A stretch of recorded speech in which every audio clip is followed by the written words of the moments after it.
Standing Committee on City Finance and Services meeting of Wednesday, March 13th, 2024.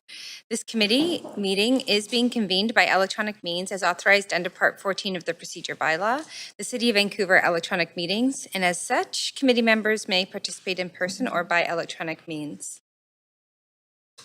I'm just checking to see if we have anyone online, and we don't as members of council. So video of council members speaking presentations and vote results will be projected on the live stream when available, and council members are reminded that in accordance with section 14.13 of the procedure bylaw, members must enable their video to confirm quorum. In case of an emergency where we need to evacuate the building, I would like to direct your attention to the exits. There are 2 exits beyond the glass doors to the left. If these exits are obstructed, please direct your attention to the 4 exits in this chamber, and please use the stairs, do not use the elevator. I would also like to highlight that there is a defibrillator located at the end of the hallway outside of the council chamber. We acknowledge that we are on the unceded homelands of the Musqueam, Squamish, and Tsleil-Waututh people. We thank them for having cared for this land and look forward to working with them in partnership as we continue to build this great city together. I also want to take a moment to recognize the immense contributions of the City of Vancouver's team members who work hard every day to help make our city an incredible place to live, work, and play. Clerks, may we have the roll call? Mayor Sim, Councillor Carr, Councillor Kirby Young, Councillor Dominato. We have Councillor Bligh in the chair. Councillor Boyle is on a leave of absence for civic business, 9 a.m. to 12 p.m. Councillor Fry. Councillor Montague. Present. Councillor Klassen. Councillor Meisner. Councillor Joe. You have quorum, Chair Bligh. Thank you very much. So any comments on agenda items can be sent to council using the web form on the city's website. The link to that form will be posted on X at Van City Clerk. I also want to note the City of Vancouver's longstanding commitment to equity, diversity, and inclusion, including utmost respect for all genders.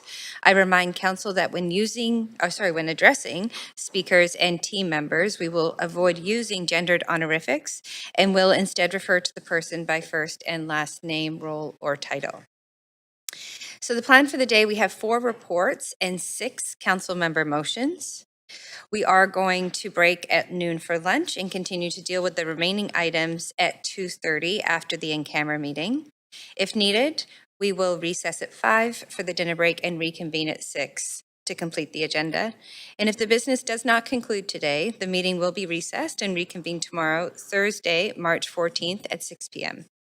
I'd like to remind council members that if amendments are brought forward, they must be submitted to the clerk in final written form before the council member introduces them. And please ensure the clerk has received your amendment by using the council meeting amendments DL.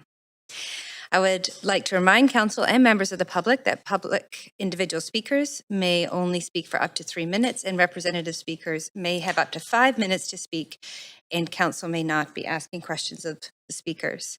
Following the last speaker on the speakers list for each item, we will go back through the list for those who were not present when their name was initially called.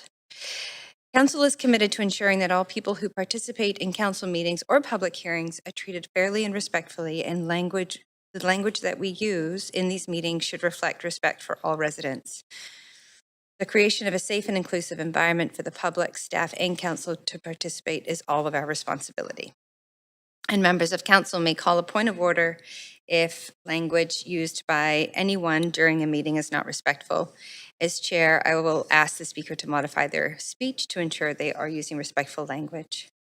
So as chair for this meeting, I'm suggesting that for reports with no speakers, we adopt the recommendations collectively in a single motion. Reports 1, 3, and 4 have no speakers.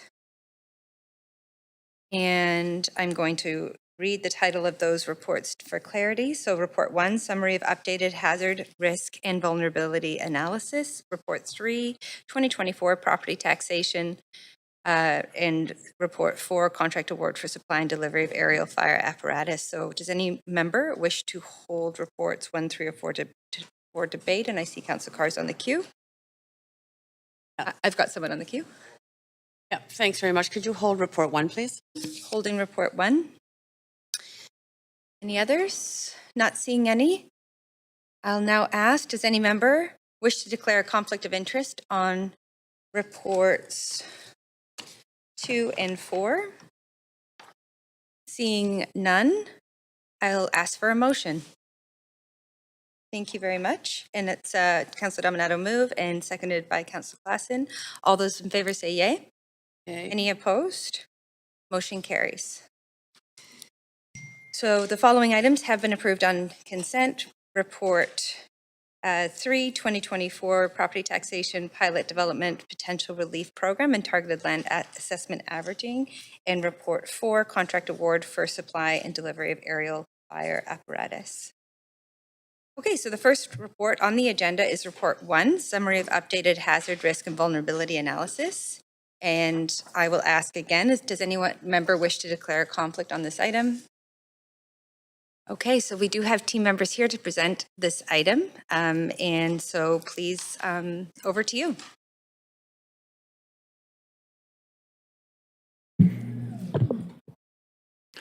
Morning, Council.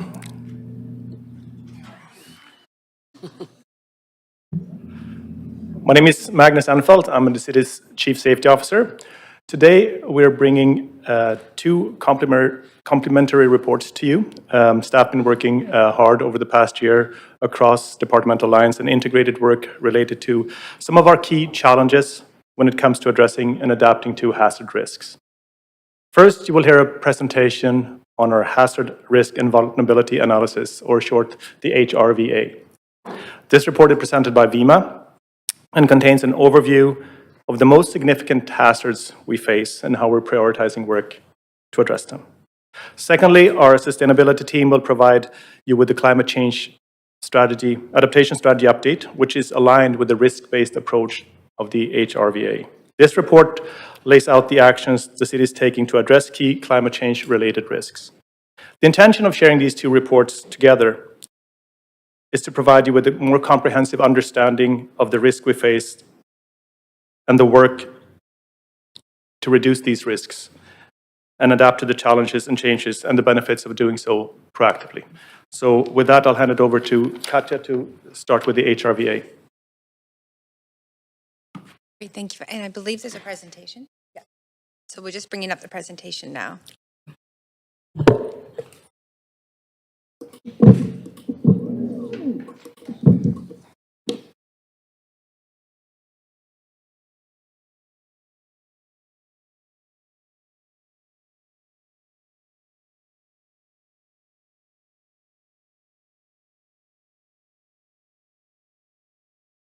Good morning, Mayor and Council. My name is Katja Tynan. I'm the Manager of Resilience and Disaster Risk Reduction with Vancouver's Emergency Management Agency, and I'm here today to provide you with an overview of our hazard risk and vulnerability analysis.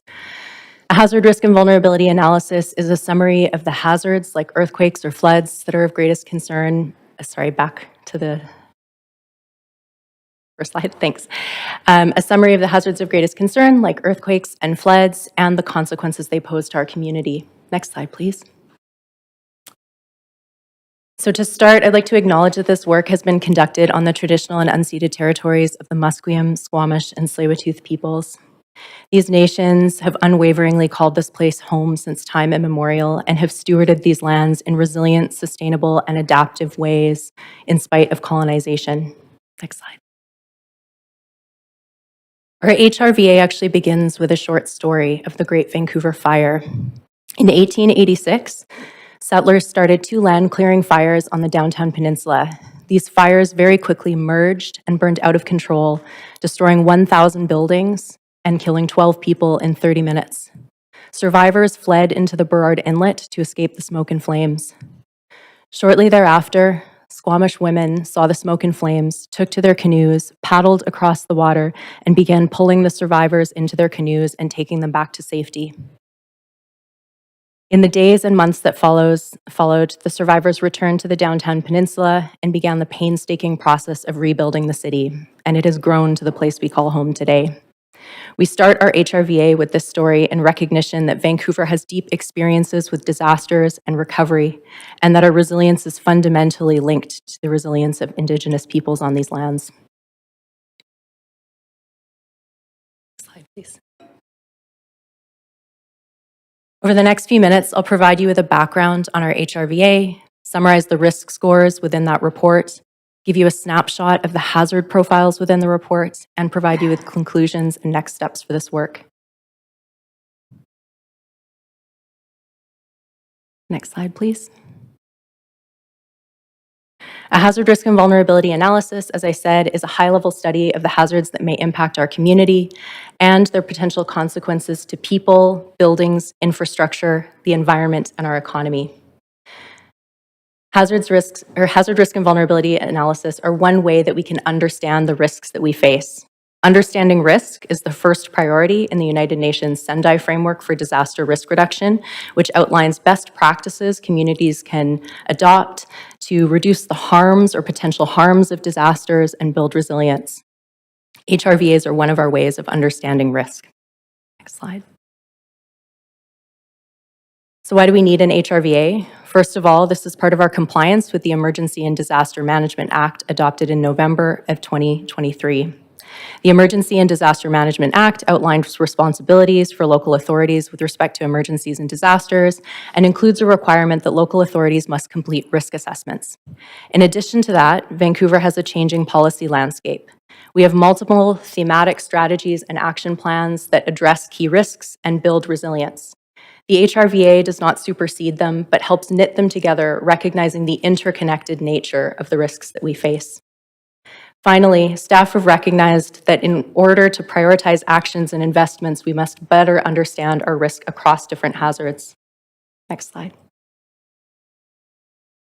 Vancouver is also a city that has experienced many emergencies and disasters. This is a rough timeline of some of the events that have impacted us in our past, and you'll notice that these events are increasing in frequency coming up to modern day. We acknowledge that these events are becoming increasingly challenging for us to adapt, respond, and recover from. Next slide. So how are HRVAs used? They're used in many different ways, but first and foremost, by understanding our risk, we can work on action plans to prevent what is preventable and prepare plans to respond and recover from events that we can't prevent. They're a foundation for our emergency management plan. They feed into land use and urban design. They can inform capital upgrades to civic facilities and infrastructure. They again help weave together thematic plans like earthquake preparedness strategy and the climate change adaptation strategy, and they help identify priority response guidelines and plans that we need to update.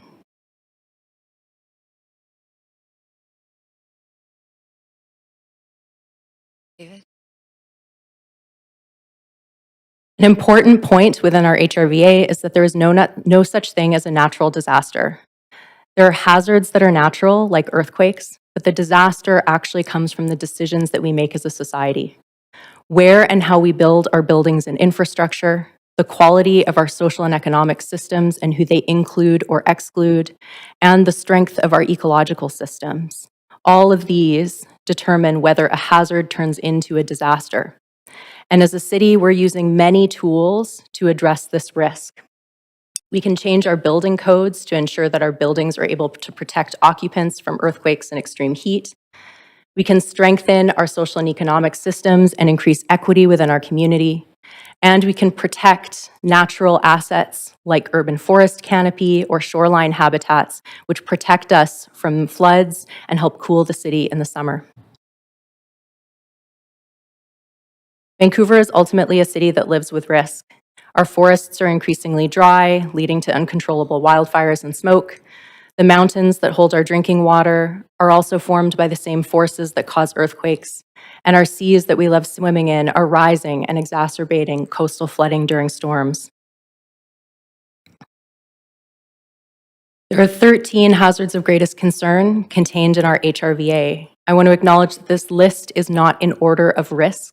It is mostly to show you the breadth of hazards that are contained within this report. And I want to draw particular attention to the first 5.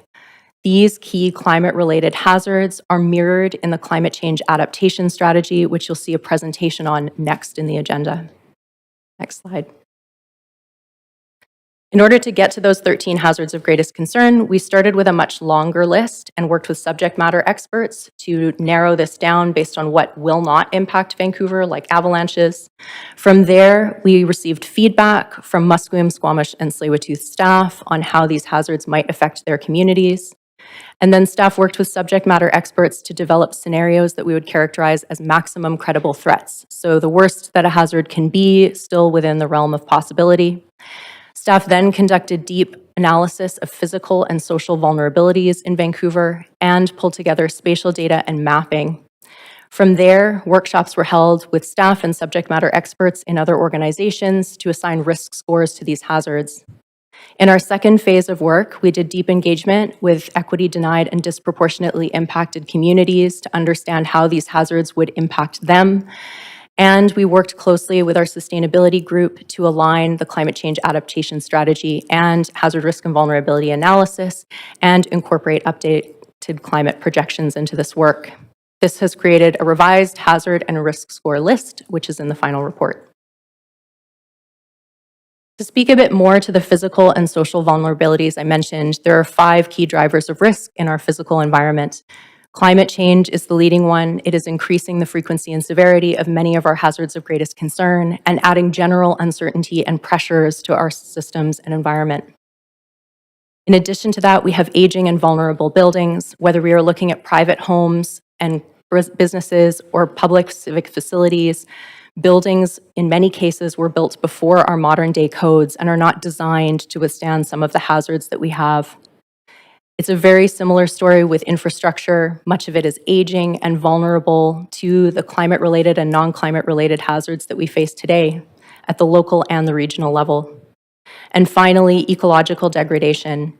Insufficient green space across the city and loss of natural protections along our shoreline further exposes us and makes us vulnerable to different hazards. Another important part of this is our social vulnerability. We know that disasters lay bare our deepest inequities. Social vulnerability is ultimately the susceptibility of a particular group to the impacts of a hazard. Emergencies and disasters have disproportionate impacts on different members of our community based on their social, environmental, physical, and economic conditions. And I want to make it clear that social vulnerability is not a personal failing, but it is a part of the system that someone lives within. We know that 1/4 of our residents feel socially isolated, and without connections to your neighbors and family, it means someone might not be there to check on you during an emergency. Many households are struggling to afford day-to-day living expenses, and if they can't afford that, then they're not likely going to be able to invest in emergency preparedness supplies or be able to retrofit their homes and living situations to protect them. Many of our community members also recognize that they are not able to access some of our response infrastructure due to accessibility issues, and much of our population speaks languages other than English and needs language access to different services and supports, including emergency and disaster supports. Next slide, please. This information was corroborated through our engagement. We spoke with 500 people over several months, ranging from a number of communities like people with disabilities, seniors, racialized communities, and more. Many folks told us deeply personal stories of the events that they have already experienced in our city and told us what different events that they haven't experienced yet might mean for them. Next slide, please. Now I'll speak to the risk scores within the report. Here you see our hazard and risk matrix. So if you look at the left-hand side on the y-axis, the likelihood score goes from lowest to highest at the top, and at the bottom, the x-axis, the consequence score goes from lowest to highest from left to right. You'll notice we have 2 hazards of greatest concern listed as high risks. This is extreme heat and earthquakes. And you'll notice that extreme heat is a higher likelihood but lower consequence, which is why it falls under that category, whereas earthquakes, while less likely to happen, have extreme consequences. Risk is ultimately a function of likelihood times consequence. On the other end of the spectrum, we have coastal flooding, windstorms, and power outages. And I want to make it clear that these are not low risks in and of themselves. They are only low when compared to other hazards within the report. We also have wildfire smoke and poor air quality as our most likely hazard, occurring now seasonally, and then extreme rainfall, hazardous material releases, which have higher consequences but are less likely to occur. Next slide, please. Now, that previous slide showed you what the current likelihood that we've projected is. This looks at future likelihood in 2050. So I'll draw your attention to the table on the right. That lists hazards of greatest concern in their likelihood that we estimate for 2050. So this incorporates climate change projections. Most of our climate-related hazards are increasing in likelihood and therefore will increase in risk over time. Hazards with a red arrow, those are the hazards that are increasing in likelihood between now and 2050. You'll notice one hazard has a gray arrow, snowstorm, and extreme cold. It's not that we will never experience these events in the future, it's just that they will become less frequent. For hazards with no arrow, we don't have projections for how those might change over time. Now I'll go through a couple of examples of the hazard profiles contained within a report to give you a sense of what's included. To start, earthquakes, one of our highest risks. We have estimated through modeling of a magnitude 7.2 Georgia Strait earthquake that projected damage would result in years, if not decades-long recovery and long-term displacement for members of our community and impacts to housing affordability. Earthquakes also have a very high potential for causing fatalities and injuries. And we also know from this modeling that direct financial losses from building damage alone are estimated at $17 billion. Vancouver also has a high risk of what's called fire following earthquakes, so gas mains become ruptured during the shaking and start fires. And this information was provided to us by the Institute for Catastrophic Loss Reduction.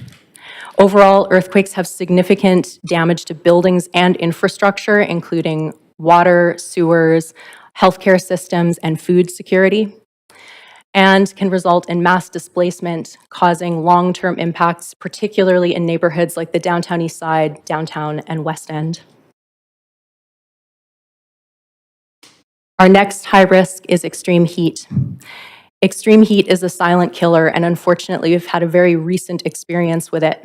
In 2021, during the heat dome, which is a type of extreme heat event, it was responsible for more deaths than any other weather-related hazard in Canada, with 117 people dying in Vancouver during that time and over 600 across the province. It also overwhelmed our first response capacity, with 12,000 calls being placed to 911 dispatch in a single day, which is double their regular call volume. Most buildings in Vancouver are not designed for our rising temperatures and lack adequate cooling to protect occupants. In addition to that, we know that some of our response infrastructure is not accessible to people with disabilities and other folks who most need to access those supports. And we have inadequate access to green space around the city, which is causing the urban heat island effect. This aligns very closely with emergency room data that has been provided by Vancouver Coastal Health. Extreme heat disproportionately affects seniors, people with disabilities, people who take certain medications, those who are isolated, people who are homeless or living in housing with inadequate cooling. Next slide, please. Wildfire smoke and poor air quality is another one of our medium hazards. Metro Vancouver has put together information that shows that poor air quality events and wildfire smoke have been increasing since 2014. Potential disruption to summer tourism over time is a possibility from wildfire smoke with cancellation of outdoor events, park use, and recreation. And we also know that even at low concentrations, wildfire smoke can be harmful to health in the short term, and chronic wildfire smoke exposure can produce long-term health impacts, which is being researched more and more. Homeless residents and outdoor workers are particularly subjected to exposure to wildfire smoke, and people with respiratory conditions, as well as seniors, children, and pregnant people are also disproportionately affected. Drought is another one of our medium risks and is something we're experiencing in the province right now. We can see serious impacts in access to water, and quality of water, both locally and in our region and provincially. This hazard also can pose impacts to food and agricultural systems and impact the people who work in them, urban farmers and temporary foreign workers included. Chronic drought conditions also impact our ecological systems, weakening trees and making them more vulnerable to breakage in winter storms. And fish are at particular risk as low stream levels and warmer river temperatures impact spawning season. Extreme rainfall is one of our other medium risks. Heavy and/or prolonged rains can overwhelm the capacity of drainage systems, resulting in localized flooding around the city. This localized flooding has impacts to transportation. It can flood basement suites and ground floor units. It can damage property in general and waterlog parks and recreation spaces. It also contributes to soil erosion and has water quality implications that can in turn impact cultural practices, traditional food harvesting, and cause loss of traditional sites, as was reported by Tsleil-Waututh staff. People who are experiencing homelessness or living in inadequate housing face disproportionate impacts of this hazard. Renters in basement suites leading to have also indicated that this has caused an increase for their need to access emergency support services when displaced. Finally, the last hazard that I'll cover today, coastal flooding, which, as I mentioned, is a low risk only when compared to some of our other hazards, but it is increasing. Impacts of this hazard, and the reason why it's characterized as low, is that the impacts are highly localized and not citywide, but they can be highly destructive in those areas where it occurs. As we've seen in recent years, piers, docks, seawalls, and other marine infrastructure is vulnerable to coastal flooding and storm conditions. An estimated $28.6 billion of community land and building, as well as city land and buildings, will become vulnerable to flooding in Vancouver with 1 meter of sea level rise and without flood protections in place. It has impacts for both public and private property, and some assets and areas may become uninsurable in the future. Finally, conclusions and next steps. For conclusions, all the hazards that we reviewed have serious consequences in at least one of the categories we reviewed, whether that be fatalities or infrastructure disruption. Earthquakes, extreme heat, disease outbreaks, and hazardous materials releases have the greatest potential to cause immediate harm to health of people, while wildfire smoke and poor air quality is showing that it has a cumulative impact on health and well-being over time. Climate change will have a profound impact on the risk ratings for all climate-related hazards included in this assessment. And nearly all hazards reviewed have significant and disproportionate impacts on people who are low income, precariously housed, or homeless, people who have disabilities, seniors, renters, and racialized communities. In terms of next steps, given the dynamic nature of these risks, we intend to bring a report on our HRVA back to you on an annual basis to show how these are changing over time. We'll be incorporating new requirements from the Emergency and Disaster Management Act into this work, including re-engagement with Musqueam, Squamish, and Tsleil-Waututh, as well as engagement with disproportionately impacted populations. We also plan to further examine how climate change is not just increasing the likelihood of these events, but how it's changing the character of the severity over time. And we will be incorporating new data and information on hazards not included in this report, like tsunamis and wildfires. We plan to communicate this information to the public by releasing the full report in the spring alongside a digital story map. We also will be working to reduce risks to these hazards and build resilience by collaborating across departments at the city and with external partners to develop balanced and proactive approaches to risk reduction and resilience. We'll also be incorporating findings from this report into our emergency management plan. And I also just want to take a moment to acknowledge that a lot of the information in this presentation and report is really negative. There's a reason why we're bringing you the climate change adaptation strategy at the same time, in recognition that there's also a lot of great work happening to reduce risks and build resilience already. The climate change adaptation strategy, as I said, is also addressing 5 key climate-related hazards that are reflected in this report. Thank you for your time, and I'm happy to answer any questions you have. Thank you very much. And great presentation, very comprehensive. You do have questions, of course. Councillor Fry. Thank you. And thank you for being so upbeat on. Part of the job. So I appreciate that this is going to be a catalyst for a report back with the emergency management plan. How are we, will that incorporate preparedness for the people of Vancouver and like a little bit more information for how to earthquake kits, those kind of things? And also, where are we at with our disaster hubs? I know we have a few in CCANs and parks, but it doesn't seem like it's distributed throughout the city, especially downtown. Yeah, I'll answer those in order. So yes, the emergency management plan will reflect everything from disaster and hazard mitigation through preparedness and planning to respond and recover. We also do have an existing robust preparedness program that staff lead and with many community members. And with respect to our disaster support hubs, that program is well established, and we're working on refining it to make sure that it meets the needs of community in the future. I'm not sure if Daniel has anything to add to that. So are we looking to expand the disaster hub program?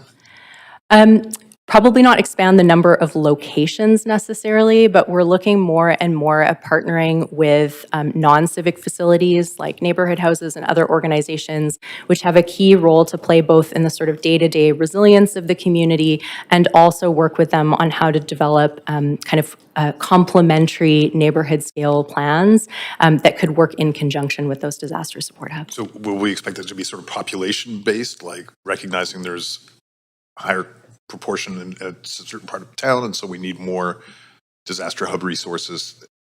It's certainly something we'll look at in the future. Okay. Yeah. One thing I didn't see in here, and I appreciate that there's more hazards to come, is like a coordinated cyber attack. Is that something that we're looking at as something that could be massively disruptive and tick off a lot of these boxes? Yes, thanks for that question. There's a lot of work actually being done at the moment in relation to planning for the World Cup on just that topic.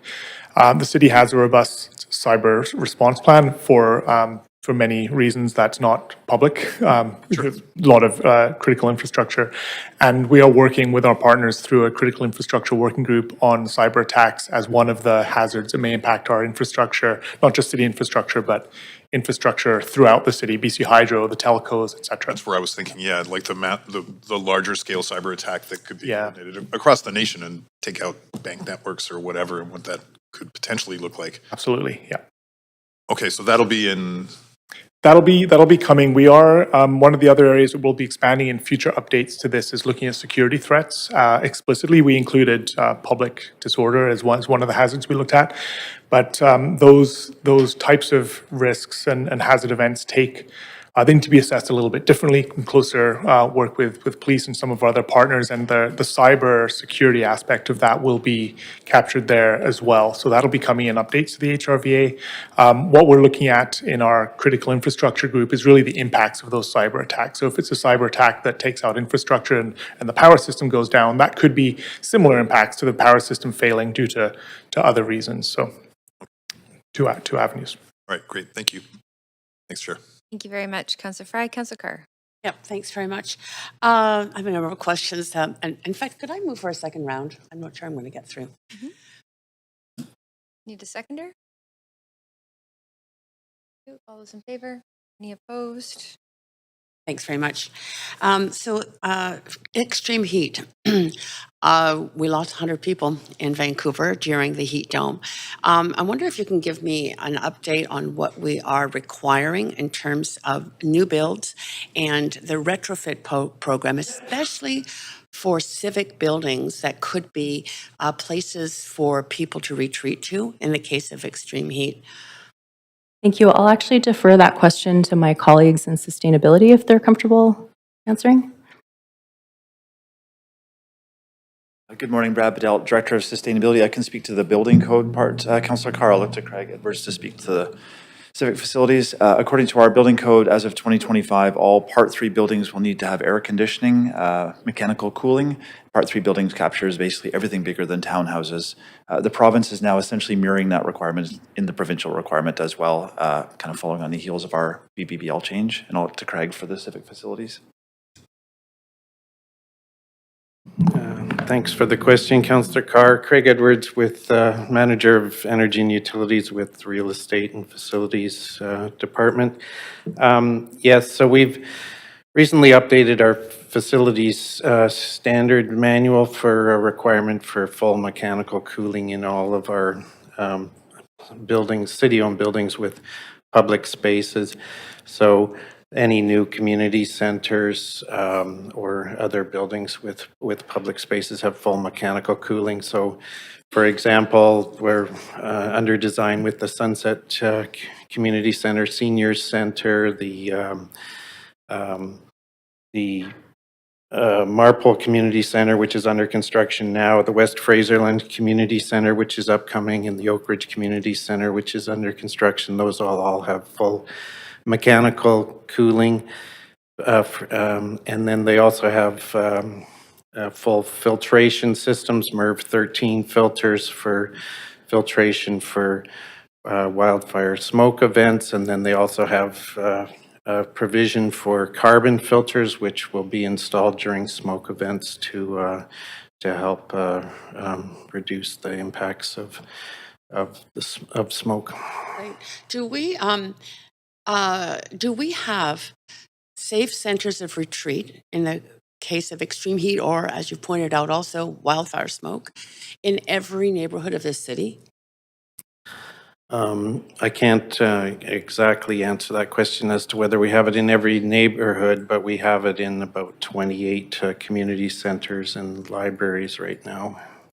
Yeah, I think that libraries, I remember putting forward that motion, and I think they're in every neighborhood, but just a confirmation from that, and maybe a response also to the question is, have we let the public know that in the case of these kinds of events, that there are these places that they can go to that are city spaces where they can be safe? Yeah, well, I know for sure that there's a map, a publicly available map on our website that shows the location of all the community centers and libraries with cooling centers and air quality centers, as well as spray parks and sheltered areas. And I believe water fountains are also on that map. Okay, that's good. And you have somebody behind you that I think is going to add to that. I'll just add to that. Yes, there are cooling centers in every neighborhood. We're always working to expand the number of those, and clean air shelters in many of our neighborhoods also looking to expand those. They're all listed on the city's extreme heat page, including a set of resources like misters, as was mentioned, public education and preparedness information, and a range of other tools that folks can use to prepare for extreme heat. Great, thank you. Turning to earthquakes, it's interesting we have this report today, given that there's just lots of news about the activity, seismic activity happening off the west coast of Vancouver Island, although my understanding is it's more likely to be a volcano at the plate junction rather than a earthquake, but be that as it may. Do we have a sense of the most vulnerable areas in Vancouver to build regarding earthquakes? And second question. Councillor Carr, can you pause that and come back on? You're at 5 minutes. Yes. Okay, great, Thank thanks. Councillor Kirby Young. Yeah, thanks, Chair. And thanks for the presentation. I'm trying to frame something in my head, and as you were talking about kind of the scope of what's included in the risk analysis and kind of the ecosystem, there's some sort of, I guess, intuitive large-scale events related to Mother Nature. There's some, you spoke about building form, kind of human-induced. But it struck me that there's some medical components like COVID, and there was reference to things that perhaps were, if you use the Sesame Street analogy, like public disturbances, which are a bit of a different bucket. My question I'm trying to get my head around is, where do things that are recurring that pose, like encampments, for example, due to sustained social or systemic issues, sit with respect to this, because they have health impacts that sustain over time? And we know that in terms of the increasing risk to human life, and that's an ongoing piece that we see. Opioid crisis, obviously, but I'm specifically interested in encampments and how and where that gets captured and why we don't look at that as a vulnerability and a risk in this framework or this context? Yeah, so at a high level, the report takes into account shocks as the quote unquote hazards, but also examines underlying stresses and conditions that are influencing vulnerability. So in the full report, there's a lot more information about the types of stresses that we're looking at and examining with respect to those hazards and how they influence some of these risks, not just over time, but in the current circumstances we face today. So there is a lot more information in the full report about that, certainly. But yeah, that characterization of shocks versus stresses came from the Resilient Vancouver strategy, which looked at sort of things that can happen suddenly versus that chronic long-term challenge that you're speaking to.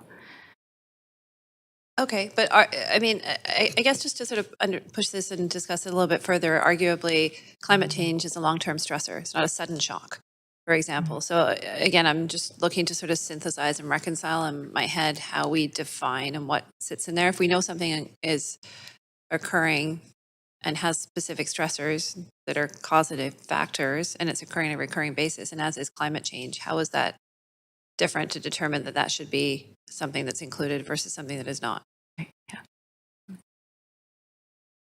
Thanks. So that is a good question. And one of the things that we do is we start with the provincial list of hazards that they've identified. And as you know, there's a big change in the framework for the legislative requirements for us, and we expect to have some more detailed requirements or detailed understanding through regulation coming out soon, which may dictate the types of things or may influence the types of things we look at in terms of the spread of hazards.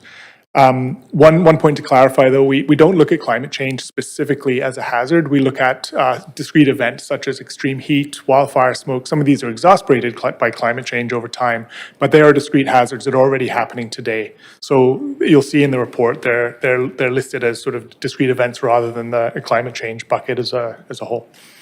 Okay, will we be having an active dialogue? Do we have the opportunity? Are we looking at the provinces list and then that's the framework that we have to work within, or do we have an opportunity to provide? I think right now we have an opportunity, but we need to wait and see what comes out in the regulation in terms of the best practice in that space. So we'll include looking, we'll review what we're looking at and take that as a take home piece of work and combine that with the regulation. Great, thank you very much. Yep. Thank you, Councillor. Councillor Dominato.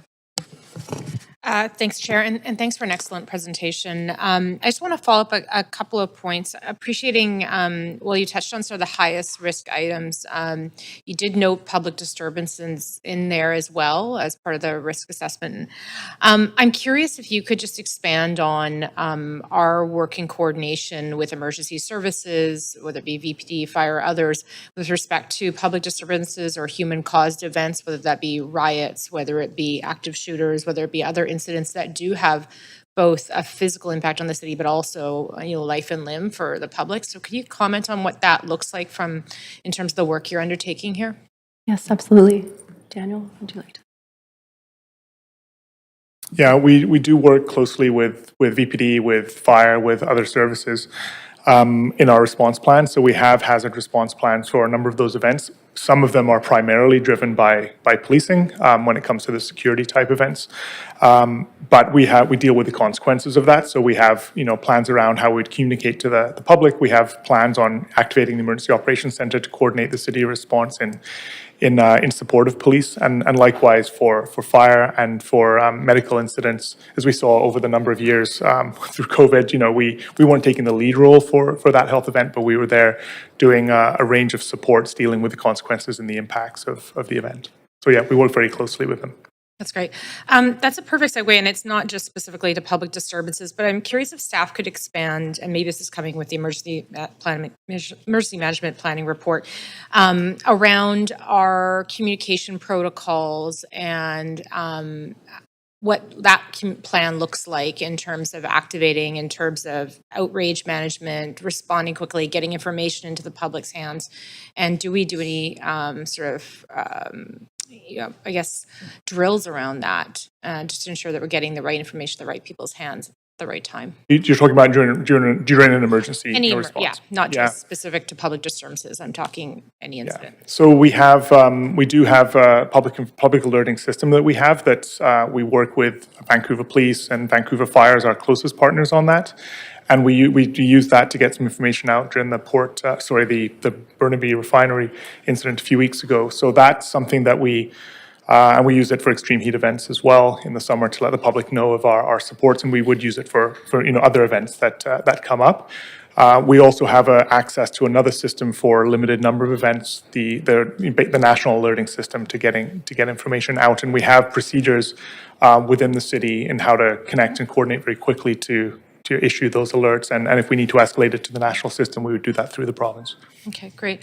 And that sort of dovetails to another question around, and I don't believe it solely rests on the shoulders of the city, but what are we doing to support, educate the public and families about how their households should be prepared in the event of any one of these potential hazards and risks? And because I think that is, I suspect a gap in that, if suddenly we were without water for days and days, do people have a supply of water at home? They have other, what are we doing around that? Is there an active maybe campaign to? Yes, we have a public education program that we leverage to get information out.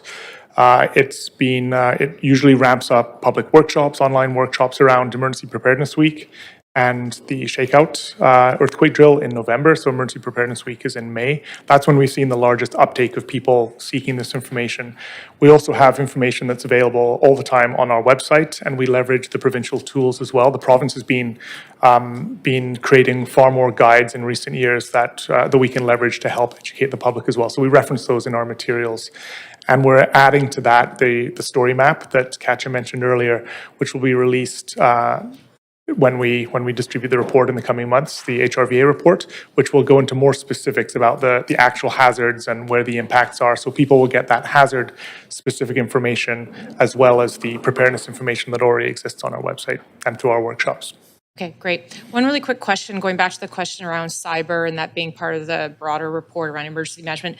Are we also considering the risks associated with AI?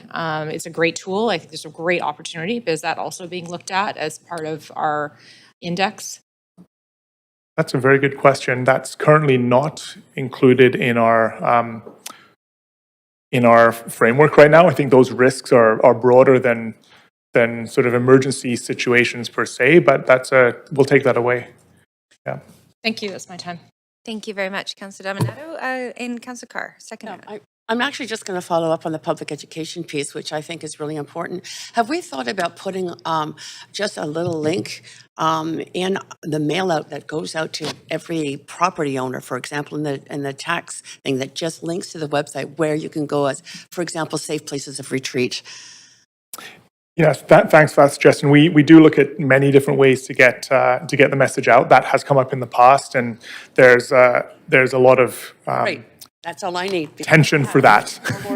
Go ahead. Okay, great, thanks. Back to earthquakes, which I had just started on. I'm interested in knowing if we have identified the most vulnerable public buildings. I suspect some schools would be on that list, and high rises in terms of earthquake, the vulnerability of people in them if there was an earthquake. For public facilities, I don't know if, yeah. How would you like to answer that one? Good morning. I can speak to some of that, Councillor Carr. So in terms of the buildings across the city, we have done that analysis. It's certainly, there's a certain building type that is more vulnerable. New buildings that are constructed today are built to the new code. They're seismically very sound. We do plan to have a briefing with council on seismic risk within our existing buildings to share that information with council and to start to look at next steps within the city's control. But absolutely, we do have that information. Excellent, thank you. Look forward to that briefing. I want to go to flooding, flooding, and specifically sea level rise. I do read keep up to date on the climate news, and I was really, really upset to hear that the ice And the glaciers in Greenland are melting now at 40 million tons an hour. If Greenland goes, it's 25 feet of sea level rise. And James Hansen, who I think we all know as the one who told the bell to Congress in the United States about climate change in 1988, has recently predicted a 5-meter rise by 2100. Have we thought about that sort of extreme risk? And I mean, engineering brought in actually James Englander, High Tide on Main Street. It was a brilliant presentation that said we have to plan low, medium, and high risk. So let's say James Hansen is a high-risk predictor. Are we planning for those kinds of high risks, especially in things like our about to be opened new hospital on the False Creek Flats? Yeah, thank you, Councillor Carr. It's a great segue to the next presentation, but at the moment, our building bylaw was amended about 10 years ago now to be a meter higher to account for projected sea level rise guidelines from the province. Given the average lifespan of a building at about 80 years, that was the basis for the 1 meter of elevation increase. As far as flood infrastructure around the city, we haven't built much coastal infrastructure, but to use River District as an example, it's built based on a meter of sea level rise by 2100, but it's also designed to allow for another meter of rise to be added on to that flood protection. So 2 meters total. We do typically follow the province's lead in terms of sea level rise projections, and we've been nudging them to update the projections that we're working off of right now. Yeah, I'd say maybe more than a nudge, like a big push, because the science is changing so rapidly. Thank you.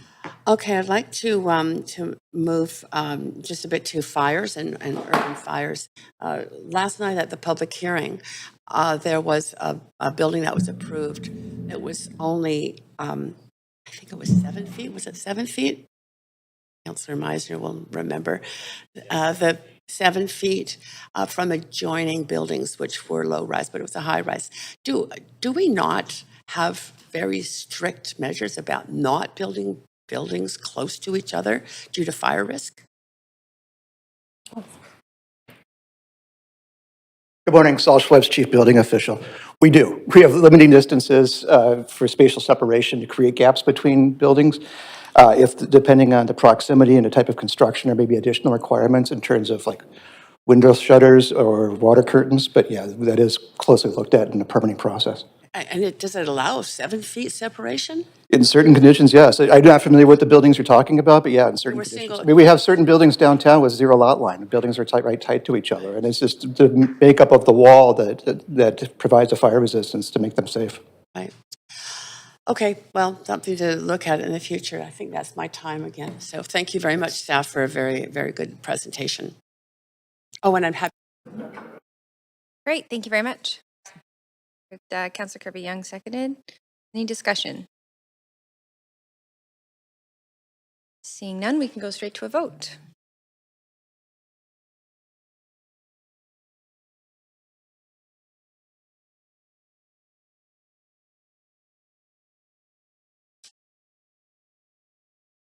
Marison may need a vote assist. Yeah. Okay. In favor of Mayor? Yeah. Great. And that motion passes with unanimous support. Thanks very much to the entire staff team for being here and presenting today in the work. Okay. So that does take us to our next item on the agenda, which is report number 2, Climate Change Adaptation Strategy 2024 to 2025 update. And before we start, does any member wish to declare a conflict of interest on this item? Seeing none, we do have team members here to present the item. So I will invite you to take it away. Good morning. We're just going to set up our laptop here, I think, to share our screen. While we're doing that, I'll provide an introduction. So thank you for having us this morning. I'm pleased to introduce Rachel Telling, who led this climate change adaptation strategy update as our acting manager of climate adaptation and equity. Before I pass to Rachel, I wanted to highlight 2 themes in this report. The first is that back in 2012, when our adaptation strategy was first approved by council, It was really forward-looking. It was thinking about the future threat of climate change and how we adapt to that. That has changed dramatically in the 12 years. It's really now, of course, looking out into the future, but also focused on the hazard that we're facing today. The hazard would be an extreme heat event this summer, wildfire smoke this summer, flooding in the winter. So I hope you see that shift from a distant threat to dealing with the hazard effectively right in this moment. The second piece I wanted to speak to is that the strategy before you today is, of course, a city strategy, but adaptation very much relies on a whole of society approach is the term. It relies on other levels of government to take action. It requires the private sector, organizations like the banking and financial sector, the insurance industry, all of those to take action. And in the strategy, I hope you see that theme. There's actions that are city-led, city levers, but we also need to partner with and advocate to other organizations to take action and in some cases to provide funding to support this work. So those are two themes that hopefully come out through the presentation. I think we're just about ready to go, so I will pass to Rachel to take it from here. Thank you. Thank you very much. Thank you, Brad. Good morning, Mayor and Council. As Brad said, I'll be providing an overview of the 2024 Climate Change Adaptation Strategy update that we're bringing to you today. The adaptation strategy is the plan for reducing risk and building resilience to the 5 climate change-related hazards identified in the hazard risk vulnerability analysis that you just heard about. I would like to begin by acknowledging that the work to develop the climate change adaptation strategy took place on the traditional and unceded territories of the Musqueam, Squamish, and Tsleil-Waututh nations. The host nations have stewarded these lands since time immemorial, and we have much to learn from them with regard to climate adaptation, as well as recognizing that Indigenous communities face disproportionate burdens and impacts of climate change.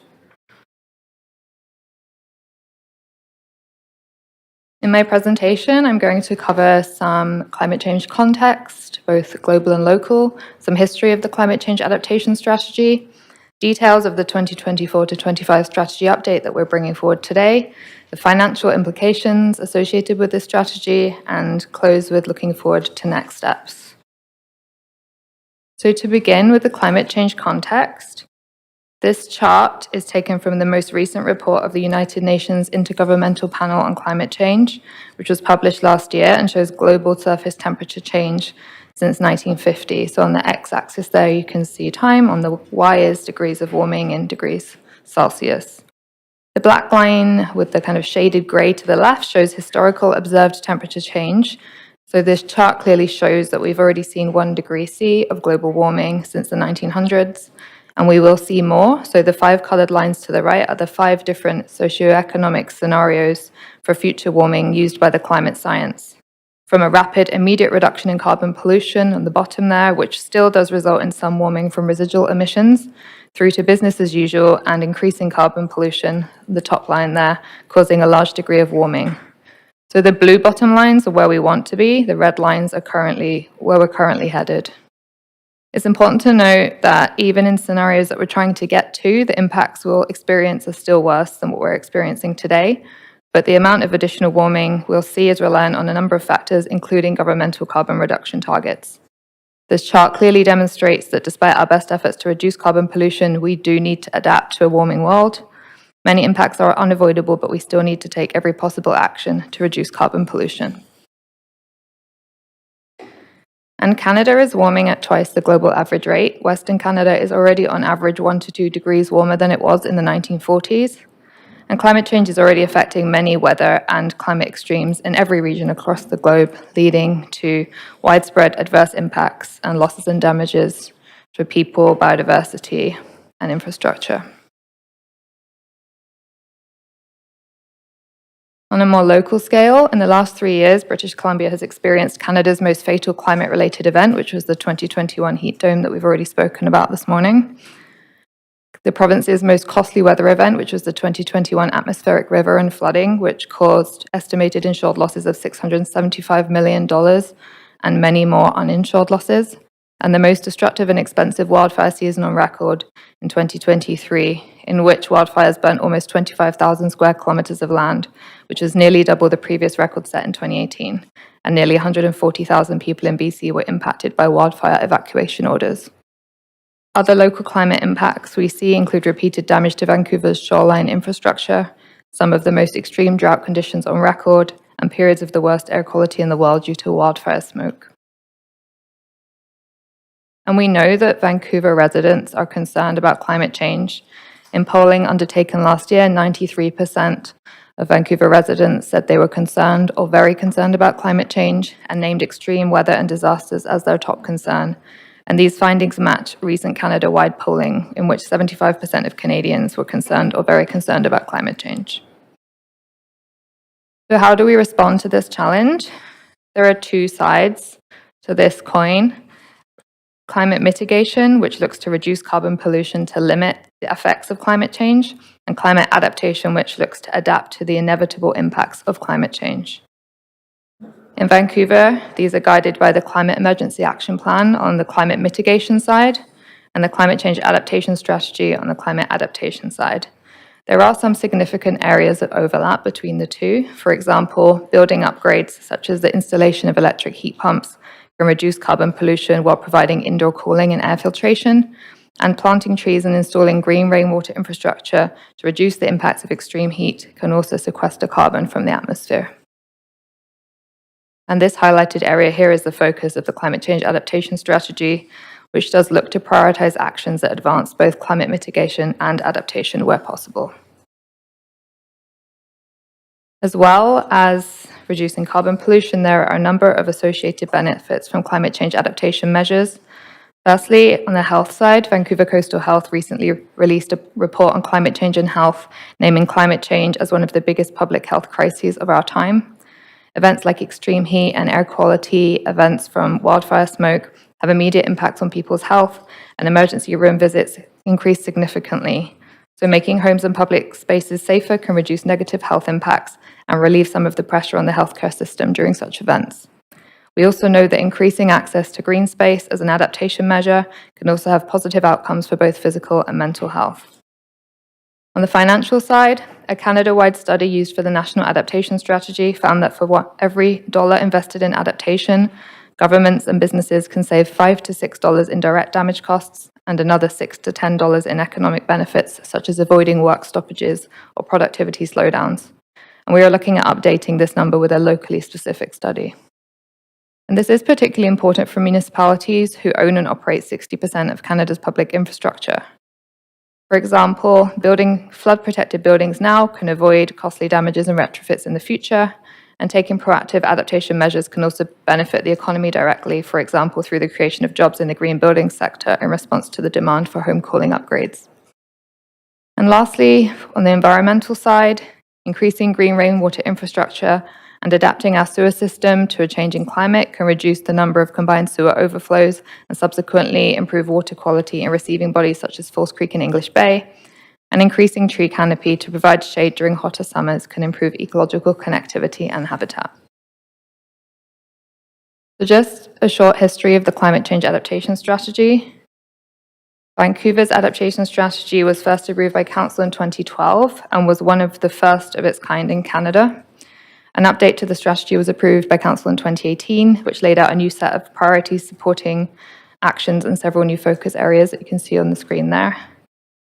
The strategy's purpose is to summarize and outline the expected changes to Vancouver's climate in the future, identify the potential impact of these challenges, and recommend a suite of goals and strategies to reduce risk and enhance resilience for people, ecosystems, and infrastructure. In terms of where we're at with the 2018 strategy, around 70 of 101 actions are complete or on track to be complete, and those not complete are either carried forward into this strategy update or were made redundant through other policies and plans. This slide shows some of the successes that we've had through the 2018 adaptation strategy, and many of these are ongoing actions that are being built on through this strategy update. So firstly, this is an image from the award-winning City Design Challenge to rethink the future of the False Creek shoreline in the face of rising sea levels while accommodating urban development and fostering ecological revitalization. This built on a decade of coastal adaptation work at the city that includes understanding and mapping our coastal flood risk, undertaking public engagement on coastal adaptation, and taking proactive measures such as raising the flood construction level for buildings. Sea2City provided us with a vision and new design principles to guide the next steps of coastal adaptation in the city, which we are building on through this strategy update. This image is of the green rainwater infrastructure installation at Woodland and 2nd Ave. So over the past 5 years, 76 green rainwater infrastructure projects have been implemented across the city, cleaning and retaining rainwater runoff from 45,000 square meters of street. By installing green rainwater infrastructure throughout the city, we're increasing the amount of rainwater that can be absorbed back into our environment, reducing flooding, helping to cool in extreme heat events, improving water quality, and increasing green spaces for our communities and wildlife.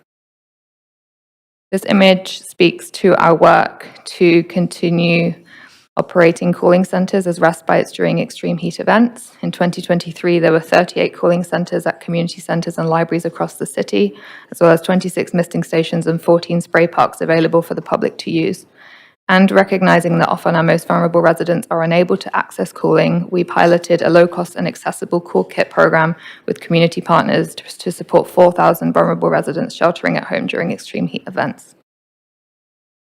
And lastly, we have been improving tree canopy in neighbourhoods disproportionately impacted by urban heat island, which are built-up areas with a high proportion of paved surface and low amounts of shade, and are often significantly warmer than areas with less paved surface. We've been targeting tree planting in these areas, such as the downtown east side, which has low tree canopy and a high proportion of vulnerable residents. 58 tree pits and planted trees were created between 2022 and 2023. These trees will reduce street temperatures, provide shade for residents during heat events, and also provide ecological functions such as rainwater filtration and habitat. And these are some of the key ongoing challenges that we face in climate change adaptation. Firstly, the pace of climate change is happening faster than earlier projections. We are seeing more extreme weather events, such as the 2021 heat dome, which was a 1 in 1,000 year event, and having to adjust our plans accordingly. Climate change impacts also do not affect all groups equally. This is clearly shown in this urban heat island map, which shows street temperatures during a hot summer day. The blue is less than 25 degrees, through to the red, which is 29 to 33 degrees. An urban heat island effect is connected to past planning decisions and inequitable distribution of tree canopy. And communities that have been affected by systemic inequities are often at greater risk from the impacts of climate change and often have the fewest resources to respond. And so it's important to focus on reducing risk and enhancing resilience for those most vulnerable to its impacts. For example, in the 2021 heat dome, most of the deceased were older adults with compromised health due to multiple chronic diseases and who lived alone. This image speaks to the fact that adaptation requires us to approach our work differently. So the traditional way of doing things may no longer work. For example, replacing an existing pipe with a larger one may not be sufficient to manage higher water volumes from extreme rainfall events in the future. And instead, we need to look at a combination of measures, including green infrastructure, to capture and filter some of the water before it reaches the pipe. And lastly, cities are at the forefront of climate impacts, but the funding needed to advance climate adaptation at the pace and scale required is beyond the city's capacity and will require long-term sustainable senior government funding.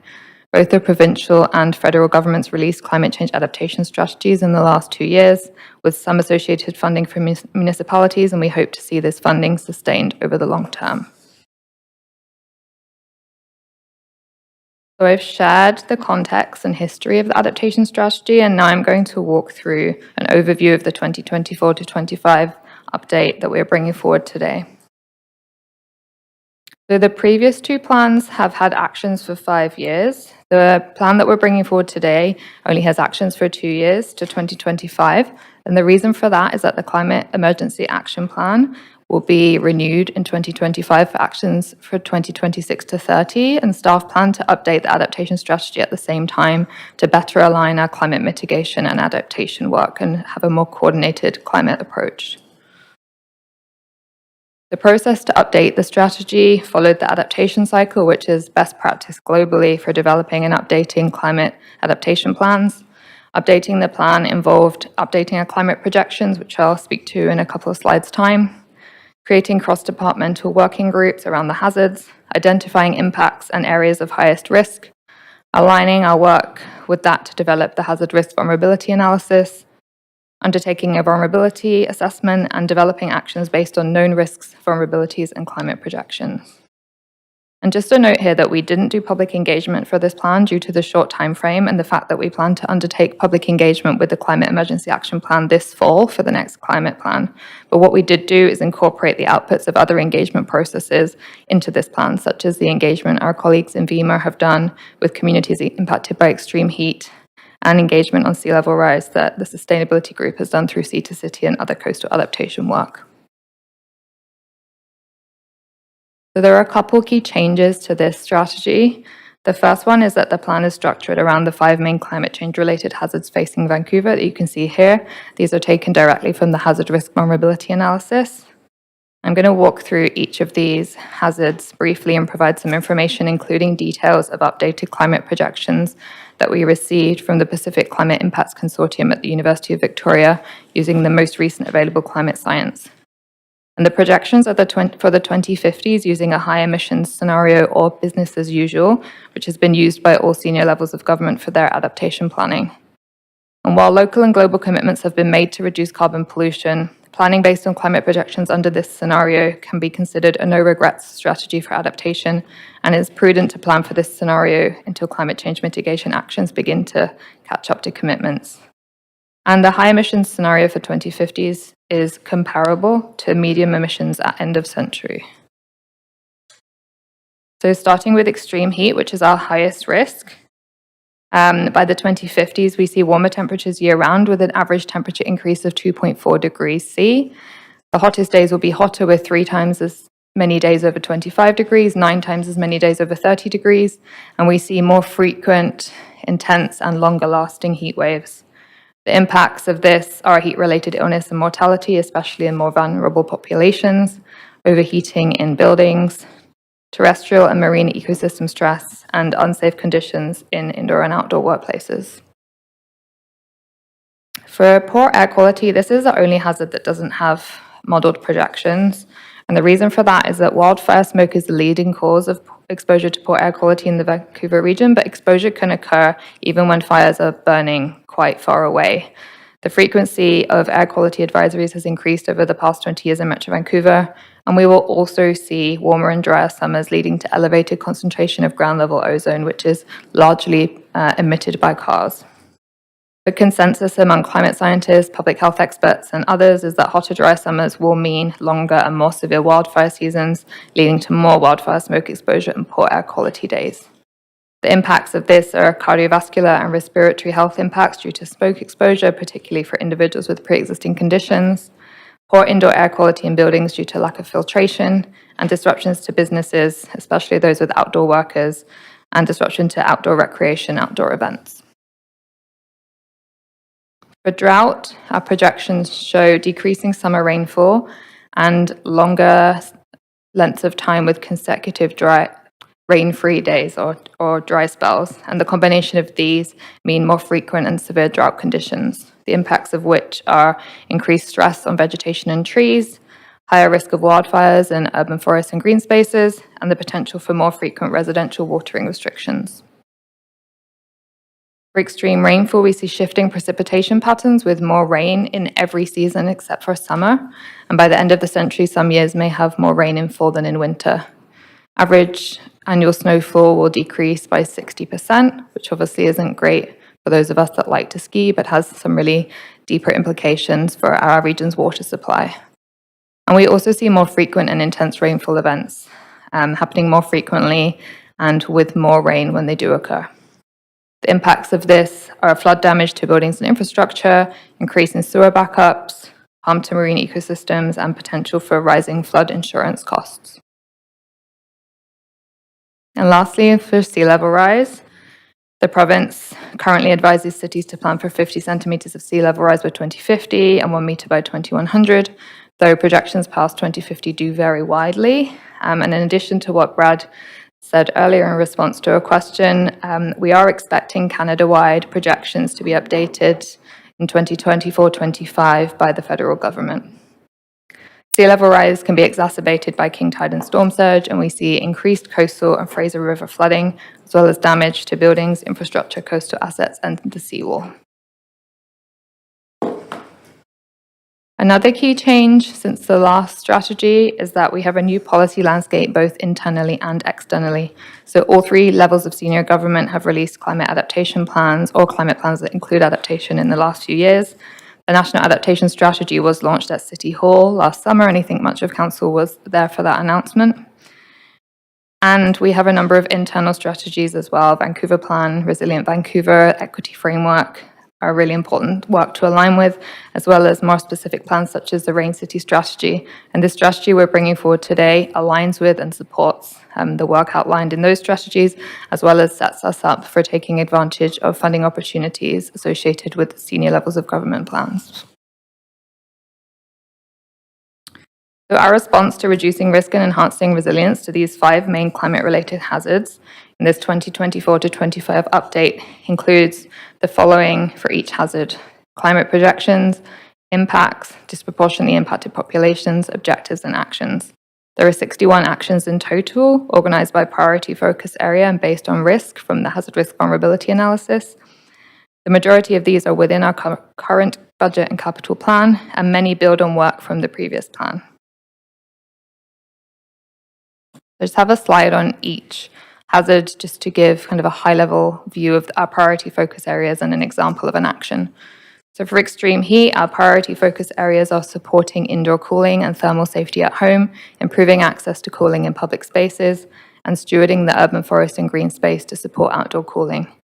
An example action in this area is continuing to expand tree planting in low canopy areas and piloting climate-adapted tree species, which are species of tree that may be more suited to Vancouver as the climate changes. For poor air quality, our priority focus areas are reducing risk to poor air quality, as well as some cross-cutting actions that recognize that extreme heat and poor air quality often occur at the same time and have cascading impacts. An example action here is expanding on the 2023 DIY air cleaner pilot with partners to support 300 people to make their own air filter, offering free air cleaners to low-income residents and seniors. For drought, our focus is minimizing risk from drought through proactive management in collaboration with key partners, recognizing that drought, possibly more than some of the other hazards, will have more regional impacts, for example, to water supply managed by Metro Vancouver, and this requires a coordinated approach with other levels of government. As our temperatures increase and population grows, we need to proactively manage our drinking water supply. And so an example action here is accelerating residential water metering. So this will help us to understand better our water usage and wastage, and is shown to decrease water usage. For extreme rainfall, our priority focus areas are improving our understanding of this hazard, managing rainwater through green rainwater infrastructure and the built environment, supporting community stewardship of rainwater infrastructure, and an example action here is incorporating green rainwater infrastructure into 3 hectares of street area in city right-of-way reconstruction projects.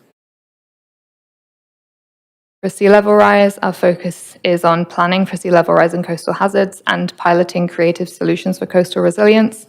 And an example action here is developing a coastal adaptation and flood management policy that outlines a citywide approach to coastal adaptation planning, including governance, policy tools, and funding mechanisms. And we also have some enabling actions, which are actions required to continue to build capacity and enable integration of adaptation into decision-making and daily city business.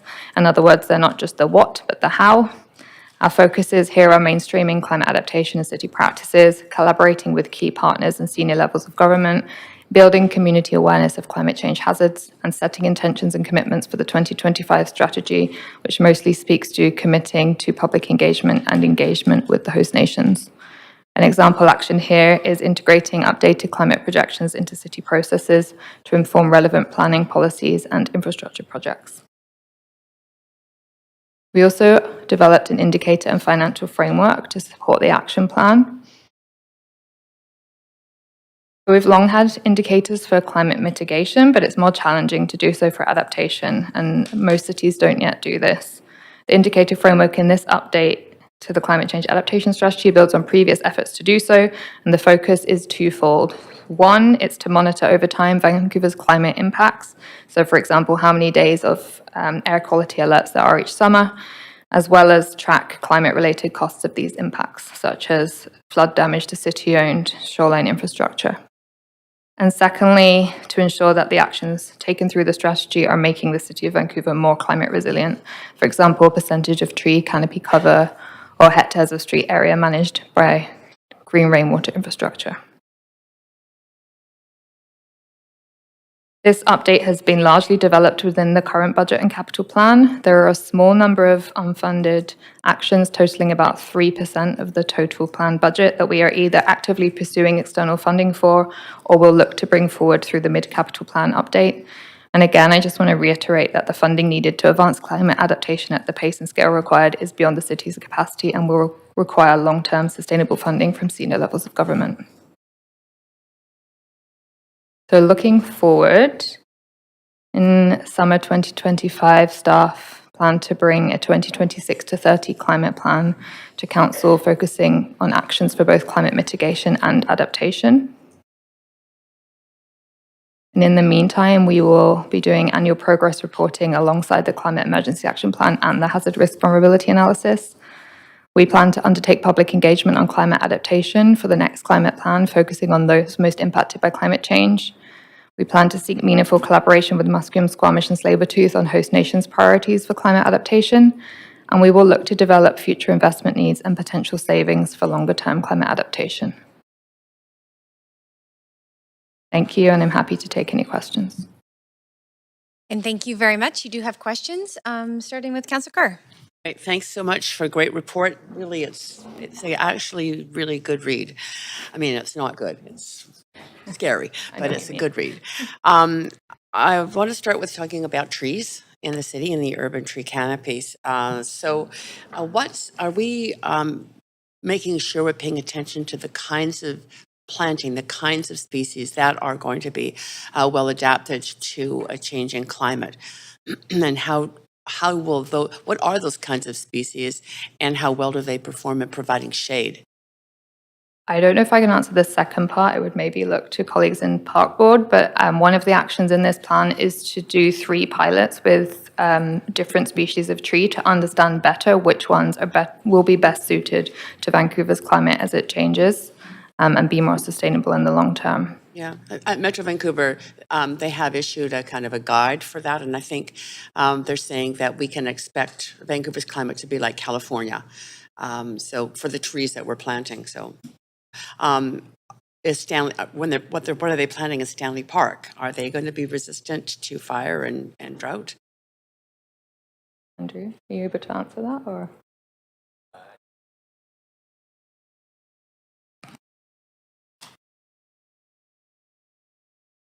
As Andrew Seaton, I'm the senior engineer with Park Development. My colleagues in urban forestry would really be better suited to answer that question in detail, but my understanding is yes, they're looking to provide like resilient species. Yeah, cedar, for example, is not resilient under climate change. Okay, that's good to know. I noticed that in the report, when it talks about, there's some pages on progress, that there are 5 actions related to resilient buildings that are under the column not started, and 4 actions on coastline preparedness that are not started. I wonder if you can outline what those are and what priority they might have in moving forward. We might need to follow up with details on those. I think the coastline preparedness ones are likely related to the fact that we need a citywide coastal adaptation policy and framework in place to guide some of the decisions around coastal adaptation. But yeah, we'll follow up with you on the specific details of those actions. That'd be good. I'd appreciate that. Regarding drought, more stringent water restrictions. First of all, do we have a sense from Metro Vancouver in terms of our water supply? And I think we're losing the last glacier, so ending or heading into an era where we have to depend on snowpack. So are we getting a sense from Metro Vancouver of how we have to, as a city, adapt to that? Or what, do we have to have every building, for example, on monitoring water metering? Yes, I know Metro Vancouver are communicating really clearly. For the details, I would look to Mark Schwab, who I believe is on the WebEx call from engineering. Oh, you're here. You snuck in. Great question. Mark Schwartz, Director of Water and Utilities Management and Engineering.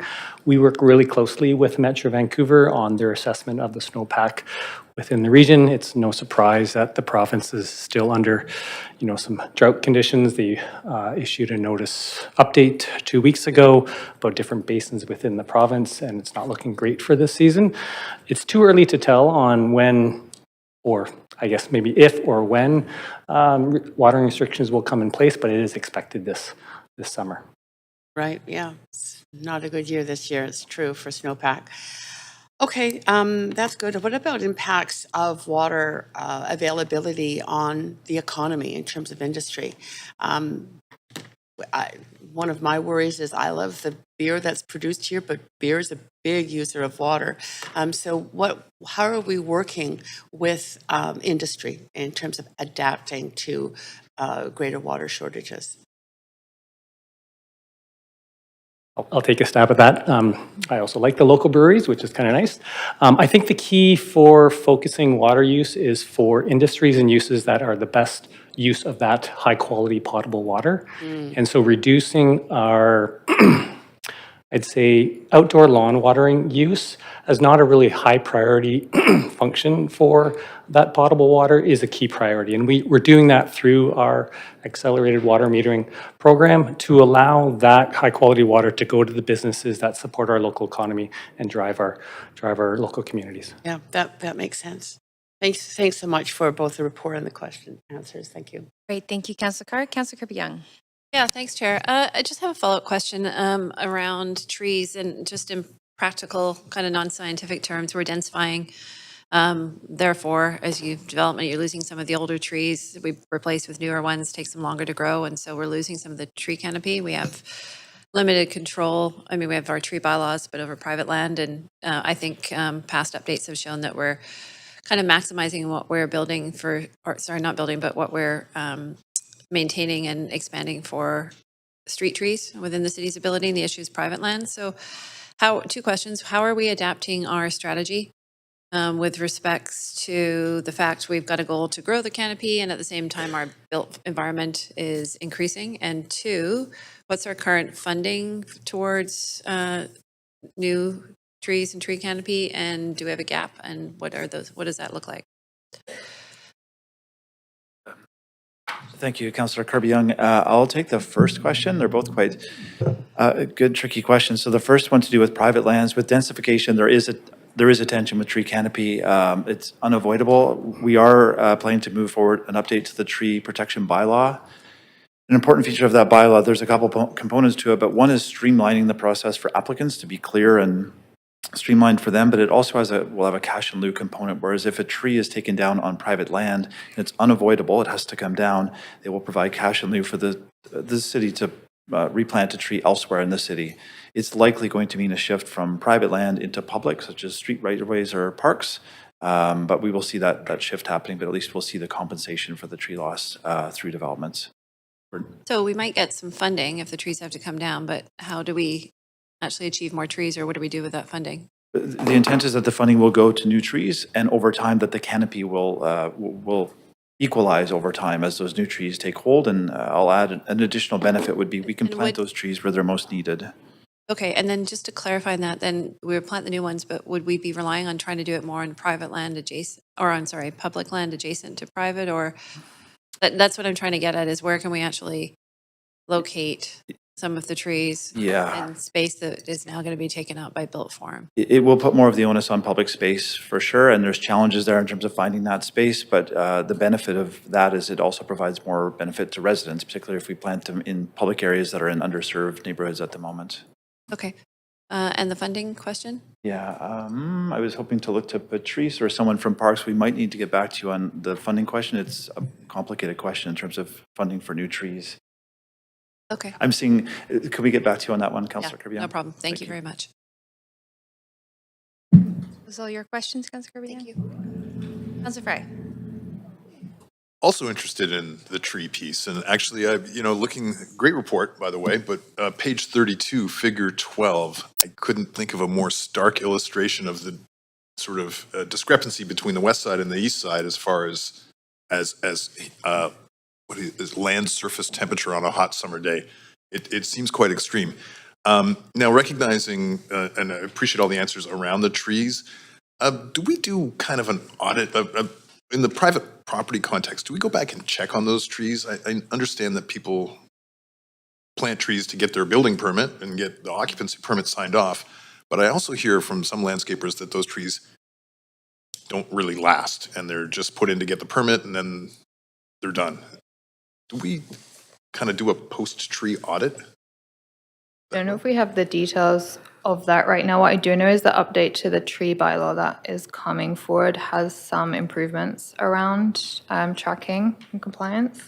Do you have Yeah, the tree bylaw does improve the compliance tracking with that, and also Councillor Frye, I'll just add, the map that shows the red and blue, we are trying to focus new tree planting efforts, particularly with the adaptation emerging priorities fund in those neighborhoods that have low canopy right now, so that's an effort. I think Rachel showed an image of the Hastings Street tree planting that we've been doing for several years now. No, and I appreciate that. And I mean, I think in sort of the context of some of where Councillor Kirby Young was going with this, recognizing that maybe we can't always do the tree as the solution. What other options do we have? Like, I know green roofs, for instance, green roofs is that kind of part of a mitigation strategy that we're looking at as well on top of a tree canopy strategy? We are, and I would say one of the learnings from the 2021 extreme heat event is that the fatalities were in buildings, of course, particularly older buildings that lacked air conditioning. So we are looking at ways of providing cooling in existing buildings that don't require a full building retrofit. Of course, we want to see the retrofits, but are there kind of quick and dirty ways to cool some of those older buildings?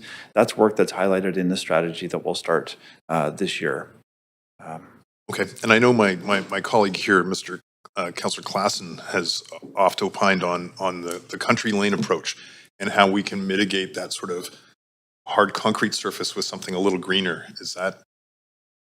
Yeah, Jimmy Zamar is here. We've been doing a ton of work on green infrastructure that definitely feeds into this. I'll pass to Jimmy to speak to that. Good morning, Jimmy Zamar, Director of Urban Watersheds, Sewers and Drainage and Engineering.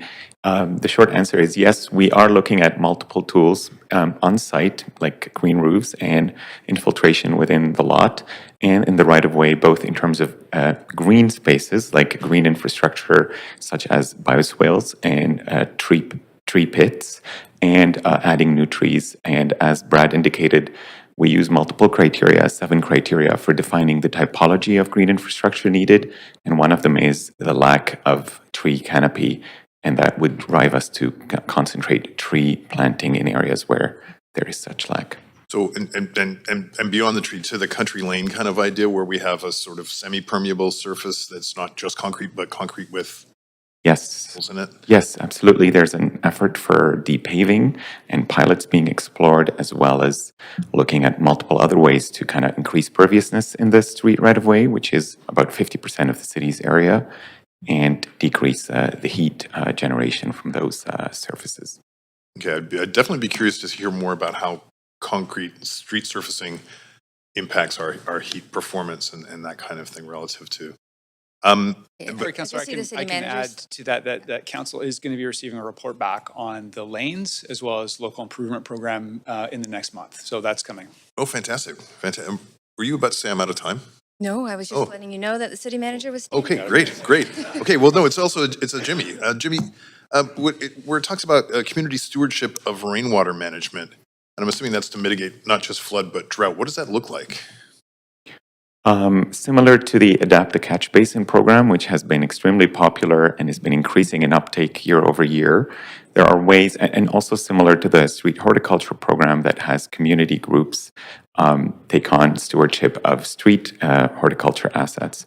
We're looking at where green infrastructure is located in a safe and accessible way for the public, for the community to take on adopting these assets and taking care of them. And that would offset some of the burden of the public dollar. So you're talking about bioswales, that kind of? Yes. Okay, great. Thank you. Thanks, Chair. Thanks very much. I just have a couple of questions. And while it's true that sustainability is embedded in our planning department, let's say for simplicity, I'm just curious if there is an upcoming report or update around how housing and climate intersect. And I raise this because Metro's Regional Planning Committee received an update from a delegate who joined the Task Force for Housing and Climate. And what we're seeing at federal and provincial levels is more discussion and programs that connect both the housing and climate goals. And a comprehensive blueprint report was provided, which I can certainly share, that outlined 40 actions that municipalities can do that are quite impactful and also well within the sort of jurisdiction of a municipality that can improve climate outcomes. So just want to really just raise the question if it's on the radar of staff, and noting that housing wasn't mentioned at all in this report, I just see it as an opportunity in our climate work. Yeah, thank you. There is absolutely an opportunity in our climate work to better integrate those two. So with the next Climate Emergency Action Plan and the next Climate Adaptation Strategy, we are very much looking to center housing affordability with that work and point out where the savings can be had. It's definitely in the tea leaves as far as funding from senior governments as well. So that's meant to come to council in 2025 with some steps leading up to it that you'll see. Doug, I don't know if through other channels there may be other opportunities, but I'll just add that Big Move 1 in the Climate Emergency Action Plan is really focused on affordable housing and densification. And so each time you see a report, such as multiplexes, we'll do our best to connect to the climate benefits of that work as well. Okay. Maybe what I'll do is I'll share this information. It's quite comprehensive. And maybe I'll just ask this question actually, is around fabricated modular homes. Is that work that's underway? It's work that's happening in various parts. Metro Vancouver is leading a study right now looking at how to standardize designs to enable prefabricated mass timber construction. We're participating in that. It's fairly emergent as a field, but certainly something that we're participating in and trying to encourage primarily from a housing affordability and just speed of housing construction perspective. But there's definitely climate benefits, embodied carbon in particular, that come with it as well. So the short answer is yes, we are participating in a number of different initiatives at the moment. Okay, I'll forward this along and perhaps that'll be helpful. Great, thank you. Thank you. Councillor Carr. Brown? All in favor? Any opposed? Okay, go ahead. Yeah, great, thank you. I just have really one question, but it was prompted by Councillor Fry bringing up green roofs and recognizing that not only could they mitigate, but also the possibility, I'm wondering if staff has looked at this at all, of integrating green roofs with solar panels. I know I've talked to people within the industry, it's highly feasible and works extremely well, and whether or not you've considered how could we increase the production of renewable energy that might lead to greater resilience given the potential threats to the electricity grid with climate change. Thank you, Councillor Carr. So in terms of green roofs, we absolutely encourage them in the new VBPL requirement for Part 3 buildings. Green roofs are a pathway to achieving the outcomes of that building bylaw requirement, and we're seeing uptake on green roofs. So if you have a high vantage in the city, you will see them popping up, including the building that I look onto in my office today. In terms of the integration with solar PV, it's something that we have heard before, and we can certainly dig into. Are there any barriers between green roofs and solar PV to make sure that there aren't barriers? I think we heard from the hydro briefing a month or two ago that they're also looking at incentivizing solar PV with a different feed-in tariff rate as well. So we can certainly do more work to look at sort of the co-location of the two on a roof. It's that's not something great. we've done Look yet. forward to that. Thanks very much. Yep, that was my only question. Thank you. And I'm happy to move the recommendations. Thank you, Councillor Carr. Second, Councillor Dominato. And Council, is there any discussion?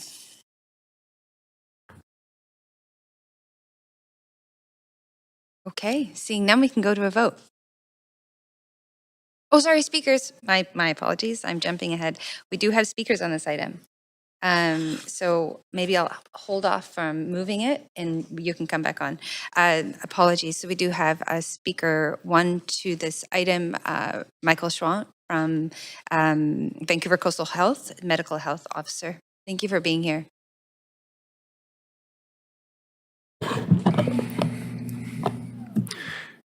Hello, my name is Michael Schwant, and I am a medical health officer for Vancouver Coastal Health. I also reside in Vancouver.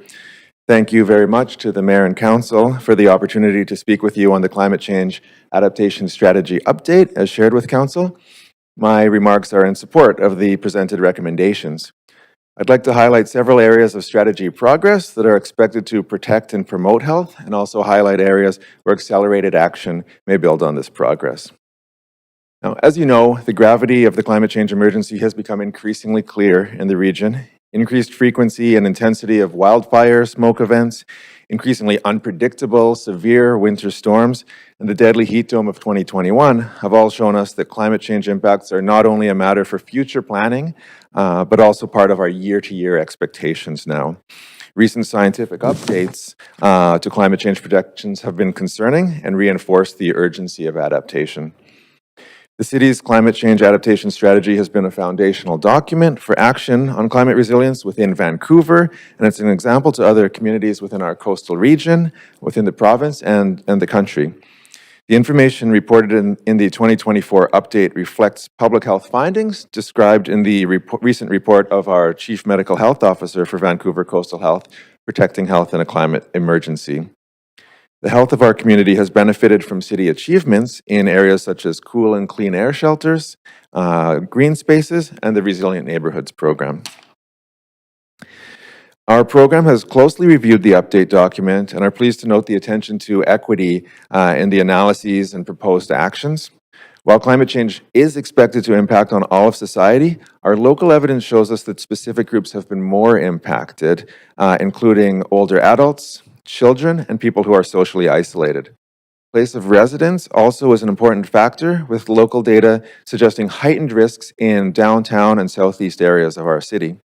So an equitable approach can help to ensure that everyone has opportunities for health, well-being, and to thrive amidst a changing climate. Now, we know that it is important for public health programs not only to support and applaud these efforts, but to provide tangible contributions to this complex work. Our public health program does work directly with City of Vancouver staff leaders in areas including emergency management, sustainability, planning, and engineering services. Going forward, we plan to develop and refine our health monitoring capabilities, aiming to produce and provide day-to-day location-specific data on health impacts of climate events, drawing on data from emergency departments, ambulance services, and other sources. This data can help to plan and target effective municipal action. So thank you for your time. From a health perspective, I applaud the work of city staff and the leadership of council on this important strategy. And thank you very much for being here. We will move to speaker one, registered speaker one with the public speaker list, Douglas Courtemanche.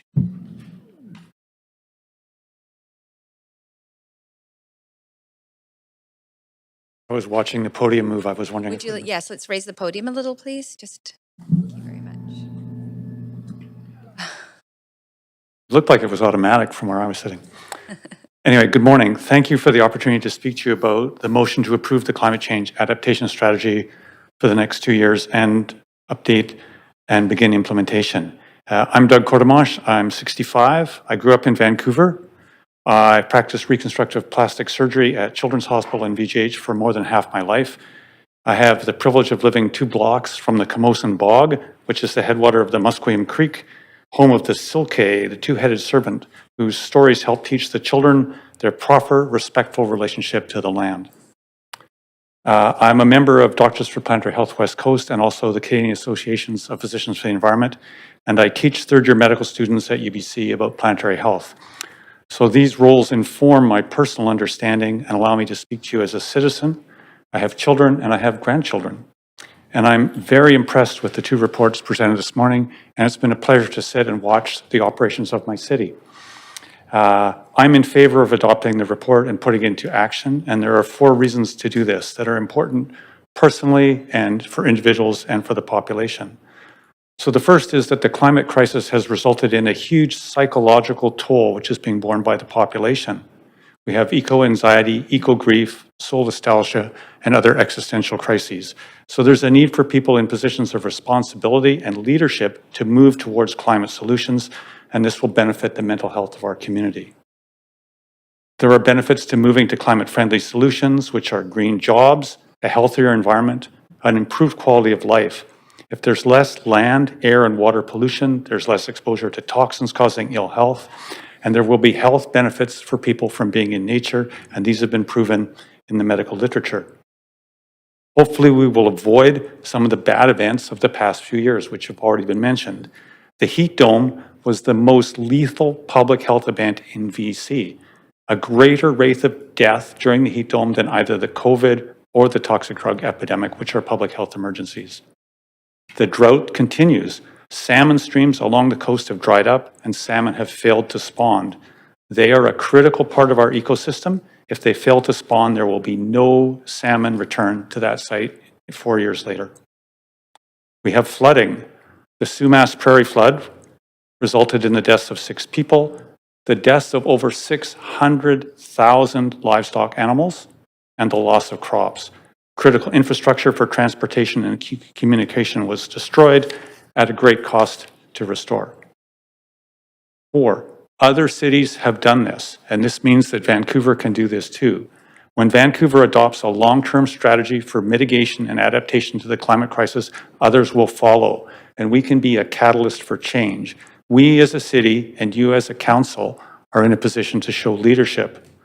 A paper from February this year looking at the support for action on climate change found that over 80% of Canadians think people should fight global warming. Over 80% felt government should do more, and 40% of Canadians were willing to contribute 1% or more of their income. Thank you very much, Douglas. Thank you for allowing me the opportunity to present. Thank you for coming in to speak to council. So that does bring us to the end of the speakers list. So to move the recommendations. Okay, great. So we've got a mover and a seconder, Councillor Kirby Young, and Councillor Carr, please go ahead. Great, thank you. Yes, I really appreciate the report very much, as I've already mentioned, and the speakers. And I particularly appreciate those coming from the health profession who outline the impacts on people of climate change and the absolute need, not only from a physical health point of view, but a mental health point of view. It has been probably one of the most disturbing things in my, whatever it is, years, 12, 13 years on council, to have seen young people come, school-age children, saying they don't think they're going to have children because they don't want to bring a child into the world facing climate change. So the work we do to both, and it's not either or, to adapt but also mitigate is incredibly important. And I really appreciate the speakers pointing out not only the impacts on health, but the impacts from an economic point of view as well. But yeah, thank you very much. And staff, just keep on going with this work and ramping it up. It's just so incredibly important to the future of our city. And one final point, I really appeal to implore senior governments to put the money necessary into both and the legislative controls to both mitigate and adapt at the city level. Thank you very much, Councillor Carr. And that does bring us to the end of the speaking list, so we'll move to a vote.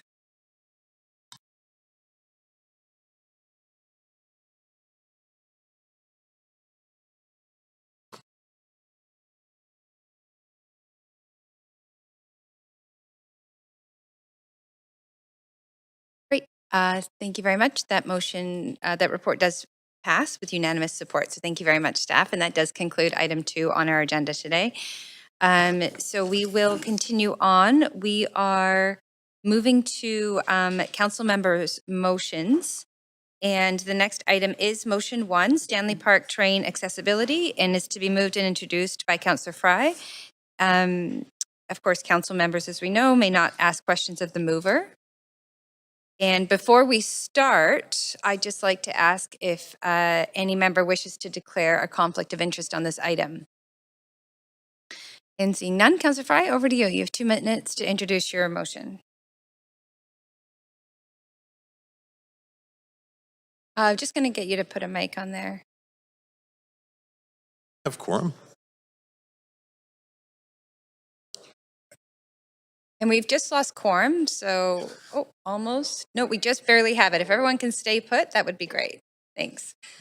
Okay, please go ahead. Great, thanks. So as council will know, I'm bringing this motion forward on behalf of the Vancouver City Planning Commission. This was first introduced by the VCPC in December. In response to the opening of the Stanley Park train, they were unable to get approval, so it through their meeting process and get everybody on board. So it didn't pass until February, but they have asked this to be brought forward specifically to council with their recommendations.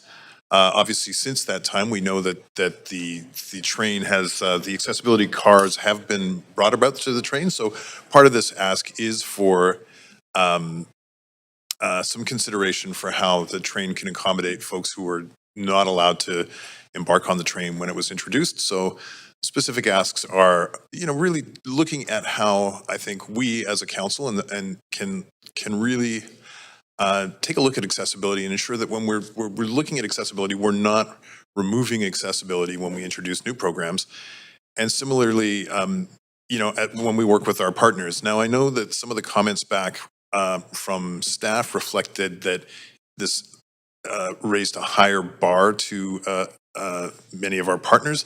I want to just articulate that, in fact, the language in here was in response to Legal's original comments, and it actually focuses on making all efforts rather than imposing an actual rigid standard. It's rather saying, make all the efforts if we can. And obviously there will be circumstances where that's not going to be possible, but I think it behooves us to make the effort, and I think that's the intent here. So I want to make that clarification because the original language was altered to respect what the legal response from our staff was. So I'll leave it at there, and I know we have a number of speakers to this item, so I'm hoping we can jump into that. We do. Thank you very much. So I'm looking for a seconder.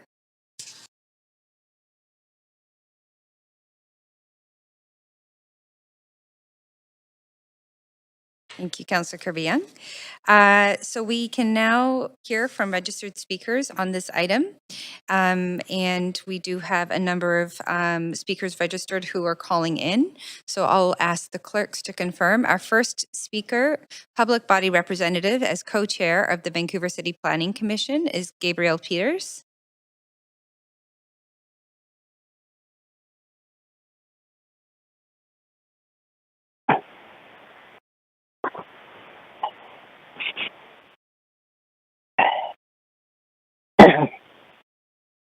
Thank you, Mayor and Council. My name is Gabrielle Peters, and I am here to express the full and unanimous support for this motion on behalf of Vancouver City Planning Commission. I'd also like to just add a personal note that as a disabled person and co-chair this motion, an opportunity means a great deal to me. I am using text-to-speech app for accessibility and request a little extra time as I have less ability to adjust pace. It was very disappointing to disabled people as well as their families, friends, neighbors, colleagues, classmates, and other caring members of the community when this year's Stanley Park train ran during the holiday season without the accessible cars. This was made more so by the fact that this information surfaced only after a very excited Coffee Collective celebration about the reopening. It was as if the city sent out an invitation that read, "We are having a party. Everyone is invited. Come join us." And then a few days later, some received a note saying, "Oh, we didn't mean you. You aren't included in everyone." 28.6% of people over the age of 15 in British Columbia are disabled. The prevalence of disability is increasing. Nationally, it went up nearly 5 percentage points since 2017. A March 2022 report from Statistic Canada estimates that 13.5% of children aged 0 to 14 years have a disability. What we must understand is the historical and current context that Stanley Park train happened within. If disabled people were not broadly discriminated against, if disability did not make up the single largest category for human rights complaints in Canada, a place it has held year after year. If 6 out of 10 disabled people did not experience barriers trying to access public space, if 94% of disabled people didn't feel they lacked meaningful connection to their community, if disability was not an important risk factor in pedestrian road injury, if we were not twice as likely to live in poverty, if we did not make up the majority of deaths during extreme weather and disasters, including the 2021 heat dome in this province, if disabled women did not experience violence at rates 2 to 4 times that of non-disabled women, if lonely, socially excluded disabled children did not grow up to be lonely, socially excluded disabled adults, if loneliness did not cause suffering and health effects considered comparable to smoking 15 cigarettes a day, and if the historical foundation of this city was not the intentional exclusion of disabled people, then this might just be an occasion to say sorry about that and move on. But that is not the reality we live in. And while exclusion may no longer be intentional, the problem is it became codified and passed on as knowledge. The idealized normal human became idealized normal human design. It became how we think about space, time, size, and shape. It informs whose belonging we assume is a must and whose is optional, and perhaps can be sacrificed or set aside if it requires too much extra effort beyond normal. For us to move forward, we are required to be just as intentional in our policy, processes, and design to include as those in the past were to exclude. That is the reason for this motion. This motion informs those working on this city. We appreciate the nice words and good intentions, but we need to put them to work. We need to create guardrails and goals. This is a benchmark we can hit today as a city. Please vote to pass this motion. Thank you. And thank you very much for speaking to council today. We are now going to move to public body speakers, and our first speaker on the list is Sarah Bligh. Hey, thanks for having me and allowing me to speak. Thank you, Pete Fry, for bringing this motion forward, and Gabriel Peters for your leadership on this issue. I'm going to keep it very brief. Accessibility needs to be top of mind. When thinking about design or building in the city, accessibility is often eliminated or reduced when the reality is that we need more accessibility. The people in the downtown east side, many that have mental and physical health disabilities, end up falling through the cracks and can't access services.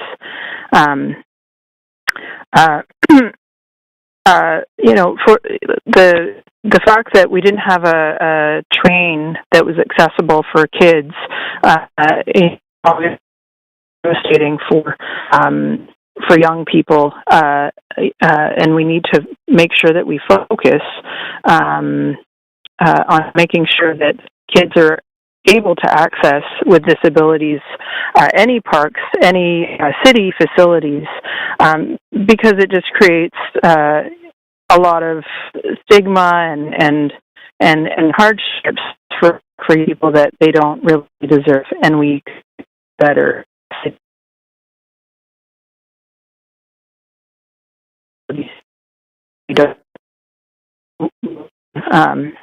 Work on making everything accessible for everyone, and that's basically all I wanted to say. Hoping that the city and the park board both work towards making this city as accessible as possible. And again, thank you to Gabriel Peters for making sure that we focus on this issue. That's it.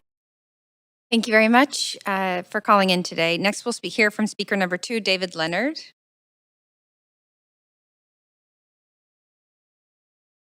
Speaker 2 is not on the line.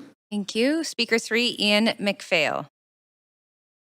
Hi, I'm asking you to support this motion. Maintaining or improving previous levels of accessibility when the built environment changes is a must.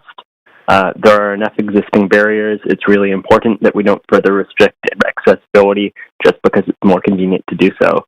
I don't need to remind you about the detrimental health effects of loneliness or point out the connection between loneliness and exclusion. I loved the Stanley Park train as a kid and hope you support this motion so accessibility for it and other city-owned assets always moves forward, not backward. Thanks. Thank you very much. And now we'll hear from Speaker 4, Susan Baines. Good afternoon, Mayor and Council. My name is Susan Baines. I strongly support the motion regarding the lack of wheelchair accessibility at Stanley Park's train ride, as it highlights the ongoing challenges faced by wheelchair users. The impact of this ableist decision extends beyond children to include adults and parents in wheelchairs like myself, who are deprived of the opportunity to participate in such an experience. I wasn't able to take my daughter due to the inaccessible ride. She missed out, and that was because of this decision. In short, we were pushed aside by an action that loudly spoke, "You don't matter." Beyond the daily obstacles we face as wheelchair users, societal and attitudinal barriers, such as the inaccessible train ride, creates further barriers, raising situations of exclusion and isolation, ones which we're already high risk for. Stephanie Cadeau, Chief Accessibility Officer of Canada, states in her recent report, which I highly recommend be reviewed by Council and Mayor, it's critical that we change attitudes and perceptions of people with disabilities and make accessibility a key societal value, not just a nice to have. To that effect, the Accessible Canada Act requires the cities to proactively identify, remove, and prevent barriers affecting the lives of persons with disabilities. These barriers deny persons with disabilities the right to participate fully and equally in Canadian society. City Council and Mayor must recognize and rectify these kinds of oversights as they undermine fundamental human rights and perpetuate systemic disregard for inclusiveness and accessibility. Thank you. Thank you very much for calling in. Now we'll hear from Speaker 5, Tamara Taggart. Speaker 5 is not on the line. Okay, thank you. And Speaker 6, Lucy Maloney. Hi, my name's Lucy Maloney and I'm a resident of the City of Vancouver. Thank you to Councillor Fry for moving this motion and to Gabrielle Peters for your long-term and ongoing advocacy for disabled people. I support this motion because I feel very strongly about ensuring that disabled people of all ages are able to easily, conveniently and independently participate in all aspects of life in the City of Vancouver, including play and recreation. I feel particularly strongly about ensuring that children generally can participate in all aspects of city life as independently as they are able to as they grow. According to UNICEF, the true measure of a nation's standing is how well it attends to its children, including their health, safety, material security, education and socialisation, and their sense of being loved, valued and included in the families and societies into which they are born. It reflects well on us as citizens, where we make sure that disabled children are not stigmatised or singled out as a lower priority by failures to accommodate their varying needs. Passing a motion to make sure that the needs of disabled children are met in designing the built environment, programming and events is really important to make sure that disabled kids aren't left out. It's heartening when work is done in Vancouver's parks to make sure that disabled children are able to participate and play as easily as kids who aren't disabled. I'm also very hopeful that the work being undertaken on the Stanley Park Mobility Study will ensure that the real varying needs of disabled people are met when redesigning the built features of Stanley Park to allow everybody to move safely, easily and independently through the park. Accommodating disabled people is the right thing to do in and of itself. Our society benefits when everybody can participate, and accommodations also benefit everybody. For example, parents with children in strollers or people wheeling suitcases. Text messaging, video captions, website accessibility are all accessibility innovations that benefit people well beyond their original intended beneficiaries. We have the power and the opportunity to improve the well-being and social connectedness of disabled people by simply making sure that we don't take backward steps on accessibility. Please pass this motion, and thanks for your time today. And thank you very much for calling in. We are now just going to go back through the list to ensure that we haven't missed anybody. Speaker 2, David Leonard. Not on the line. And Speaker 5, Tamara Taggart. Not on the line. Okay, thank you very much. So that does conclude the speakers for this item. Thank you very much to all speakers who called in to share your perspective. We are now going to move to discussion.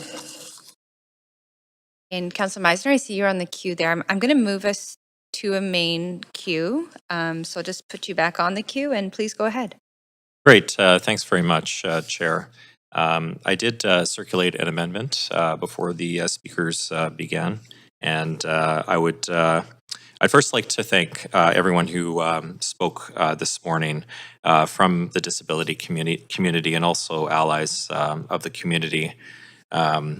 I really want to ensure everyone that accessibility is top of mind at the City of Vancouver and for this council. And that's why at our very first council meeting on November 15th, 2022, we did direct an accessibility audit of the City of Vancouver's services. I'd also like to thank the Park Board for their urgent motion earlier this week that will enable train riders who do have accessibility needs to ride the train for the remainder of the year for free. And I'd like to thank Commissioner Verdi for that motion. So I'd like to introduce the following amendment that's on the screen. Can I move us to an amendment queue? Yeah, sure. Okay, great, thank you. And we'll need we will need a seconder. Seconded by Councillor Montague. Please go ahead. Okay. Apologies about that. But I do think it's very important that we acknowledge the public disappointment in the community when the Stanley Park train was reopened ahead of the accessibility car being ready for service. And I just want to be clear about why that was, because it is missing from Councillor Fry's motion. And I think it's important information.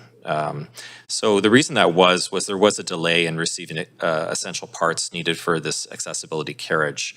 And that was to meet the regulatory safety standards set by Technical Safety BC. And obviously safety is paramount. And that is why, unfortunately, the car was not ready. It was a parts issue, unfortunately.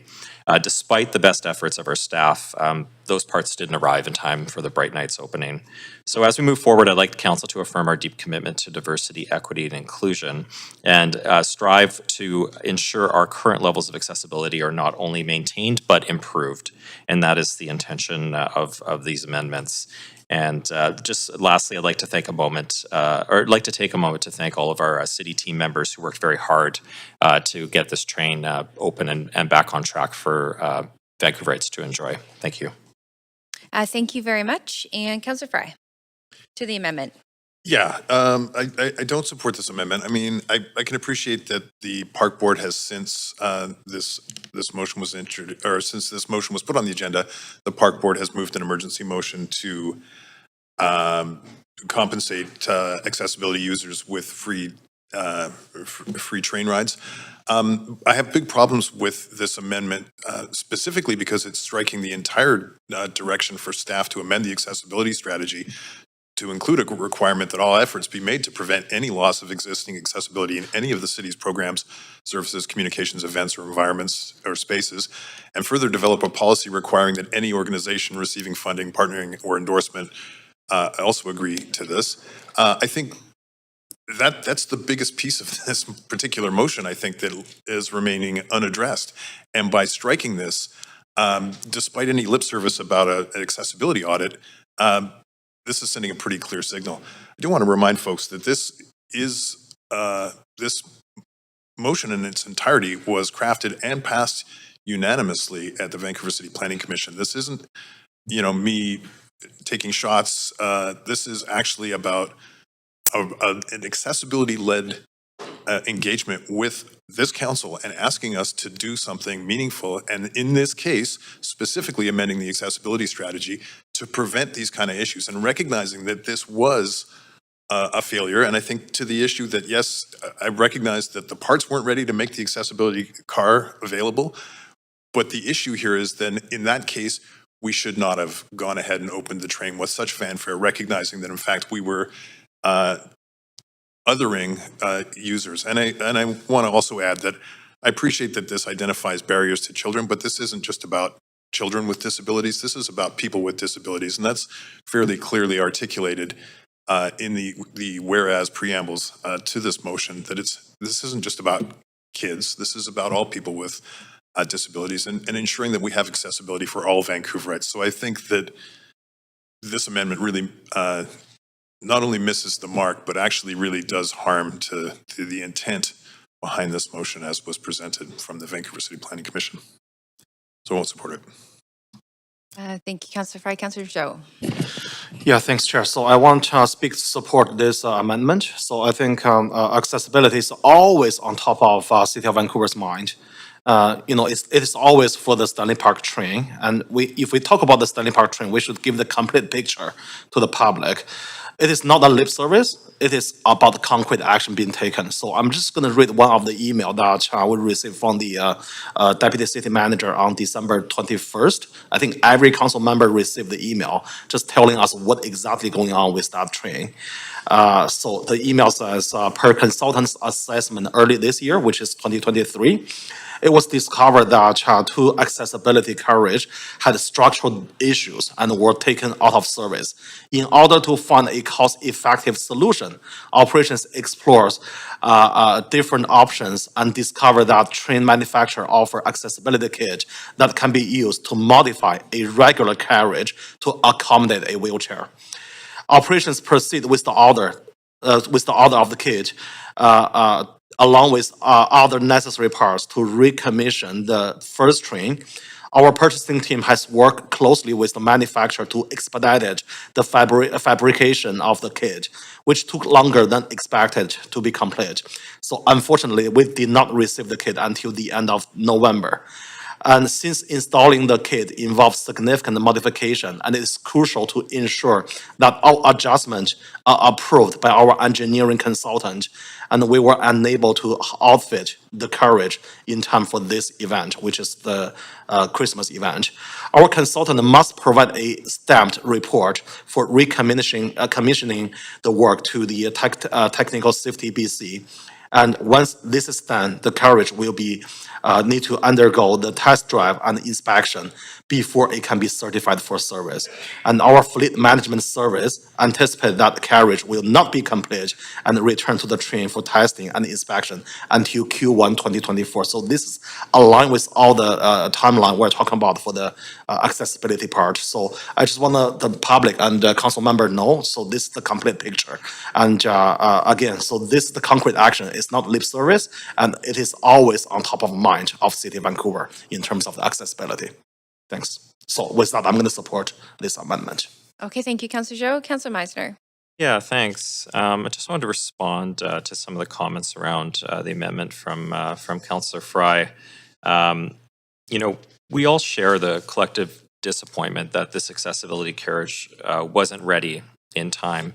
And I need to reiterate again that this was not intentional. This was a delay in essential parts arriving needed for repairs to this accessibility carriage to meet the safety standards set by Technical Safety BC.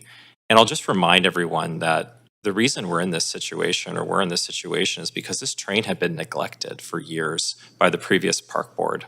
And I'm not trying to throw anybody under the bus, but this train was not well maintained. And we were in a very, very difficult situation. And we can't compromise on safety. And we need to ensure that we are keeping everyone that rides the train safe. So just want to reiterate and be very clear about why this unfortunate situation happened. And again, we share the disappointment that this accessibility train car was not ready for bright nights.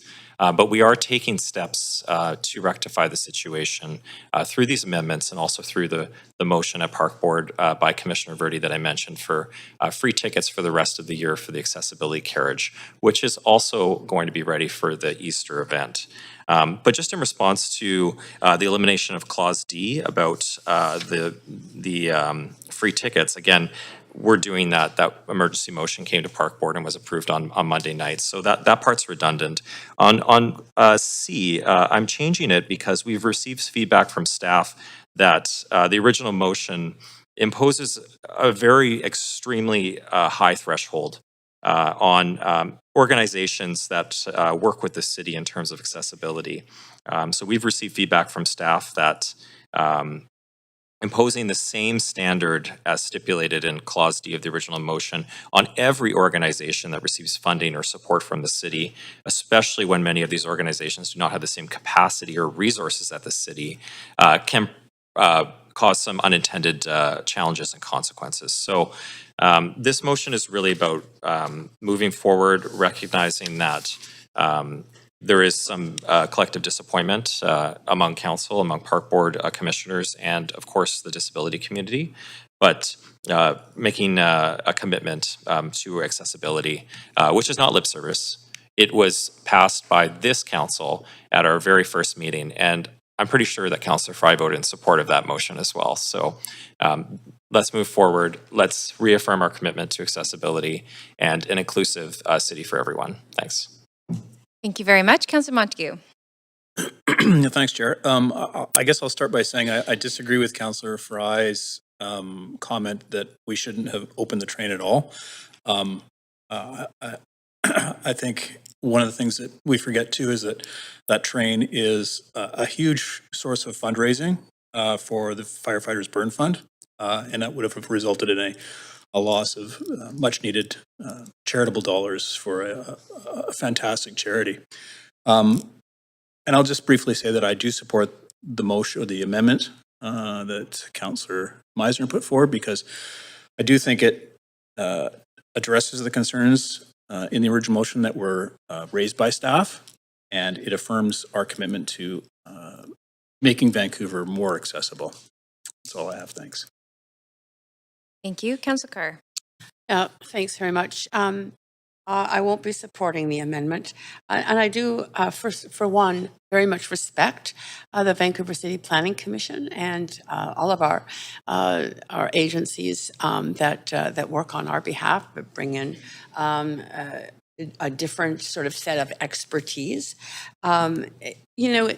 Actually achieving bold goals like accessibility, which is indeed, given the current sort of infrastructure, is a bold goal, does require bold action.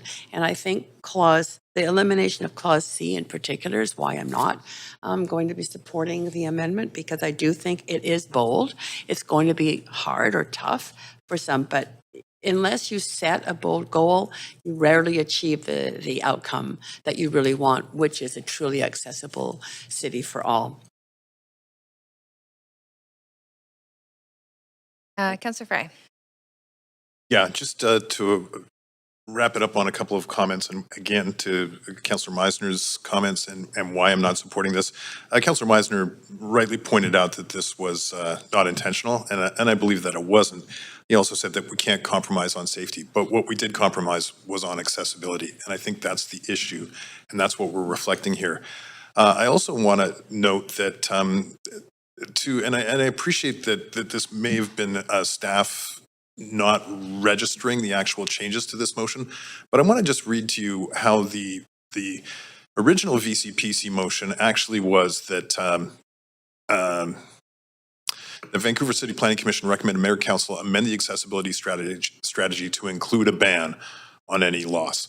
And we, on the feedback from staff, very intentionally changed that to make all efforts rather than a ban. That is the direct outcome of the advice that we received from staff, from the city manager's office, from the legal representation about how this might impact it. So if we're not willing to even support making all efforts to not remove accessibility and to, asking staff to amend the accessibility strategy to reflect that intention, I think that is a really sad indictment. And I do think that anything to do with accessibility audit and all that kind of stuff is actually lip service if we can't even make this, ask to make every effort. This is not a ban, this is making every effort. And I think it's really unfortunate that this is the direction that Councillor Meisner and others choose to go with accessibility in our city. But here we are. Councillor Kirby Young.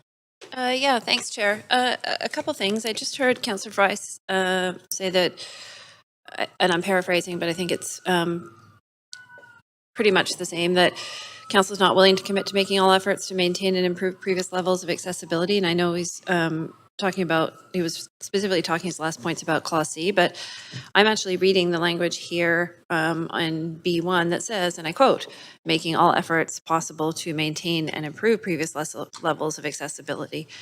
And so I think that just to level set that, I'm seeing the exact same language that Councillor Fry had in his original one reflected here in the amendment. The other thing that I want to say is he's absolutely right. We need to sort of be bold and have those larger goals and aspirations. We're trying to get level set with the accessibility audit where we are. That will just tell us where we are, but not where we want to go.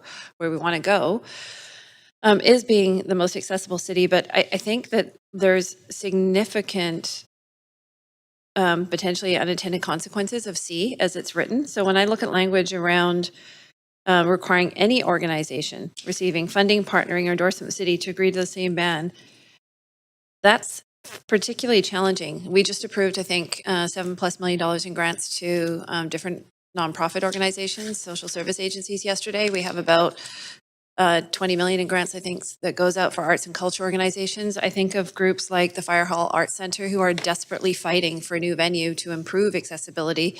But meanwhile, they're trying to kind of, basically keep the shackles together in an older building while they're continuing to operate. They need capital to upgrade that. The impacts of that are immense. If you have anything like from a social service group, all the ones operating the NGOs in the downtown east side, things like our arts and culture sector and so on. And we do provide grants to try to help improve venues for accessibility. We have organizations like the clan associations in the Chinatown historical buildings who are looking to do upgrades. Those are historically older buildings. And anytime there is an opportunity to do upgrades, we are there to the best of our financial ability with grants to help support and investigate those. But I think of just that very broad statement. And I think of everything from Chinatown to our entire arts and culture sector and others who share the same goal and aspiration, but may not be there yet.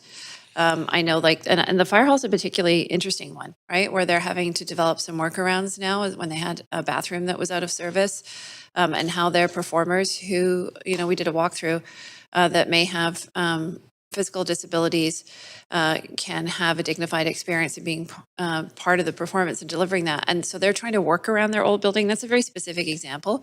If we required them, because they have an old building and they lost pipes for a bathroom that they lost their grant, that would actually impede their work to get better and actually try to build on the accessibility piece. So I think that that's a hugely broad sweeping clause, and it would have so many impacts on the sectors that are the most vulnerable. And I think particularly of the nonprofits in the downtown east side, often many of whom are cobbling together and accessing space where perhaps they don't have the full accessibility in their space, but they go out and they deliver services in the downtown, the east side, and the community. So they need a hub to deploy from. Maybe their space isn't as accessible, but they're not seeing people there. They're actually going out to help people where they're at on the streets. But then we would look at their space not being fully accessible. So, I mean, that's a huge, huge piece, I think, without thinking through what other harms could we be doing there. But I think, again, the language is identical in some of the clauses that are here. So I think we just need to be cognizant of that one and that we're all swimming in the same direction and trying to raise the bar. And that is the goal. And it's a laudable one. And I appreciate Councillor Fry affirming that. And it's important every time that we have a situation that we continue to look at it and make efforts to improve. Thanks. Thanks very much. And Councillor Dominato, before I start your timer, just noting the time, and we do need to complete on the full motion. So I wonder if Council would entertain thank you, Councillor Montague. Yeah, okay, great. Seconded, and that is to complete this item and then break for lunch. Okay, Councillor Dominato. Oh no, all those in favor? Any opposed? Great, thank you. Councillor Dominato. Thanks, Chair. I'll be brief in my comments. Simply to say, I think we need to remind the public and as well as all members of council that we have embarked on an accessibility strategy. There's been reference to the audit.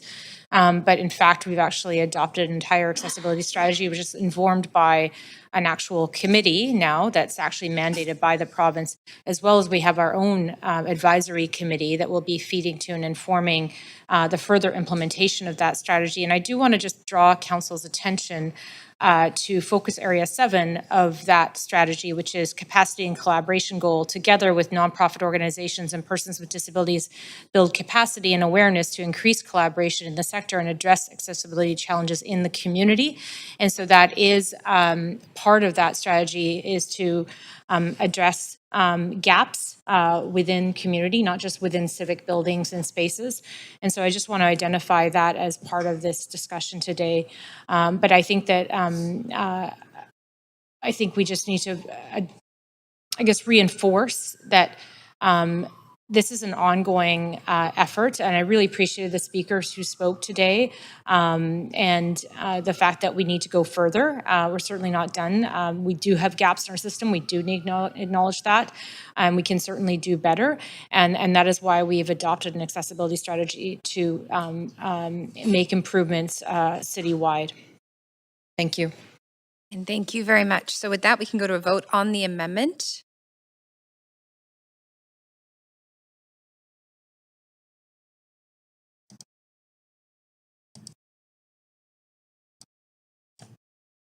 And the motion passes with Councillor Carr and Councillor Fry in opposition. So we will now go back to the original main queue, which Councillor Meisner, you still have the floor. Nothing further to add. Thanks. Okay. And Councillor Meisner, you're back on, but I will. Okay, so Councillor Fry was on the queue, so let me just go ahead and advance you, Councillor Fry. Please go ahead.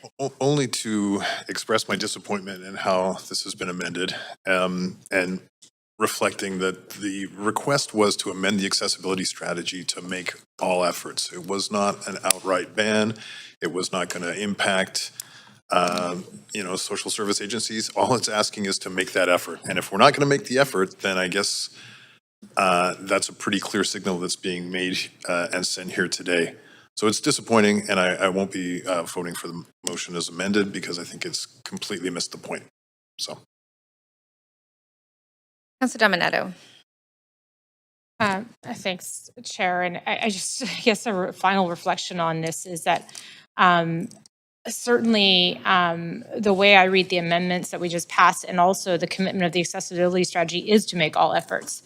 That is indeed why we've adopted an accessibility strategy in this city that didn't exist before. And in fact, it got dragged out in the past terms. It wasn't prioritized.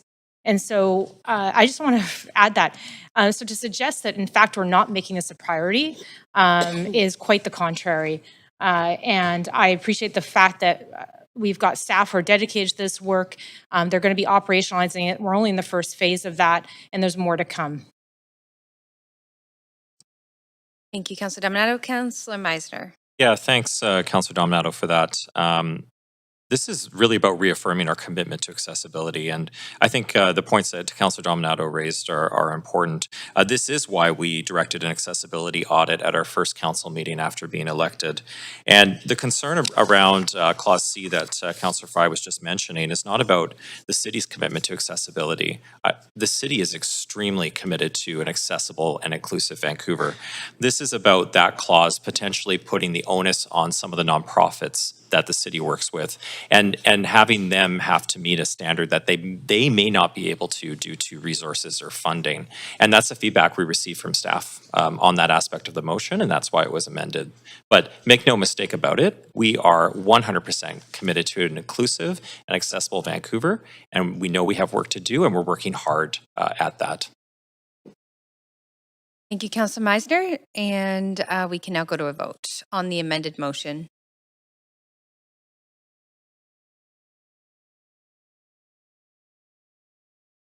And that motion does pass with Councillor Carr and Councillor Fry in opposition. So that does bring us to our lunch break. So we'll pause now and we'll come back at 2:30 after the in-camera that begins at 1. Thank you, Council.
Hey, Olivia. So I cleared the queue.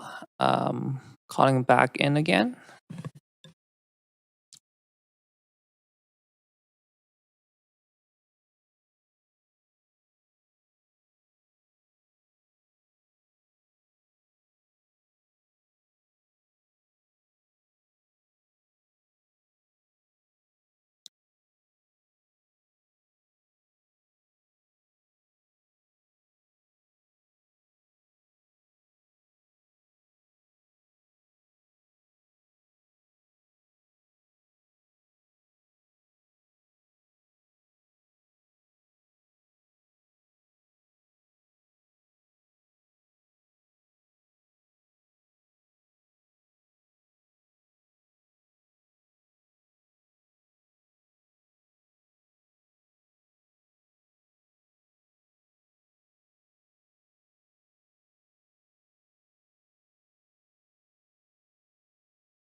Olivia, can you hear us? Yep, can you hear me? Yep, great. Perfect, thanks.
Everyone can please, councillors can take their seats. They're going to make me pull this out of the drawer.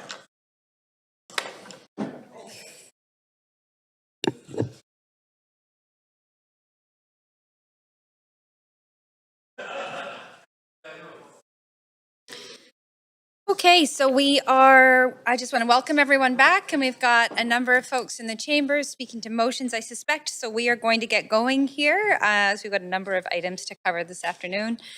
So the next item on the agenda is motion 2, expanding free public Wi-Fi in the downtown east side and adjacent neighborhoods, and is to be moved and introduced by Councillor Boyle. Council members may not ask questions of the mover. I'm not going to say that for every motion. We all know that for the rest of the day. Great. And before we get started, does any member wish to declare a conflict of interest? And seeing none, Councillor Boyle, over to you.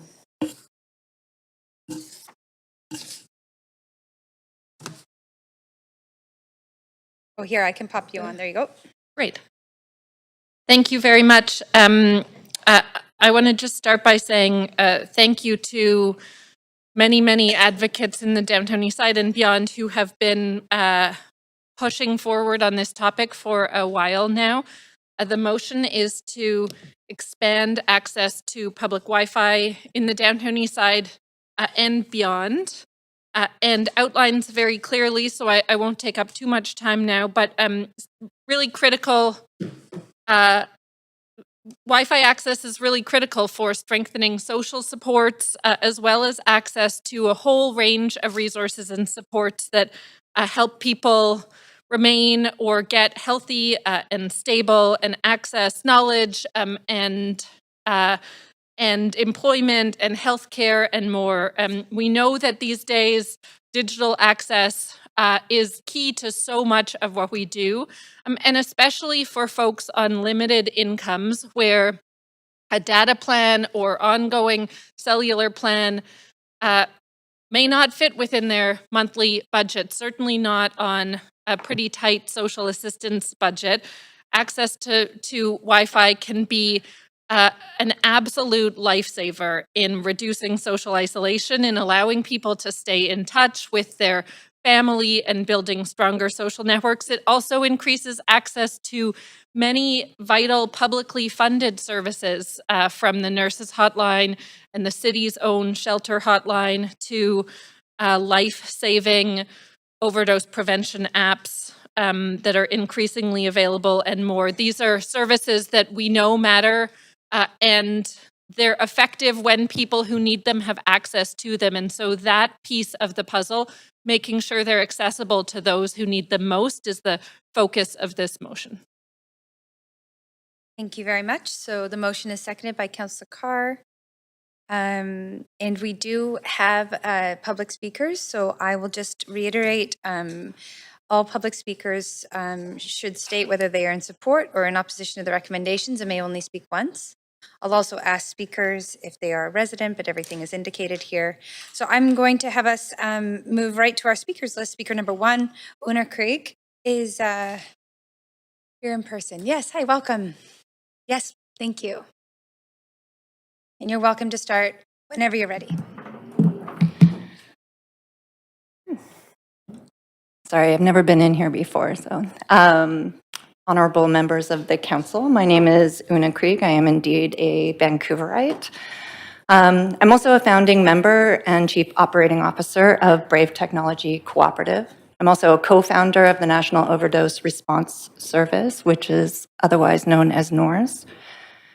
And I ask you, what's the first thing that you do when you go anywhere? Ask for the Wi-Fi password. I did when I walked into the building. I use the internet to connect with family, work, renew prescriptions, talk to my doctor, play endless games of solitaire, listen to music. I use it to keep an eye on my children. I use it as a safety net. I used it to register to speak at this meeting. Can you imagine not having connectivity in this day and age and what kind of isolation that would bring in your life? At Brave Technology Co-op, we develop overdose detection technologies.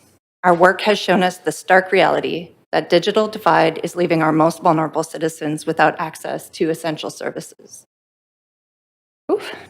We have many tools that address the isolation driving the overdose crisis. We build hardware, Brave buttons, Brave sensors, and we build software applications. We launched the Brave app in April of 2020, and we co-founded a telephone version called NORS in 2021. The Brave app and NORS are both remote digital supervised consumption sites where a caller can be on the phone with an operator, and we can quickly send help to their location if they become unresponsive for any reason. And we hear it all the time. This is a great resource, but I can't access it. I can't even access the phone line. As many services like housing, healthcare shift to online, the growing digital divide leaves some behind, particularly those without internet or cellular service.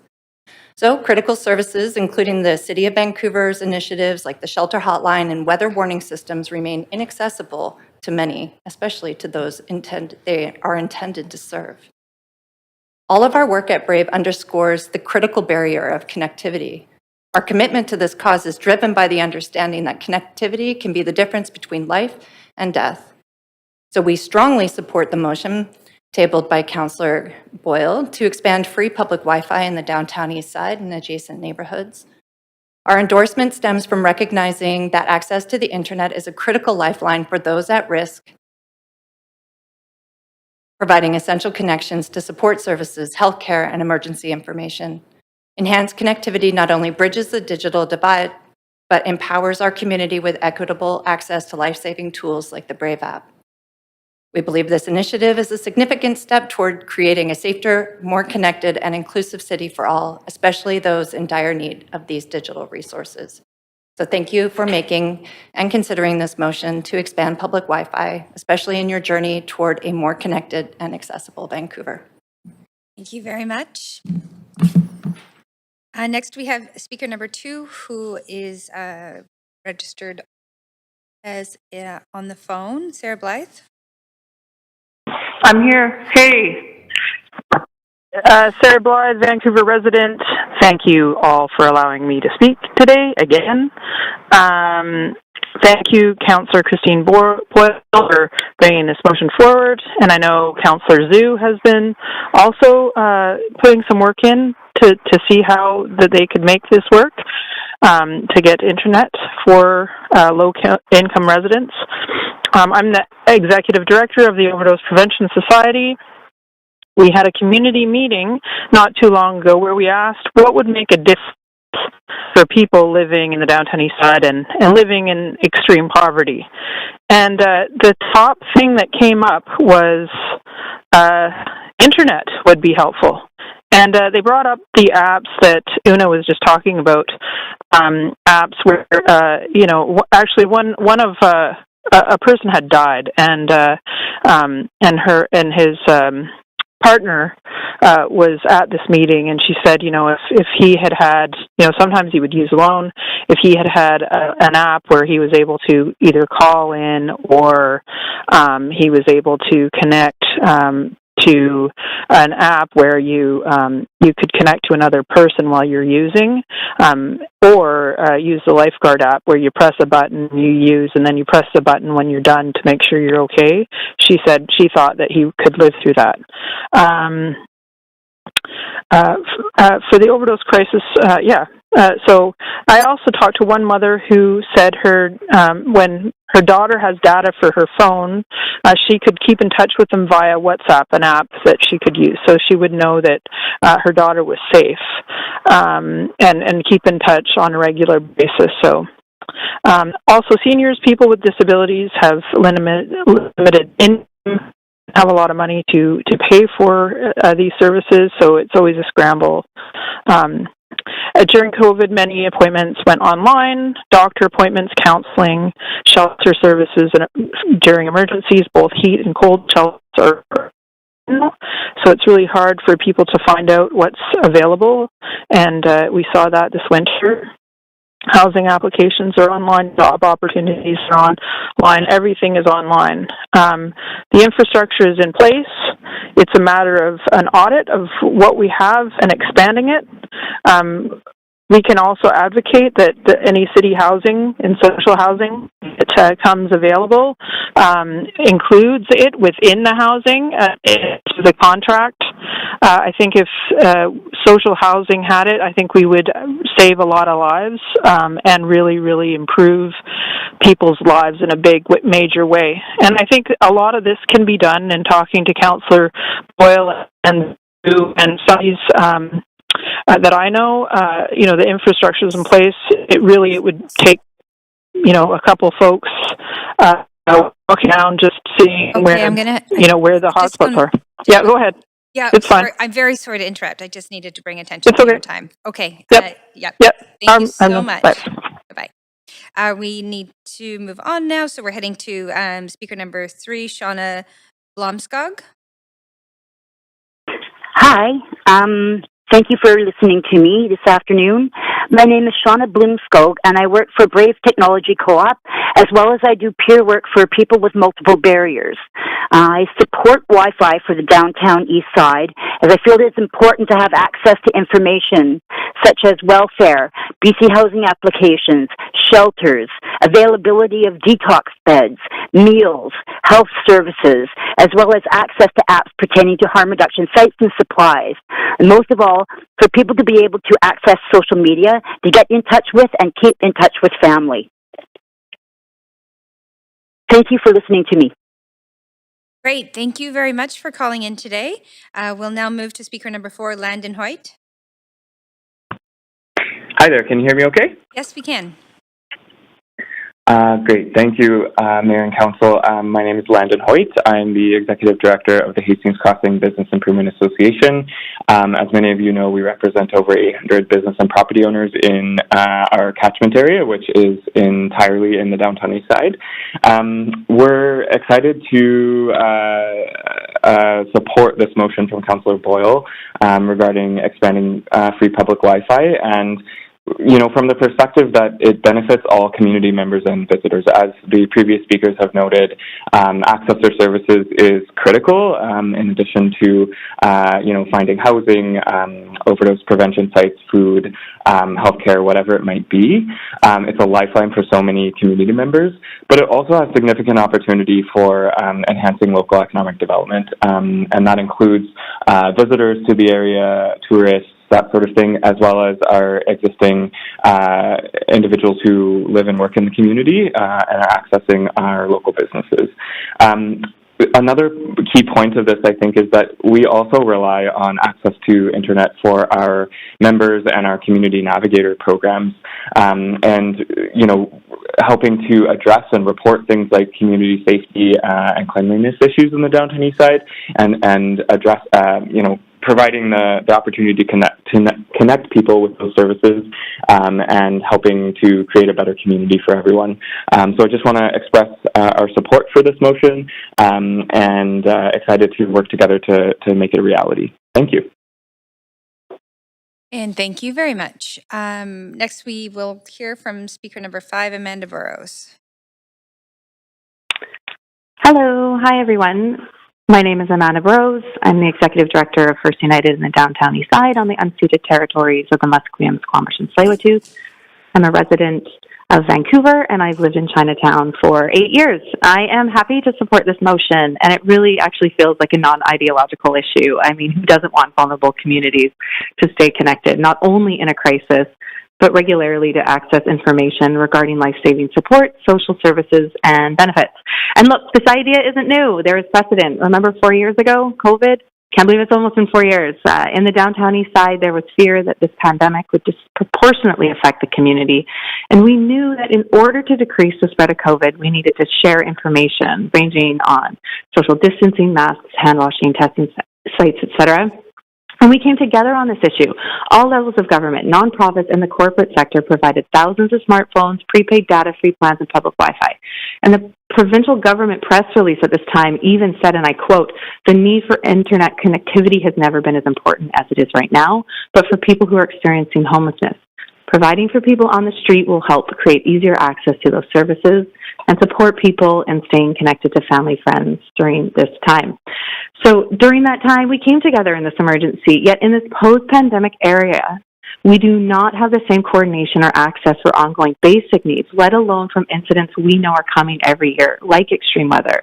And that was never more apparent than this last winter in the extreme cold. Being on the front lines and witnessing the scramble to disseminate information, and whether or not there are enough shelters, warming centers, or warm clothes available, community members in the downtown east side weren't fully aware of where these services were. I witnessed countless people in the cold, in despair. There was panic, confusion, and I know as a city we can do better. This could be alleviated by having Wi-Fi access. And of course, we are also all very aware that we're still in a public health emergency, the drug overdose crisis, and having that same level of coordination, prioritization, and access to the internet, like we did during the pandemic, is an imperative tool to address this crisis and help to end the suffering. Digital equity has become a basic need, therefore I believe it is a human right. I think we can all agree that providing better access to health information and social services is a form of justice. Making it easier to communicate with family and friends and decreasing loneliness is belonging, and empowering people with a sense of agency is about dignity. I know that Vancouver's government can take leadership on keeping people connected, and I look forward to seeing a screen full of green in support of this. Thank you very much. Bye-bye. And thank you very much for calling in. That was perfectly timed. So we are at the end of our speakers list. Thank you to everybody who came in person and also called in to offer your perspectives on this motion. So we are going to move to discussion now. And Councillor Joe, I'm going to put you on the main queue. Sorry, that was not the correct queue. And please go ahead. Okay, thanks, Chair. Yeah, I'd like to first thank Councillor Boyle for bringing forward this motion to Council. So I think as one of the speakers said, I'm also very passionate about this particular issue to expand the free Wi-Fi service in downtown East Side.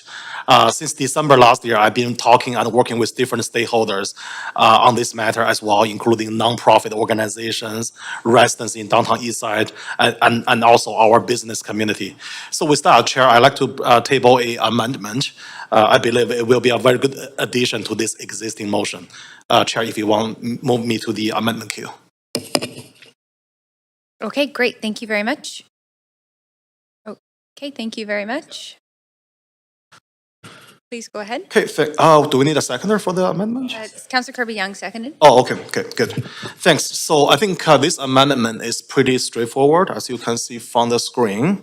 It is just adding D to the recommendations, so I'm going to read it here. Engaging with private sector's telecom providers to explore opportunities for further collaboration and the potential expanded free Wi-Fi capacity and access in downtown East Side. So I believe engaging the private sector is also very important to achieve what we want. In fact, I think myself and other council members met a couple of private telecom providers in the past I think a few months ago, and they are very keen to work with City of Vancouver to expand their free Wi-Fi service they provided in downtown East Side. So I think they should have a very strong role to play here in both capacity building as well as the improvement of the Wi-Fi accessibility. So yeah, I think this amendment will really further enhance this motion. I will leave it here, very straightforward. Thanks. Thank you very much. I will now forward Councillor Klassen speaking to the amendment. Thank you very much, Chair. I support this. As Councillor Jose says, there have been some discussions. Not that we have a wealth of carriers of these services in the country. There are three major players in the country, and one of them is taken root here in a new. So I guess a merger of another local company, and has a particularly interested in trying to come into this marketplace. And we ended up having some discussions with them about this. Thank you, Councillor Boyle, for bringing this forward. I know that a lot of us heard the same message, especially over the cold snap and during some of the snowfall we saw over the midwinter period, and heard sort of loud and clear that having access to these services, especially during potential when more challenging times with extreme weather. It really would help to have this, and being able to have a company that has a strong incentive to ingratiate themselves for opportunities here in the city and grow their market share. I would love to see each and every one of these companies that are doing this kind of work in the city right now come forward with proposals on how we can expand these services. So I will be very supportive of this motion as amended. Great, thank you very much. And not quite amended, but to the amendment, Councillor Boyle. Thanks. Also happy to support this. I think the key issue for me is that that this access be low barrier, that people not need to jump through a lot of hoops to log on, to have accounts for this or that if access is the priority, that be part of the design and a key part of the conversation with partners. And I know there are many community partners in the downtown east side and beyond who have similarly expressed interest in being partners in strengthening the access that they are already able to provide, or looking at ways to strengthen and expand that. So a lot of interest in partnerships, and I appreciate all of the council support for what is an important public health and social policy issue. Thank you very much. And seeing no other speakers, we can move to a vote on the amendment.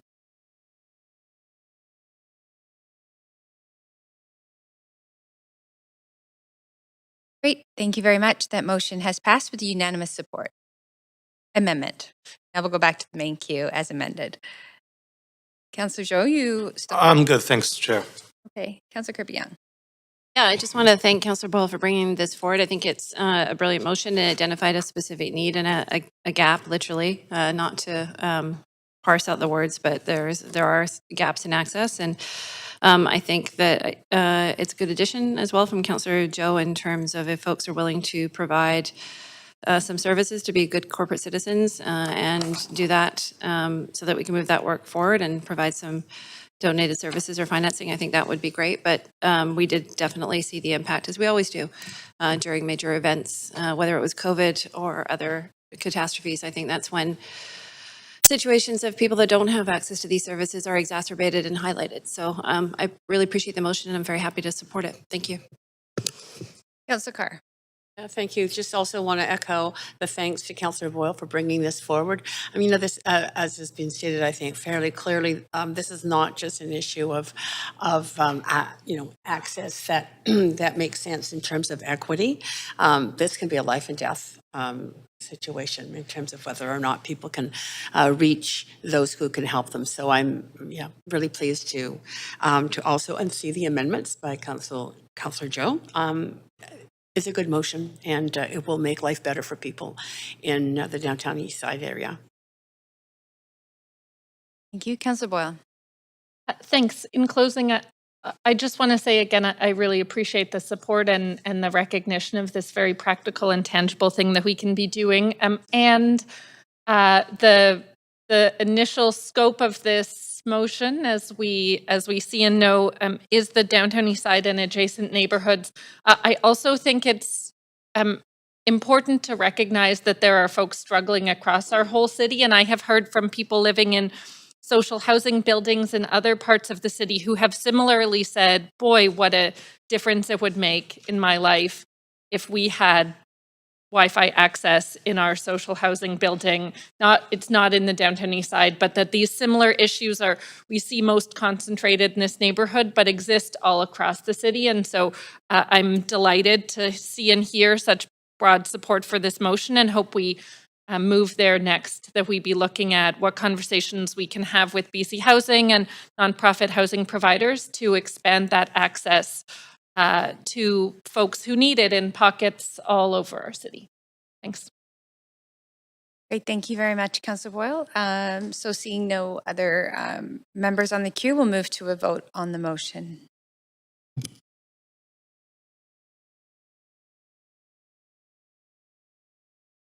And that motion passes with unanimous support.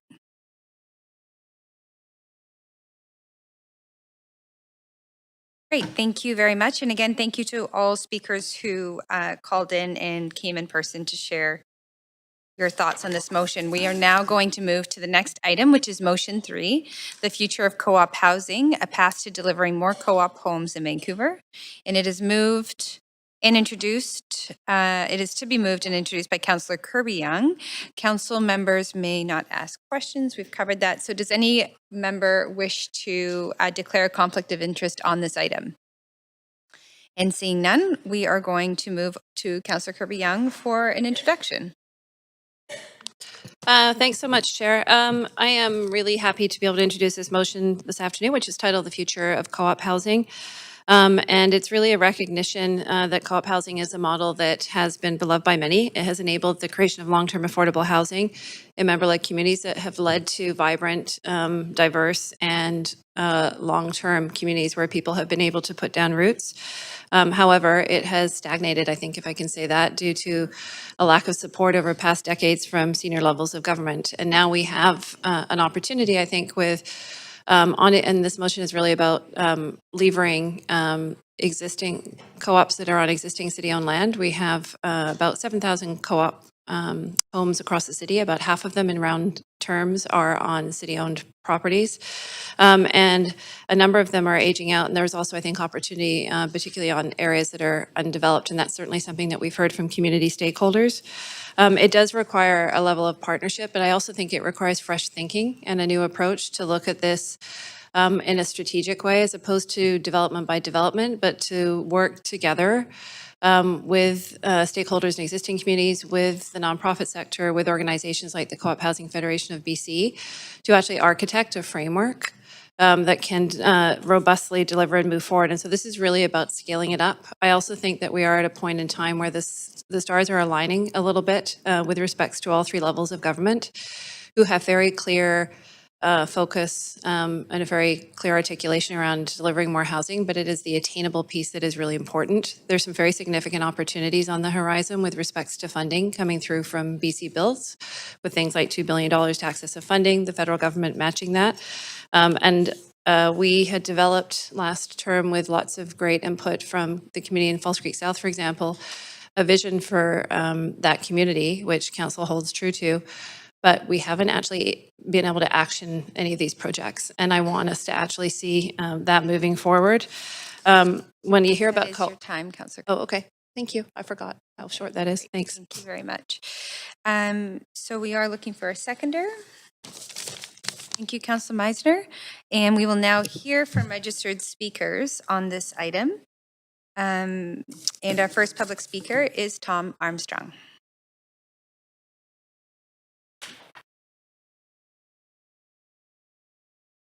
Thanks very much, Mayor and Council. It's a pleasure to join you for this important discussion. It's a pleasure to be back in the chambers. I think it's been 2 years since I've been here. My name is Tom Armstrong. I'm the CEO of the Co-op Housing Federation of BC and the Community Land Trust Foundation. I'm not a resident of Vancouver, but my organization certainly is, and I'm here today to speak in support of the motion before you. There are more than 15,000 co-op homes in BC, and almost 7,000 of them are right here in Vancouver, more than half of them on city-owned land. That may sound like a lot, but I think we can all agree that relative to the need, it's literally just a drop in the bucket. Vancouver's housing co-ops are home to a rich diversity of incomes, backgrounds, and households, all of the things that make for vibrant and sustainable communities. The big problem with housing co-ops is that there aren't nearly enough of them. And many are in need of a significant reinvestment. And this motion represents an opportunity to face those challenges directly in a dynamic partnership between the city and the co-op community. You know, as Councillor Kirby Young mentioned, it's actually pretty rare that all of the pieces of a puzzle come together at the same time, but that's exactly the situation I think we find ourselves in today. The province is making historic investments in affordable housing, most recently with the announcement of the BC Builds program. The federal government has finally come to the table with $2 billion to match the financing already available through BC Builds. This council seems ready to commit itself to a dramatic expansion of the co-op housing opportunity in Vancouver. And more than at any time in our history, the co-op housing sector is ready to be at the table as a partner in developing a new generation of co-op housing in Vancouver.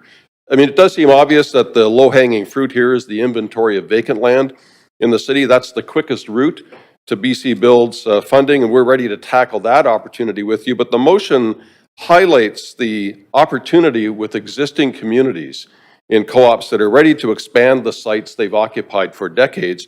And I'm talking about many communities that are outside False Creek South and in the city of Vancouver, ready to move forward with you. And until now, the prevailing assumption might have been that market-led options are the only viable way to add density and affordability to co-op communities. But we know that's not the case today. The co-op form of tenure can easily accommodate the full range of incomes and rents that we need to make new development and redevelopment viable. That's why we're committed to the principle that co-op sites are for co-op homes, and we're counting on you to work with us to put that principle into practice. So I want to thank Councillor Kirby Young for bringing this motion forward. I want to thank the Mayor and all councillors for consistently supporting co-op housing over the years. We've never been more prepared to partner with you in this venture, so I'd like to get to work tomorrow on making this a reality. Thank you for your time and for your support. And thank you very much for speaking today to Council on this issue. Next, we have Speaker 2, Mark White.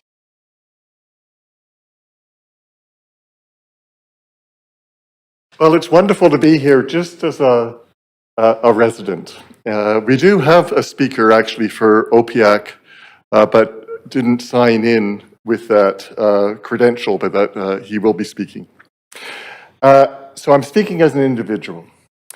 And I live in False Creek Co-op. And over a decade ago, our co-op, in collaboration with Replan, sought permission to build new co-op housing to address the needs of our aging population and to ensure that our seniors age in the right place living in their co-op community. CMHC was ready to give us a planning grant, and all we needed was a guarantee from the city that land would be available.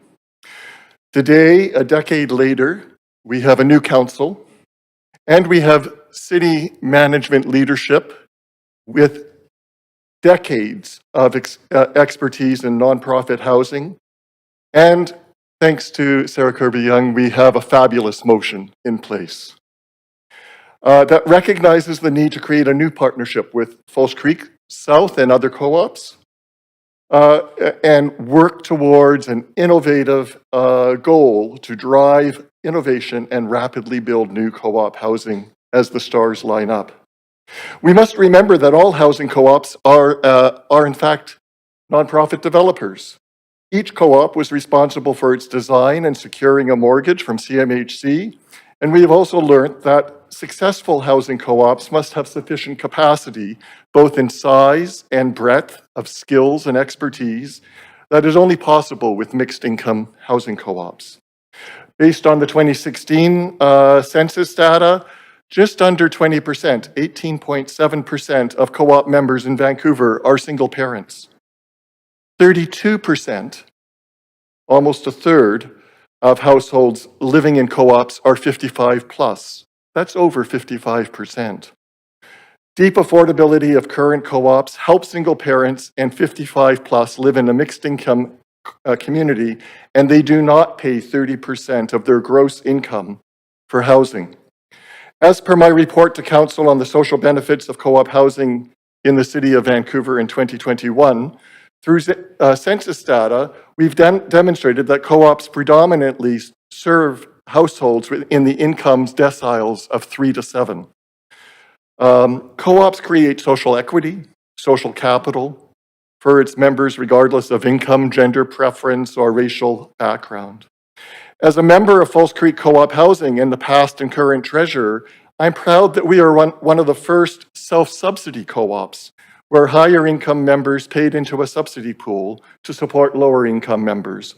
I'm also proud that since our inception, our co-op has provided safe refuge for people fleeing from dreadful circumstances. In fact, at our beginning, 10% of our members were Ismailis fleeing from Uganda. We have continued to be a safe haven for other refugees over the decades. Mark, I just want to draw your attention to your Thank you very time. much. I'm very sorry for interrupting. I just want to say that I'm very excited about this possibility. Thank you again so much for putting it forward. Thank you very much for being here in person to speak. I am going to take us to our next speaker, speaker 3, Richard Evans. Welcome. Please go ahead. Councillor Kirby, thank you. There's much to agree with in your motion. But I've been here before quite literally and celebrated numerous unanimously supportive council directives, little of whose outcomes have matched the aspirations or directives of council. The secret to success seems to be in changing how the various City of Vancouver departments respond to council direction. This starts with constructive and ongoing dialogue. In 2012, council unanimously directed staff to commence a formal process to address the future of False Creek, including a process of community consulting that included False Creek Neighbourhood Association, a directive repeated in council's response to the October 2021 Real Estate and Facilities Manager report to council, and the foundational planning principles from 2018. We therefore propose that the guidance to staff provided by earlier motions to engage with False Creek be an explicit part of the current motion to council. Clause C of the resolution appropriately refers to the value of previous input from the community in bringing forward this opportunity for expanded co-op housing. But this reference could be misinterpreted as encouragement to discontinue this highly valued input in going forward. In keeping with previous motions encouraging collaborative engagement with the community, we seek the friendly amendment from prior to ongoing in the phrase, as well as ongoing input from the False Creek South community. This clarification is implicit in the directions of clauses A and B and is a prerequisite for progress of the False Creek South community planning processes referenced at the close of clause C. Our co-op working group has been working closely with CHFBC over the years, and our community planning group has been laying the groundwork for productive urban planning. It is now timely to integrate the False Creek community into the high-level collaboration this motion mandates between city staff and CHFBC. A key output from the 2021 conceptual plan process was recognition of the contribution that collaborative agency with the False Creek South community brings. We aim to continue this in the expansion of co-op housing as part of the broader aspiration the city has for this complete community. It could be implied from the current wording that the community be excluded from the formulation of the development plan that encompasses it. Such implication is unfortunate. It could threaten success in the stated intentions of this motion and prepare the grounds for unnecessary conflict. On the contrary, our aim is to minimize conflict and eliminate concern that collaboration would be contrary to the city's objectives. We have already laid the groundwork for catalytic projects that would initiate the intergenerational hub. Could you bring up the slide, please? Could you cue up the slide? I'm just going to pause. Thank you. So the slides have been emailed to all of council. And the clerk, yeah. You've got it? Oh. Our projector fell asleep. Just give us a second. We'll make sure we give you some time. Thank you.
Richard, while you had about 10 seconds left, because of the technical issue, I'm going to give you about 30 seconds to wrap up with this slide. Is that good? Perfect. Okay. Thank you.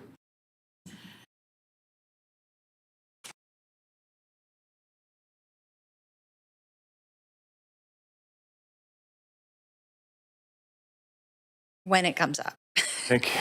We'll start that timer. Okay. Yeah, thank you. As I was saying, we already laid the groundwork for catalytic projects that would initiate the intergenerational hub, as is pictured here, that incorporates both the campus of care and co-op expansion that are being supported in this motion.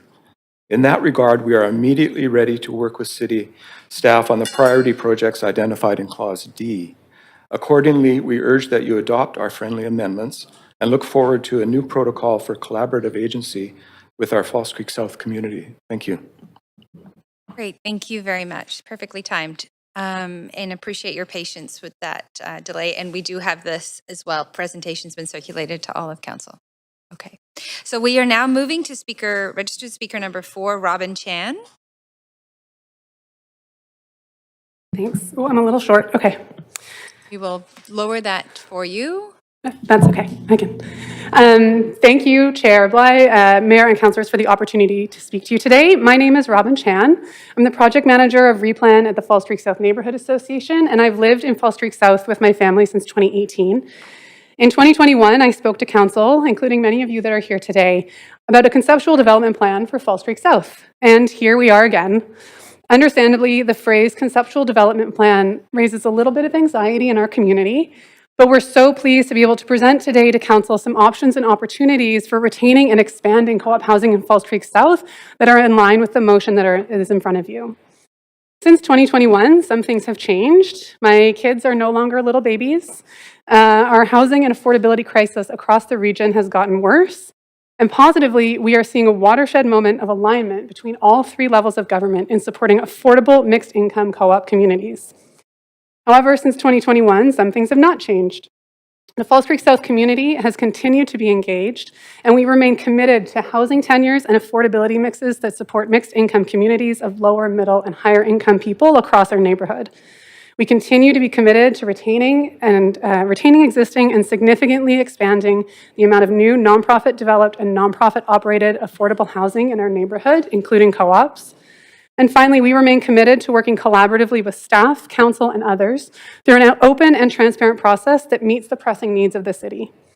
As we move forward in discussing the future of our community, we ask that council consider including some explicit support for maximizing and extending the life of existing affordable housing.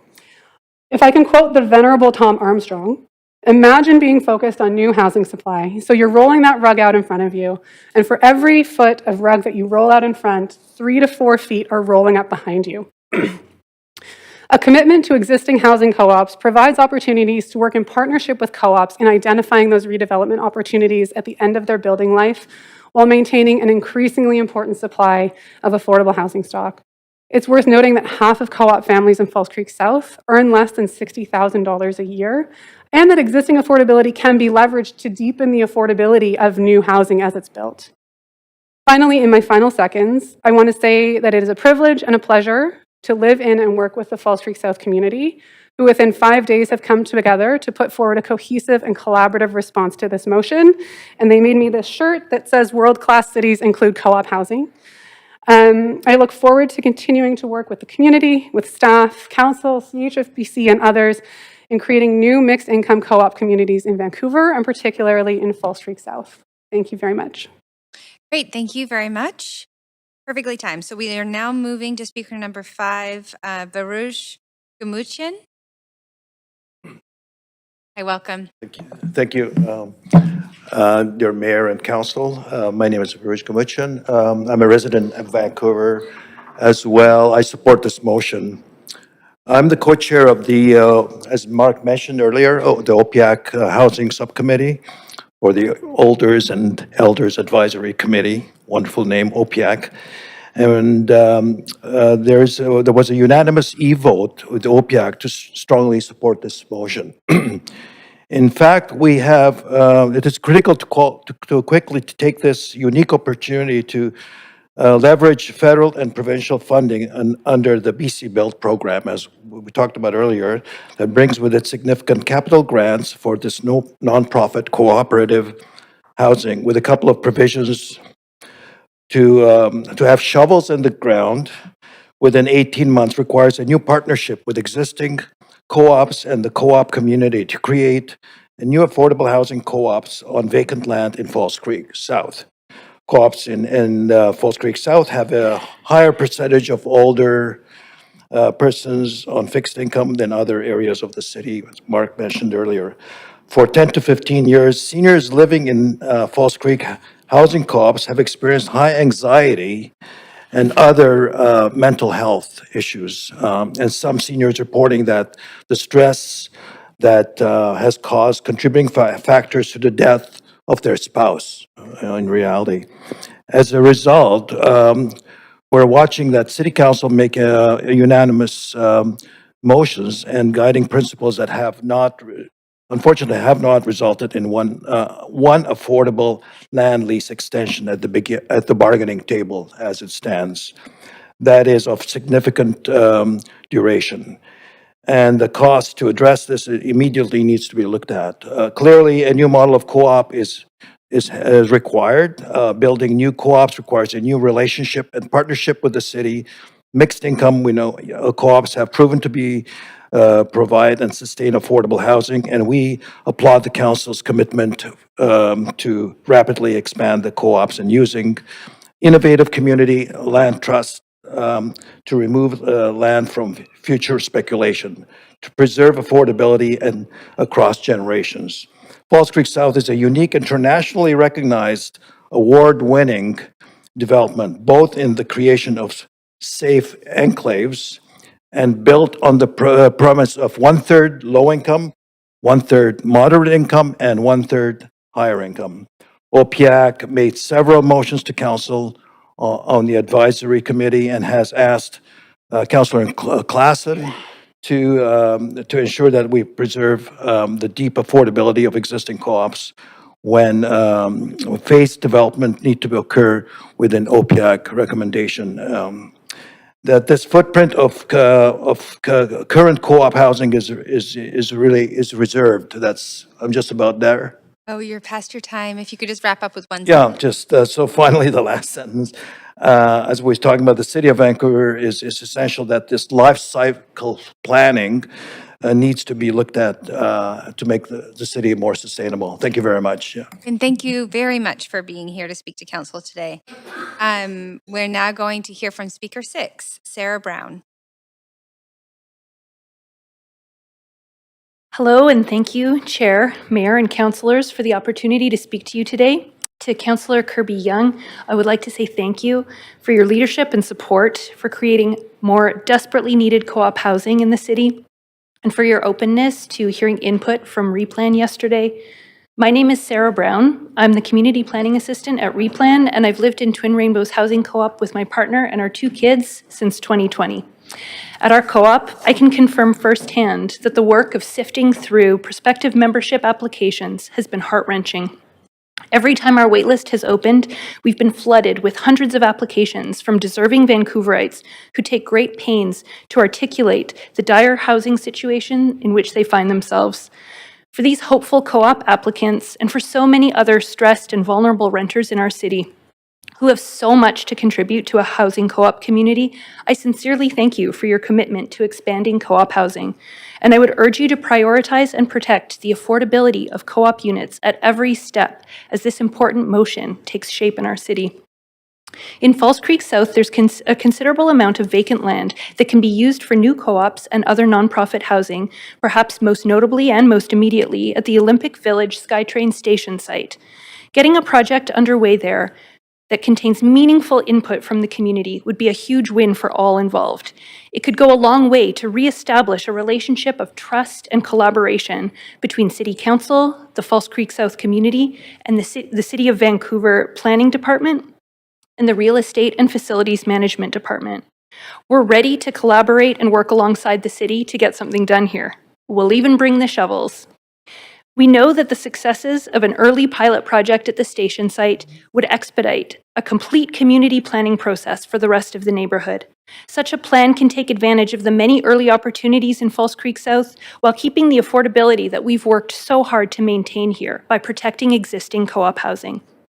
A winning pilot project would be a step towards bringing to fruition our community's vision for an intergenerational hub that would integrate workforce housing, co-ops, a long-term care home, supportive housing for people with disabilities, and a range of nonprofit housing and supports from kindercare to elder care. Immediately building more co-ops on vacant lands would do a lot to ease the burdens of the housing crisis for many Vancouverites, and it would do a lot to ease the concerns of the co-op members in False Creek South who are worried about their homes. Please ensure that the city will leverage some of the invaluable contributions and capabilities of this community and all that we have to offer with a fulsome and ongoing collaboration. This community has a long-standing concern for affordable housing, and the reality that the most affordable housing of all is that which is already built. Thanks for your time. And thank you very much. For speaking to council, we now have speaker 7, Vladimir Milnikov on the line. Hello. Go ahead. Hello, dear council. Hello, dear council. My name is Vladimir Milnikov. I live in the city of Vancouver, and I'm speaking against this motion because I found a lot of nice things there, but I have great concerns about some of the items and the wording. I've been living in a False Creek housing co-op, and I'm a member of this co-op since, I believe, 2001. In years of 2022 and 2023, I had the pleasure to serve as a treasurer of this co-op. My main concern when I open this motion is item C, where it says in the actual motion, retaining options for existing residents to return to new homes in the community. My interpretation, that was already decided that our co-op building will have to be erased and all residents uprooted to move and everything should be redeveloped. But that's the same plan which was presented by the city in, I believe, year 2021, where I also found speaking to the previous council using the same phone and said that please don't destroy our village because it takes the village to raise the child. And we are exactly that village.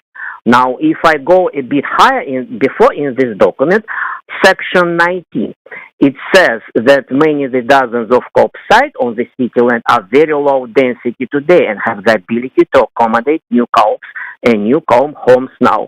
Well, in our False Creek co-op, it's again calling the demolition of whatever we have and erasing and rebuilding. Item 20, that's actually example about us, about city-owned land, and that's False Creek, that's us. Section 21 in 2021, which is what is residents why generally agreed with the development approach that developing vacant lands first. Does it mean that residents why will generally disagree to go the opposite direction and first redevelop existing co-ops instead of developing vacant lands first? That's very interesting because based on my understanding and as we might prepare for 2021 presentation, there were at that time there were a number of vacant lots specifically designated for building new co-ops were sitting empty. That big parking lot, which is past Canby Bridge, towards Olympic Village, my understanding is the city, huge city lot, and it's a parking lot. I think it makes sense to first build a new housing, build a new building on an empty lot, then to redevelop existing and wipe out everything and rebuild it. Simply more cost effective. Section 22 tells us about that presentation of the future of False Creek South, but it was unanimously defeated at the time, sent back to the planning board, and there is no mention about that. And I do remember that since it was unanimously defeated, Councillor Kirby also voted against that plan. And finally, Section 26. Yes, great. Can I make addition there? I'm very sorry to interrupt, but you are over your time, so I just need to pause you there. Okay, thank you. Thank you so much for calling in. Okay, so that does bring us to the end of the speakers list. We are now going to move to discussion, but first let me just thank everyone who spoke to council on this motion today. Councillor Kirby Young. Yeah, thanks, Chair. I know it's an odd way to start, but I actually have some amendments. Well, maybe not, since we've heard from speakers, to my own motion that I'd like to move now, if I could. And I've sent those. Would you like me to move to an amendment queue now? Yes. Okay, so let's just have you go back on the queue. Perfect. Here we go. All good? Okay, thank you. So I had sent in a number of amendments, and I had a chance to, I really want to thank the Falls Creek South stakeholders. We had a really great constructive conversation and discussion. And I think everyone's swimming in the same direction here. And so making a number of amendments, not with exactly the same language as was provided, but very close, and with the intent of addressing the points. I think a lot of the intention is there from the past commitments, which remain, right? So all of the things around sort of honoring, if I can put it that way, the original vision for the Falls Creek South community, right? A livable one, a green one, things like committing to retain the green space, expanding the park, the right to return, all of those pieces. But I'll draw your attention to sort of the additional points, and I'll point out where there might be some slight distinctions between the language from community stakeholders and here. And I also appreciate Councillor Boyle, who had sent an amendment, but similar to one of the pieces I'm moving, but it was pending some feedback from some of our staff to ensure that council is meeting both our different roles, wearing our regulatory hats and also wearing our planning hats. And so that's why we've landed on the language that we have. And I'll just walk through those amendments. So in A, there is an addition, it's the text in red, which indicates, and this again is the intention, but it helps, I think, to make it explicit for community. And it says, where feasible, prioritize the use of vacant land. So obviously easier to, there's no displacement there, you can build on space that is available. And I think with the lease renewals that council undertook last term, took a very clear decision on that. The intention is to maintain the benefit of the existing co-op buildings for as long as feasibly possible. So that addition has been made in A. In B, B is as is. C, there is an addition again in red text, which builds upon the reference that was in the original motion to a very comprehensive kind of planning process last term and a lot of input, but also adds in any further input that the Falls Creek South stakeholders might like to provide. I think we had a good discussion that all of us wanted to take action and get some projects built and some new homes coming on stream. So we don't need to undertake an entire fulsome new planning exercise because we really understand a lot of common goals. But it's, I think, appropriate to have good communication going back and forth and getting any other further input. But again, clarifying it's not a substantive new planning process because we all know what we're driving towards, which is a great livable community and new homes. Then there's two additional points here, which is facilitating the opportunity for the city to share their high-level principles and goals with the Falls Creek South stakeholders in an open and transparent manner. And I think that was expressed as we don't want to get to the end of the process and kind of have it baked. There'd like to be an opportunity for sharing that and some dialogue earlier on.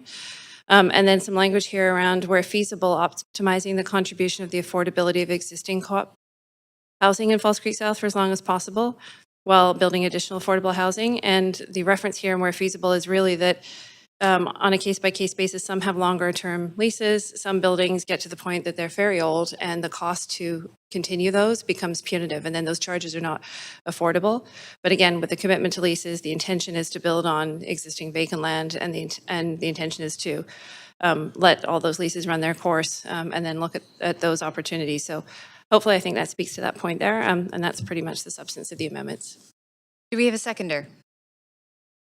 Councillor Boyle? And then Councillor Boyle, you have the floor. Great. Just to say, appreciate these amendments and also the work I know went into them from the community. This is one of the most engaged communities that we get to hear from, and I find the input so constructive and practical in terms of how we protect the existing affordability and build more co-op houses that we need. And I think these amendments help to highlight that balance. And so glad to see it, especially in the language about optimizing the contribution of the affordability that exists while building new housing. So happy to support. Great. Thank you very much. Councillor Carr. Yeah, happy to support you. Well, first, thanks to the speakers who came. I have to say that I guess it was a couple of years ago now, the meeting in this council chamber, which had a lot of speakers to it and amendments, was really an invigorating process around seeing the incredible sort of foresight, passion, and determination to ensure the community of Falls Creek South retained its unique character and as a truly sort of livable community within Vancouver. Many of you have heard this, I think, before, but I did my master's with Walter Hardwick on my thesis advisory committee, and he was all about that community, and yep, and so I learned a lot about at that time. So I think a lot of us are very happy to see also the amendments that had been forwarded by the community being incorporated by Councillor Kirby Young. They are good ones. That meeting that we held in council chambers, to me, really affirmed the incredible vision originally of Falls Creek South as a community that really looked at having a range of people, one third, was the kind of mantra at that time, and that community would be a strong, cohesive body of just different people in a very livable space. So co-op housing, I think more and more is gaining that recognition and reputation as a really solid form of housing that is community-oriented, that allows for affordability, and that really is kind of a model of what a city should be like. So thanks for all your effort. Thank you, Councillor Kirby Young, for putting forward the motion. Great, thank you very much, Councillor Carr, and we can go to a vote on the amendments.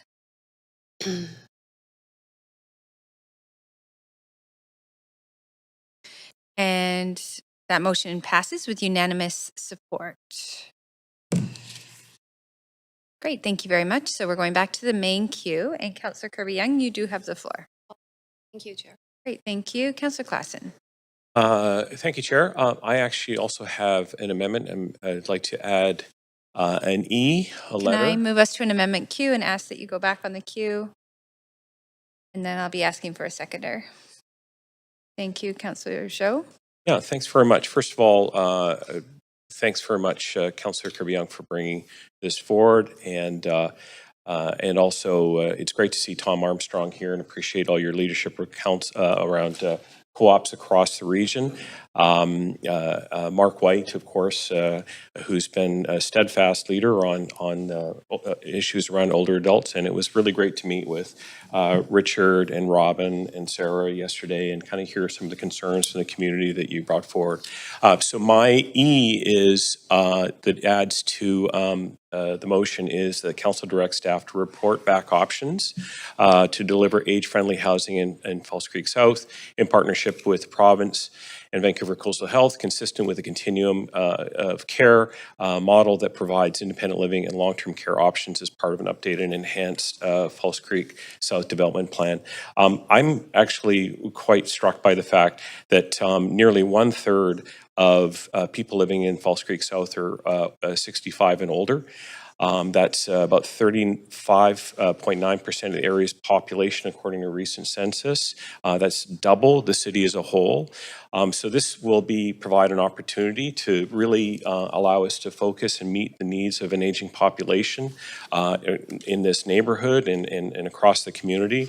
It'll help support aging in place, which is something that I think we all aspire to, promote health and well-being of the residents and people, and have a healthy and wonderful life as we grow older, and also achieve those goals of creating a complete community, which I think I've heard a lot in this discussion around the future of Falls Creek South. So with that, I put this forward for council's consideration. Thank you.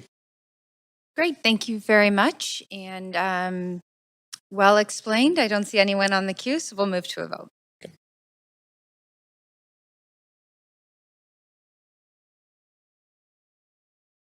And that motion passes with unanimous support. Thank you very much. And back to the main queue. Councillor Klassen, you have the floor.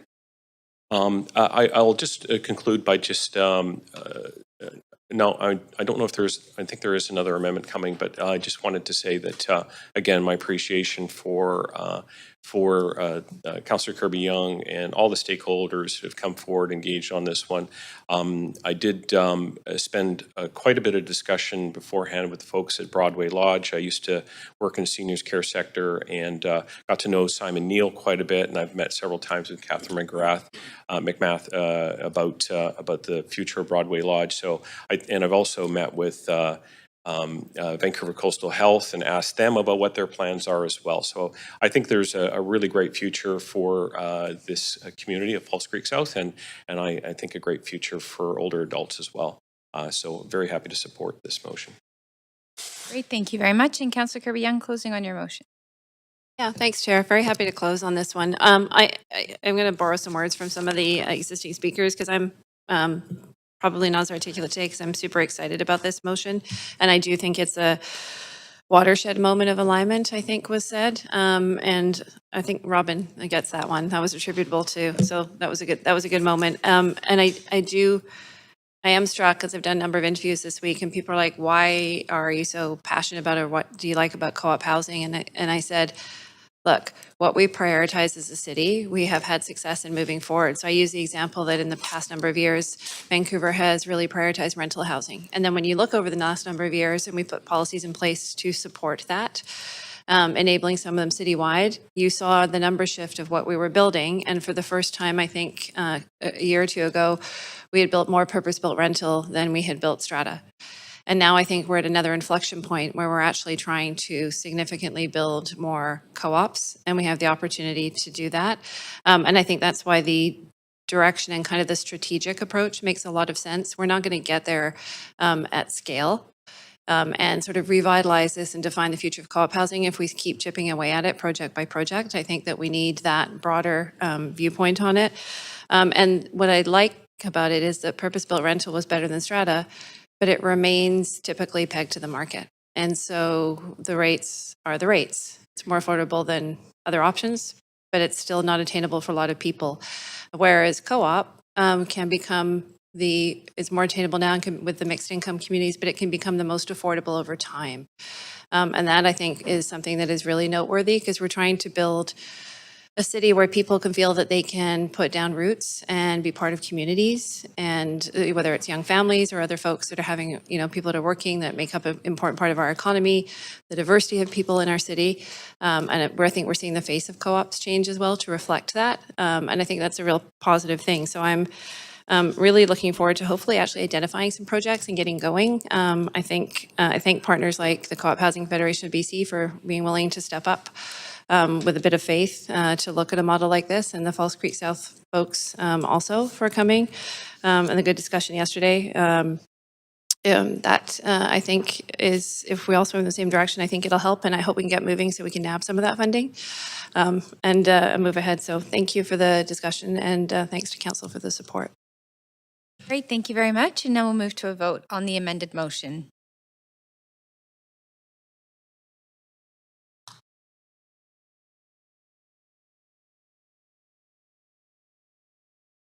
And that motion passes with unanimous support. So thank you very much to all speakers for being here today. And Councillor Kirby Young, we will be moving to the next item on the agenda. Just give a second for that to happen.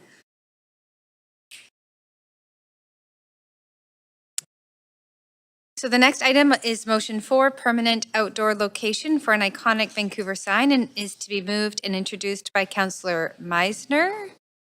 Council members may not, I'm not going to read that. Any member wish to declare a conflict of interest on this motion? Seeing none, we can move to your introduction. Councillor Meisner. Thanks very much, Chair. And can you remind me how much time I have? Is it a minute? Pardon me? A minute to introduce the motion? 2 minutes. 2 minutes, thanks. Yes, sorry. Okay. I'm just going to ask to clear the gallery. We're working through business, so just a moment. Thanks. If we can just, yeah, that's great. I just want to respect your introduction here, Councillor Meisner. Please go ahead. You just got bumped off. Hang on one second. Okay, here we go. Thanks very much. I'm very proud to bring this motion forward for a permanent Vancouver sign celebrating our beautiful and diverse city. I've often wondered, like many Vancouverites and tourists, why we didn't have our very own sign celebrating our city's identity, like so many other great cities around the world. From Toronto to my hometown of Nanaimo to Amsterdam to Puerto Vallarta and many more, these destination signs are iconic and offer a great opportunity for tourists and locals to take photos and share their excitement on social media, promoting our city worldwide and building our civic pride. So we saw the popularity of the temporary Vancouver sign this past winter. You may have seen it. It was down by Canada Place until the end of February. And the disappointment from people when they heard it was temporary and removed. So I really believe that our city is hungry for these placemaking opportunities to celebrate our city in a positive way. And we have many, many high-profile events coming to Vancouver. Grey Cup, Invictus Games, FIFA, of course, the Junos, and many more. And I want to see us seize the opportunity to celebrate our city with a distinctive placemaking opportunity like the sign. So I've heard an outpouring of support from the community, including industry organizations like Downtown Vancouver BIA, Destination Vancouver, etc. And I just want to highlight some stats around tourism in Vancouver. So from now until October, there'll be 329 cruise ship visits that will come to Vancouver, alongside an estimated 1.27 million passengers traveling through Canada Place, which is where the temporary sign was. So the significance of downtown Vancouver as a tourist hub cannot be overstated. And according to the City of Vancouver, over 90% of all hotels are downtown, and the Airport Authority reports that YVR passenger recovery is nearing 2019 levels. So we've really bounced back. In conclusion, this sign is a great, exciting placemaking opportunity for our city, and really excited to hopefully see it move forward today. Thanks. Great. Thank you very much. And thank you. Councillor Zhou has seconded the motion. So we do have registered speakers, so we will move to hear from them. And our first speaker is President of Destination Vancouver, Royce Schwinn.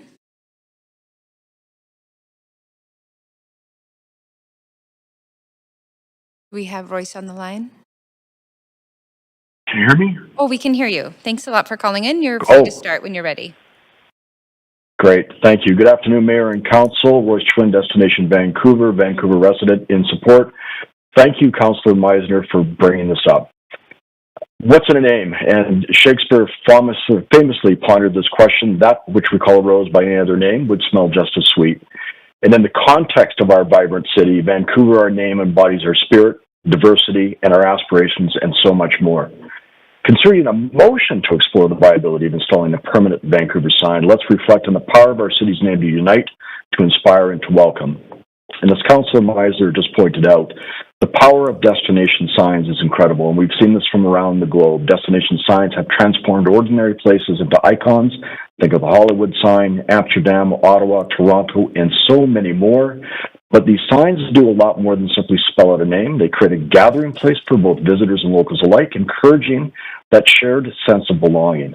The Vancouver sign has the potential, or would join this illustrious group, becoming a beacon that draws people together, sparking those conversations and inspiring countless selfies and memories that get shared around the globe.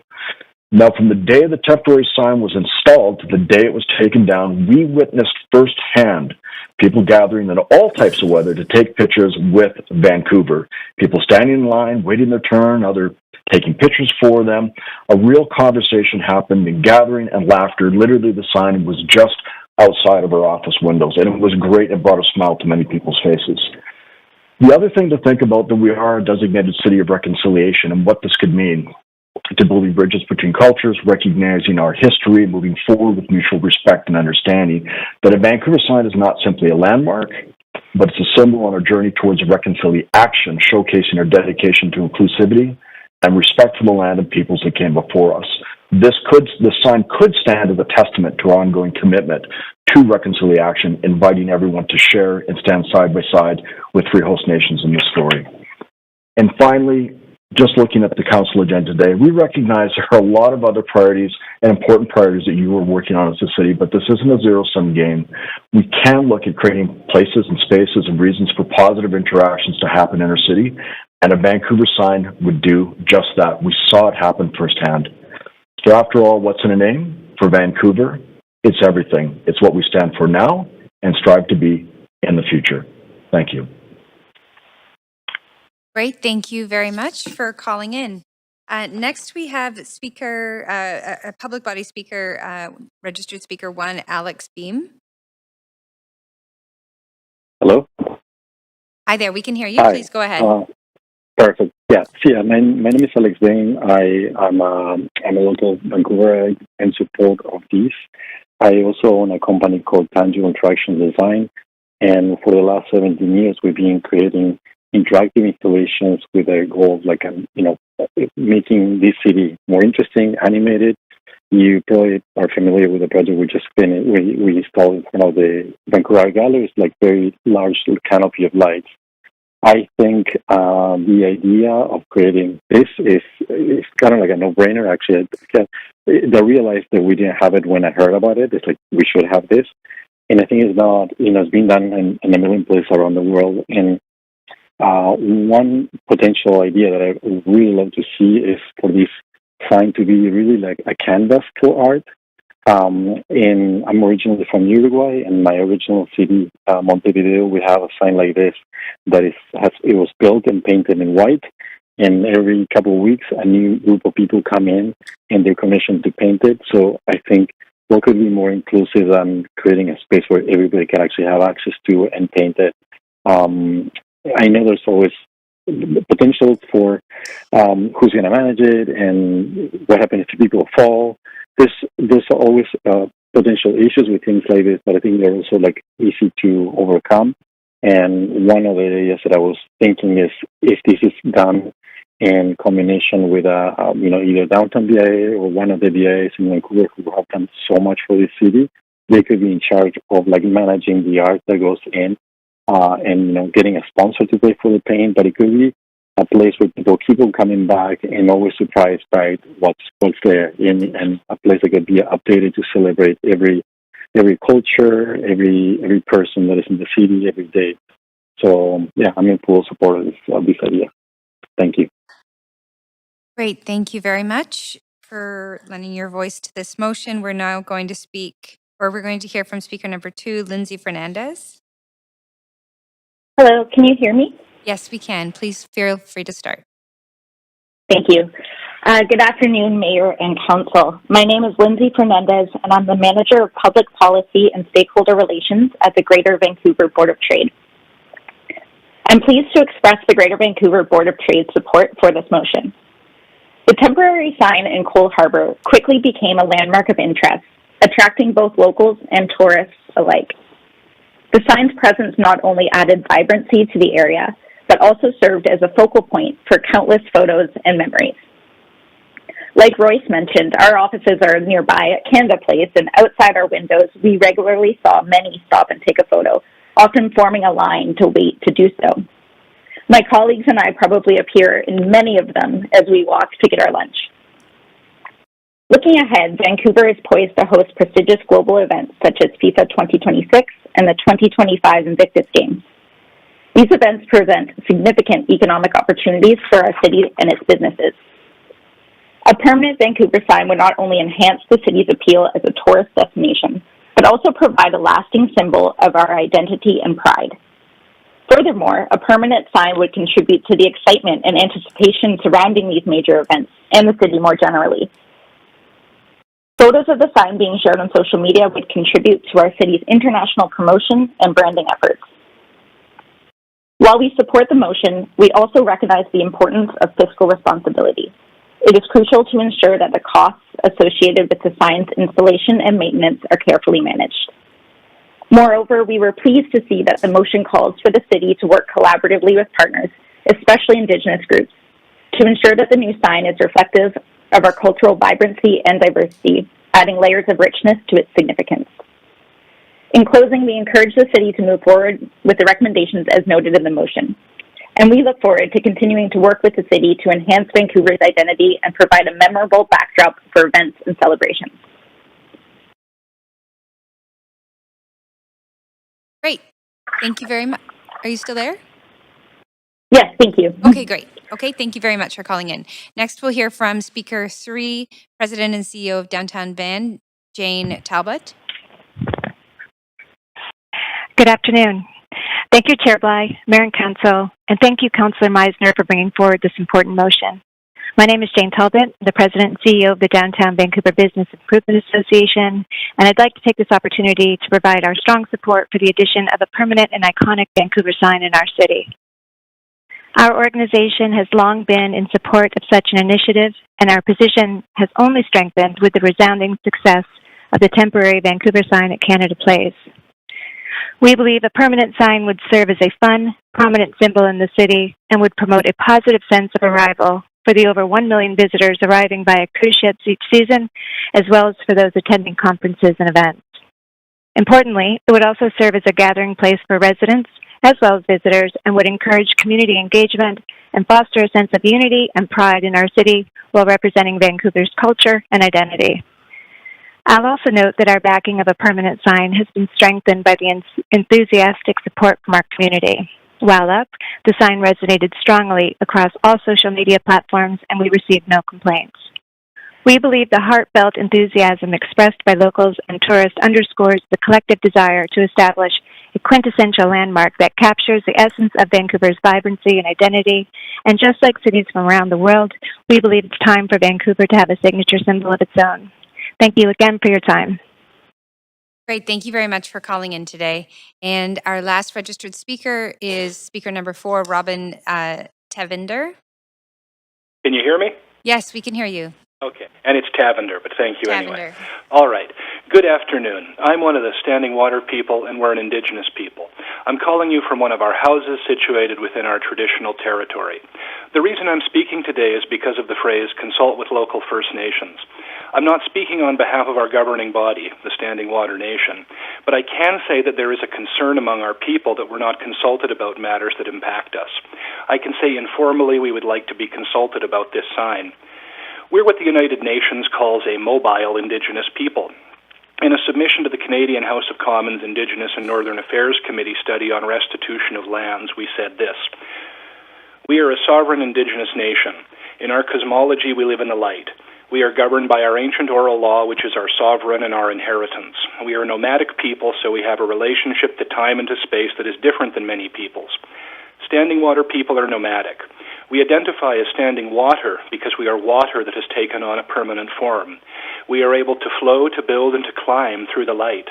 We understand the light to be what gives us our power, for without light, as in the winter, water freezes.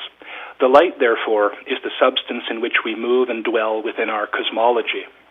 In our cosmology, we don't reside in Canada, British Columbia, or Vancouver. The UN Special Rapporteur on the Rights of Indigenous Peoples is currently accepting input on the topic of mobile Indigenous peoples. And in the call for inputs, it says that states have failed to affirm the Indigenous status of self-identifying mobile peoples. Mobile peoples often experience eviction and forced or induced sedentarism. That seems to be where we are, in my view, at least with respect to the city. The city does not, to my knowledge, acknowledge any sort of mobile Indigenous peoples such as ourselves and the rights we have in our traditional cosmology. It's also a strange way for the city to interpret the UNDRIP, which speaks of the Indigenous peoples of the world, not of UN member states like Canada. But even the term Indigenous is a collective term with a very particular history. Ronald Neeson's book, The Origins of Indigenism, gives a good summary of the history and how the term started to gain currency in the 1950s within the International Labour Organization. 3 minutes isn't enough time for me to say much. That's one of the biggest aspects of forced assimilation, the clock and the calendar. But I would like to close by requesting that my nation be consulted about the sign. I'd also suggest that the term local Indigenous peoples be used instead of local First Nations, as Indigenous peoples is the term in international law. Wouldn't it be great if this sign reflected the actual diversity of Indigenous peoples here, wherever here is, instead of a subset? And thank you for your time. And thank you very much for calling in today. So that does bring us to the end of the speakers list. And we did hear from everybody. So thank you very much for calling in. We will now move to a discussion. And I see Councillor Zhou is on the list. Go ahead.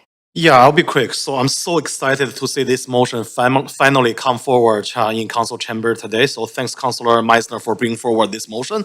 Yeah, there are so many possibilities we can build up on this Vancouver sign. I really hope we can use our creativity from our staff to make something amazing happen. You know, perhaps it can be designed to reflect our multicultural fabric in the city by allowing each letter designed by an Indigenous group or by a multicultural community. Perhaps we can even, take the sign, rotate, and maybe display in different neighborhood of the city. Or perhaps some organization can organize some photo competitions with the sign together. Or maybe we can, make this a new intellectual property with opportunity becoming a popular, world-famous souvenir.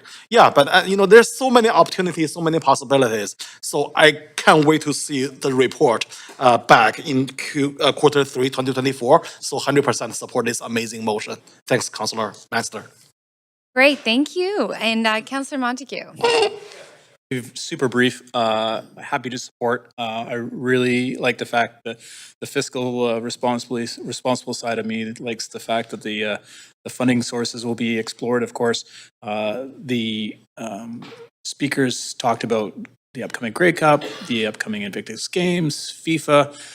Maybe in my lifetime, even a Stanley Cup. But there's all kinds of fantastic things that can happen. It was really interesting to see how something as simple as a sign could create such a buzz in the city and have such an impact on not only residents and visitors, but businesses as well. So happy to support.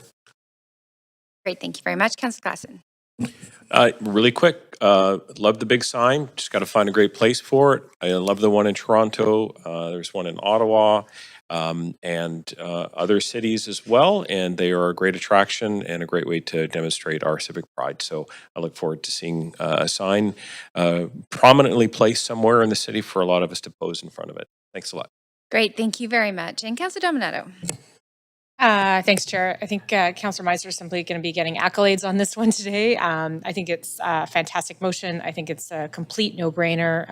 I've just seen the energy around the sign. I think there's lots of opportunity. We were talking offline yesterday about what's potential to be able to have that sign even be mobile potentially. There's lots of neighborhoods that would love to see the Vancouver sign to attract visitors. So anyways, look forward to the further discussion on this, but thank you for bringing it forward. I think it's going to be a fantastic addition to the city. Great, thank you very much. And to close on the motion, Councillor Meisner. Yeah, thanks very much. And thanks to everyone who called in to demonstrate their support, and also my colleagues who've spoken so kindly about the idea. I think this is exciting, and we need to do more things to celebrate our city. I think often we're very timid about being loud and proud about Vancouver, and we live in an amazing city, and we should be very proud of it. And people that come here recognize that it's an incredible city, and I think that's part of the reason we saw so much excitement for this sign. So I just want to touch on a couple things that have been mentioned. Engagement with the host nations is an integral part of this motion, so that our motion will direct staff to do that work with our host nations, with the idea of having some Indigenous design elements reflected in whatever the sign ends up looking like. And the motion is pretty open-ended as well, because we don't want to stipulate exactly what it will look like or where it will be. It's really through a consultation process to find the best location for it, to find a design and develop a design that really represents our city, as well as all the different cultural communities and the host nations that call it home. So I'm really excited to put this forward. I'm very appreciative of the support, and looking forward to seeing it hopefully in the next year or two. So thanks, everybody. I would very much appreciate your support.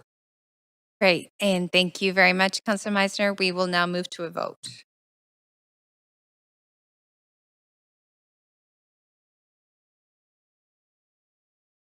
And that motion passes with unanimous support. Okay, great. So that does conclude item 4. So moving along here, we are now moving to item 5, and I would like to pass the chair off to my vice chair, Vice Chair Zhou, so that I can introduce my motion. So I'll leave it to you. Yeah, thanks, Councillor Bligh. Please go ahead. You have 2 minutes to introduce your motion. Great, thanks very much. So happy to introduce the motion today, practical updates to modernize Vancouver's business license policies. The City of Vancouver is, of course, known for and prides itself on being a vibrant 21st century city, attracting businesses and individuals seeking opportunities in a modern urban setting. The core responsibility of the city and its elected council is to ensure that an efficient and modern regulatory framework is in place at all times to foster innovation, entrepreneurship, and a conducive environment within which businesses can thrive. Members of council are often alerted to obscure, outdated, and seemingly unnecessary rules and regulations that are part of historic legacy policy that can unintentionally hinder economic growth and frustrate commercial activity. There are some examples that are current food and liquor establishments that are looking to offer karaoke, bars and liquor serving establishments that would like to include arcades, known as barcades, and retail stores that would like to expand their offerings. So it's incumbent on council, of course, to address these policies as they arise and look at our regulations and policy frameworks to make sure that we are, again, continuing to inspire the innovation entrepreneurship that can contribute to a vibrant city. So this motion simply, and there are no speakers, this motion is simply asking staff to review some of the specific situations that are identified in the preamble and report back to council first and foremost, and then in addition to reporting back, recommend any bylaw zoning amendments to address some of the issues that have been raised. And of course, in collaboration, as always, with the relevant industries, local businesses that are affected, named stakeholders, and also those that we would typically engage with to ensure that the city's rules and regulations in this regard are relevant, they're meaningful, and they demonstrate the city's ability to adapt to an ever-evolving economic business landscape. Okay, thanks, Councillor Bligh. We need a seconder seconded by Councillor Meisner. There's no registered speaker for this item, so we're going to move to debate directly. Please put yourself on the queue if you want to debate. Councillor Meisner? Yeah, I just wanted to say really appreciative of Councillor Bligh bringing this motion forward. Councillor Bligh is correct. We do often hear from businesses about outdated rules that don't necessarily make sense anymore. So this is really aimed at addressing some of those issues that we see around different retailers, for example, or even things like karaoke. So this is really about modernizing our business license policies and ensuring that we are have a business-friendly city and also a fun and equitable city for everybody. Okay, thanks, Councillor Meisner. Councillor Bligh, please go ahead. Thanks very much. I appreciate the support from Councillor Meisner. I don't have anything added that is in addition to the introduction, so I'll just leave it at that. Okay, thanks, Councillor Bligh. So clerk, please take us to the voting panel.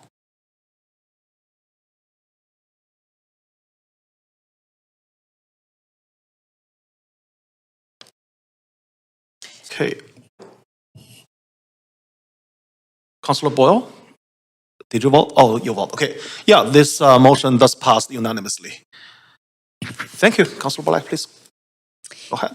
Thank you very much. And we are now on our last item for our agenda today. Motion 6, improving access to beverage container recycling in Vancouver. And it is to be moved and seconded by Councillors Dominato and Councillor Klassen. And before we start with that introduction, does any member wish to declare a conflict of interest on this item? And seeing none. Councillor Dominato, over to you for your introduction. I get my mic on. Thanks, Chair. And again, noting that this motion is co-submitted with my colleague, Councillor Claassen. The intent really here is to improve accessibility of the ability for residents to return their beverage containers. I know that we're going to hear directly from Return It in a bit, but I think I was quite stunning to hear that the City of Vancouver has the lowest return rate for deposit return beverage containers of any city in British Columbia, and the lowest in the Metro Vancouver area at roughly 51%. And as I understand it, research indicates that when you make it easier to return, you're more likely to have residents returning those beverage containers. One of the things that we discovered when we were looking into this is that the current city zoning and permitting bylaws state that new recycling depots must be located in industrially zoned areas. So again, this limits the ability to add those depots. It makes it easier for people to return their containers. Councillor Claassen and I went down to visit one of the small depots that's located in Yaletown in the base of a residential building. It's super easy, as we demonstrated through a video, but we want to see more of that in the city, and so that's the intent behind this motion. I'll leave time for Councillor Claassen to add some comments. Great, thank you very much. And well, I'm actually just going to move us to the main queue. Councillor Claassen, you're welcome to go ahead. Thanks very much. Thank you, and thank you, Councillor Dominato. Yes, I'm happy to co-submit this motion. The 51%, the lowest return rate of any municipality in British Columbia, is quite not a proud statistic for us. I faithfully go to recycling depots in industrial areas and various parts of town, take my wine bottles there, and it is an experience, to say the least. But to have the convenience of being able to do it in more neighborhoods in the way that it was demonstrated, I think will bring that improved convenience that I think a lot of people would look to, that would increase the return rate for recyclables. It'll have obviously an environmental impact by getting more of those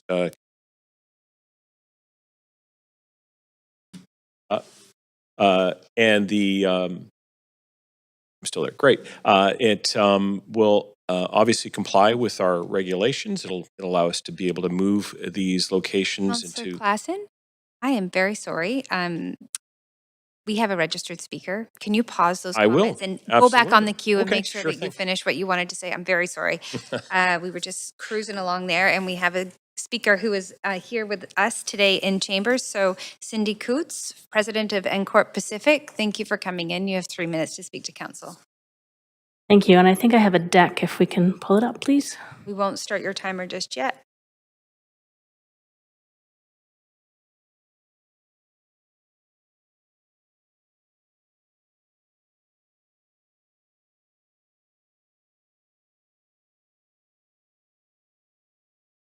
Great. Thank you, councillors, mayor, for the opportunity to speak today.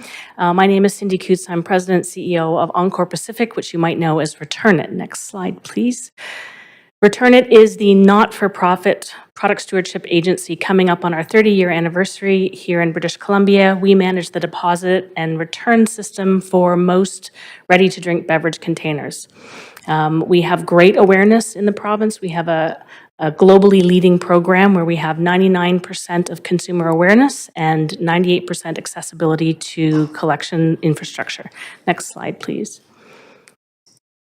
These are modern collection sites that you can see. The top left is a depot, full service depot. You can bring beverage containers back, receive your deposit back, line up, get your cash. The top left is a new version of that where you can collect your containers at home, put them in a bag, slap a label on it and drop it off. No lineup, and the funds end up in your account in a couple of days. And the bottom is a repurposed unmanned solar container where, again, you can drop off beverage containers and your deposit will be put back into your account in a number of days. Next slide, please. As you've heard, we have a dismally low recovery rate in the city of Vancouver at 51%. The regulated minimum set by the Ministry of the Environment in the province is 75%. So we're a good 25% off of the regulated requirement. Next slide, please. This gives you a little bit of a visual idea. The rust color is population density, and we've overlaid the blue dots, which are current collection sites, with a 2-kilometer circle around each one of them showing accessibility. And you can see we've got a lot of collection deserts showing up here where we don't have the convenience for citizens to drop off their beverage containers. We know if it's convenient, we get more back. So we need to plug those recycling deserts. Next slide, please. Why doesn't this happen? We've got some challenges. Zoning bylaws in the city of Vancouver, we can only build new collection infrastructure in industrial lands that are scarce. Cost of real estate and lack of urban planning as we densify for recycling infrastructure. Consumers, once we lose a beverage container to waste, it's gone forever. And if we don't have convenience, then we deter customers from recycling. This is a retail activity. When consumers are out doing their shopping at retail and commercial areas, it's really convenient for them to take back their beverage containers. They don't want to go travel far to industrial lands. There's no recycling that actually takes place at these depots. It's just a retail transaction returning the deposit to the consumer. Next slide, please. We did some public polling, and 90% of Vancouverites say that it's very important to them to recover, but lack of convenience is the problem. Next slide, please. So we are here to fully support the motion put forward by Councillor Dominato, Councillor Klassen, and look forward to providing greater convenience for the citizens of Vancouver to recycle more of their beverage containers. Thank you. Great, thank you very much. So we are now in debate. That is the only registered speaker for this item. And so Councillor Klassen, where you were. Sure, I got started there, but I'll just wrap things up, and thanks very much for the presentation. Very compelling information there, and clearly we need to address some of the recycling deserts that are in our city. And I think this is a really, I think, very cost-effective solution for people to have that local convenience. And it will certainly make more of our communities aware of the ability to get rid of their recyclables and also get the refunds that come with them as well. So I hope Council will see fit to support this initiative that will bring more locations into our city. Great, thank you very much. And Councillor Zhou. Yeah, I'll be very quick. So yeah, 100% support this motion. So I think it's not only good for the household containers, also very good for the binners because of the current condition for the binners is pretty bad. I think this gonna provide some convenience and also the dignity to the binners for supporting the amazing work they do for our city. So with that, I'm gonna support this motion. Thanks, Councillor Dominato and Councillor Klassen for bringing forward this motion. Great, thank you very much. And Councillor Montague. Yeah, thanks, Chair. I personally use these repurposed shipping containers that they have been converted into recycling depots, these solar-powered express and go stations. I think convenience is key when it comes to making sure everyone gets on board with not throwing their empties in the trash and recycles them. So I'm excited to see Vancouver take on more of these types of initiatives and happy to support. Great, thank you very much. Councillor Montague, and seeing no one else on the queue, we can move to a vote on the motion.